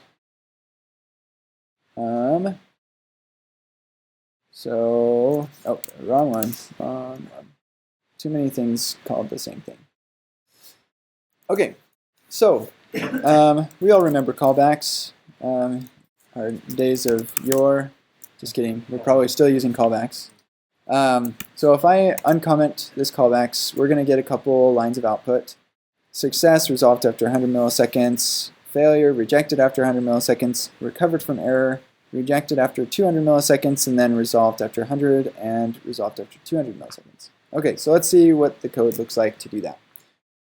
Okay, so we have this callback thing. There's a log result function that we're calling. It's down here. Oh man, makes me shudder to. That's so much code. So this log result just accepts a function. We call that function with the callback pattern. So error result. If there's an error, then we'll log an error. That log error, it just forwards things on to console.error. That way we don't have to worry about binding stuff. That's pretty much all that's there for. And where did it go? Where did it go? There it is. Wait. I'm lost. Log result. Right. There you go. Okay. And then if instead of an error there's a result, then we'll log the result. So let's look up here at this confusing callback code.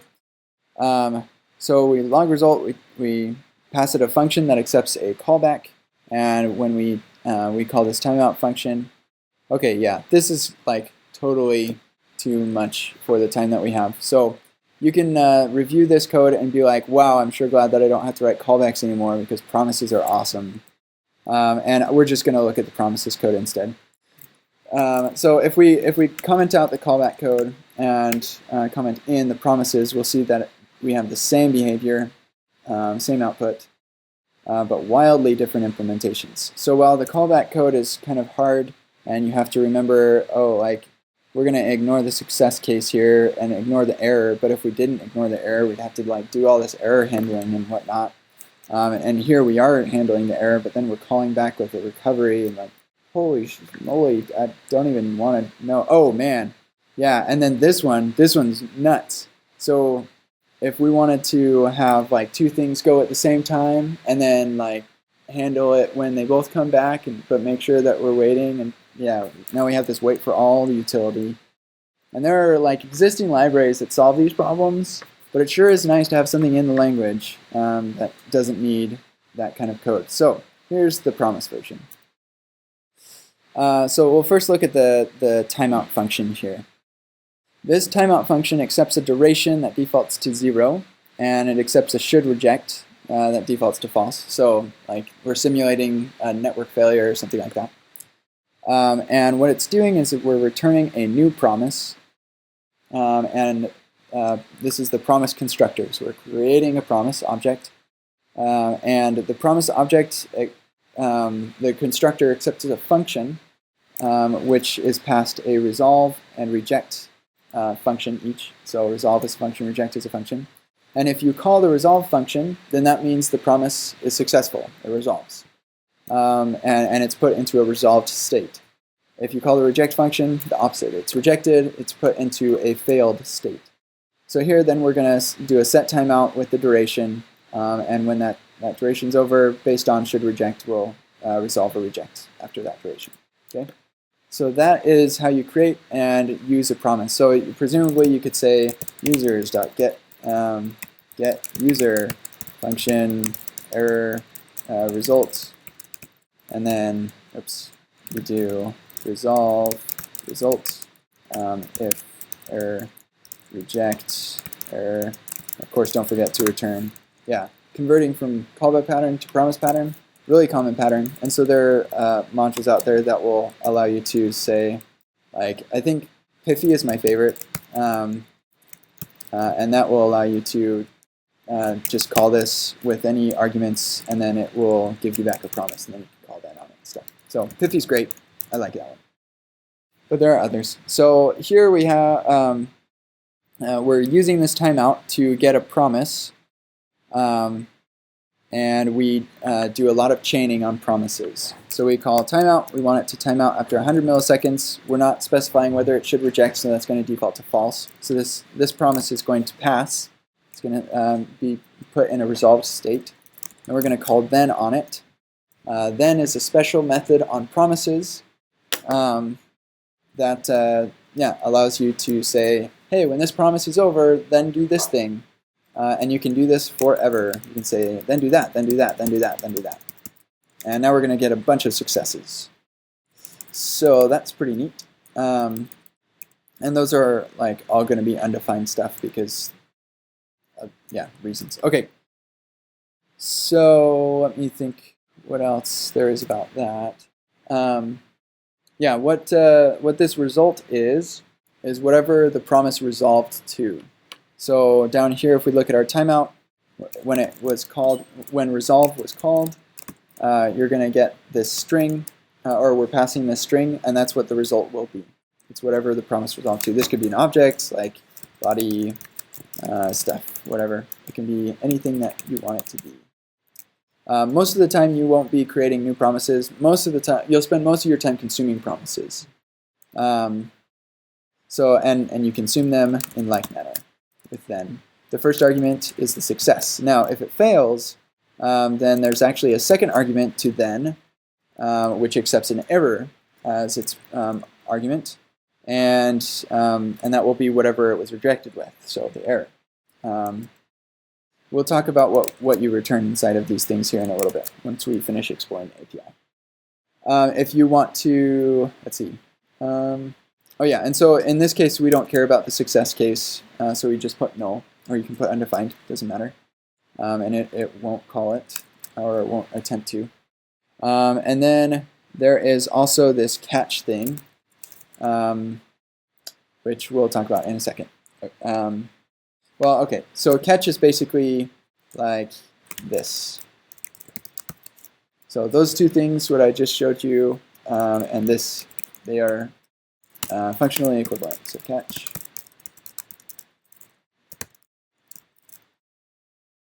So that is the same as that. Same thing. Okay, cool. So now let's talk a little bit about your handler functions. So this is your success handler.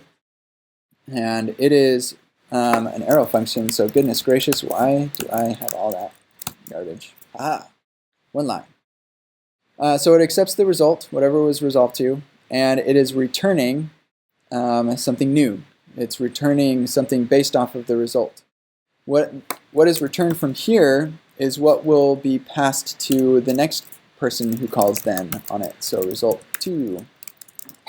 And then that can do something with the result. So this chaining effect happens forever until you actually do something with it. In our case, we are taking that successful promise that's returned from this then call. So here, let's take a step back really quick. This timeout is creating a promise. We call then on it, and this then returns us a a new promise. It's not the same promise, totally different promise that only resolves when this function is returned, or when it returns. So the successful promise being the thing that is returned from this then, we are calling then on that promise, and when that happens, we're going to log if it's a success or log error if it's a failure. And yeah, like I said, we can do as many of these as we want without indenting them, please. But anyway, and what ultimately gets assigned to our successful promise is the one that's last. Right? That's just JavaScript. Okay, so you can return anything that you like from this, but if it's a promise, if it's another promise, so we return a new promise, then it is going to wait until that promise resolves. So that's like the only special case. You return anything, that's what's going to be returned. If you return a promise, it'll wait until that's resolved before calling the next then function. Yeah, and so this actually will hang forever because I'm not resolving that promise. Okay, cool. Another thing about how promises work is you can also throw an error inside of your handler. So like, let's say I was going to return get users, and that returns a promise, and that's rejected or something. Or I throw a new error syntax stuff. If that happens, then it actually doesn't like throw your program away or whatever and blow up. What it will do is it turns this the resulting promise into a rejected state. And so now if I save this, we're going to get this isn't like an error being thrown, this is an error being logged, but the syntax stuff. So now we're logging the error rather than the result, because it's now in an error state. And so our log error function is getting called. But you can recover from that error by saying catch, or adding a then with a null and an error handler. And you can do whatever you like with it. You can return something new. And now that error, or that promise that was in a rejected state is now in a resolved state because we caught it, we didn't care about the error, or we just did something with it and we returned something. If we want to keep it in a rejected state, we just want to like log the error and then like propagate the error up, then we will return, or we'll either throw the error itself, we'll throw it again, and that'll keep it in a rejected state, or because I don't like seeing the word throw in my code, just because it scares me, I don't know. But we return promise.reject error, and that is functionally equivalent, same thing. And that's what I do most of the time. Another thing is if you've got, here, let's back up back to this. So let's say you've got a bunch of these chained on forever. Oh goodness. And then, yikes. You like, let's say at some point in here you're worried, oh, it might break here or it might break here. You're going to add a catch at the very end, and that will catch it at any point. So wherever that turned into a failure case, it will be caught here. Again, that can also be a then with null and an error. Another important thing to note, so here let's put this, make this then have an error handler as well. So like your then function, or yeah, your then call can have both a success and an error handler. If this has an error handler here, we console log the error. This will catch any errors that are thrown here, but it will not catch the error that is thrown here. So it will not catch a sibling error. This is why I often will put my catch at the bottom of the chain and just have it be a catch. There are sometimes you don't want to do that because you wind up like swallowing errors and stuff, but most of the time that's your intention. So yeah, so I think those are probably the most important things to remember, and like right now, if you remember those things, you know more about promises than lots and lots and lots of people. is the ability to change a promise from error state to success state and back again, and go back and forth forever.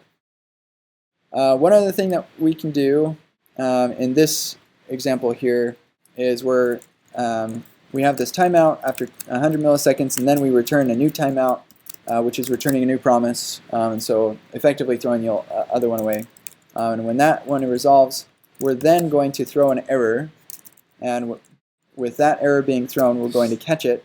We're not going to do anything with the error, and then we're going to return this promise.all thing. And that promise.all, because we're not throwing a new error or returning promise.reject of the error that we got, this is going to turn our promise into resolved state, and any thens from here on out will wait until until both of those promises resolve. And it's going to get those as an array. So here we have that right there, resolved after 100 milliseconds and after 200 milliseconds. And it will be in the same order as we pass it in here. Promise.all is kind of handy. So get user, get contacts, get finances. You can get all those things, and then when it's all done, give it back to me in an array. It's really nice to not have to manage that yourself. Yeah, that's pretty much everything I think you need to know about promises. It's not, I wouldn't be surprised if you forgot some of this stuff, because I went over it really quickly, and you're not going to have, unless you stick around, you're not going to have a chance to practice it. But yeah, that's pretty much it for promises, and you can do the test later. A couple other things before I move on to my last thing. Any questions about promises? Or I know that was a ton of stuff, so you can watch the video later. There is actually a really good blog post, problem with promises. We have a problem with promises. This is a great one. He asked a clear question, right? Yeah. So this explains common mistakes with promises and how to avoid them. Do you think moving to async await would help? Async await does help a little bit. Like sugar over. Yeah. So the async await example of this stuff is even simpler. So here's the promises example. This is a version of that. Async await is a little simpler. It's less indenting, less functions and closures and stuff. Okay, so my last thing is I do have some resources for you in my slides. These slides you can find kcd.im/es6-intro-slides, and a couple other resources on here. And then I do have the feedback of feedback form. So if you didn't fill out any of the feedback, which I know some of you didn't, but I know some of you did and filled out a lot. Thank you for that. But in any case, if you could please fill out this feedback form, I would greatly appreciate it. Yeah, that's all that I have for you. So thank you so much for coming, and we'll see you all around.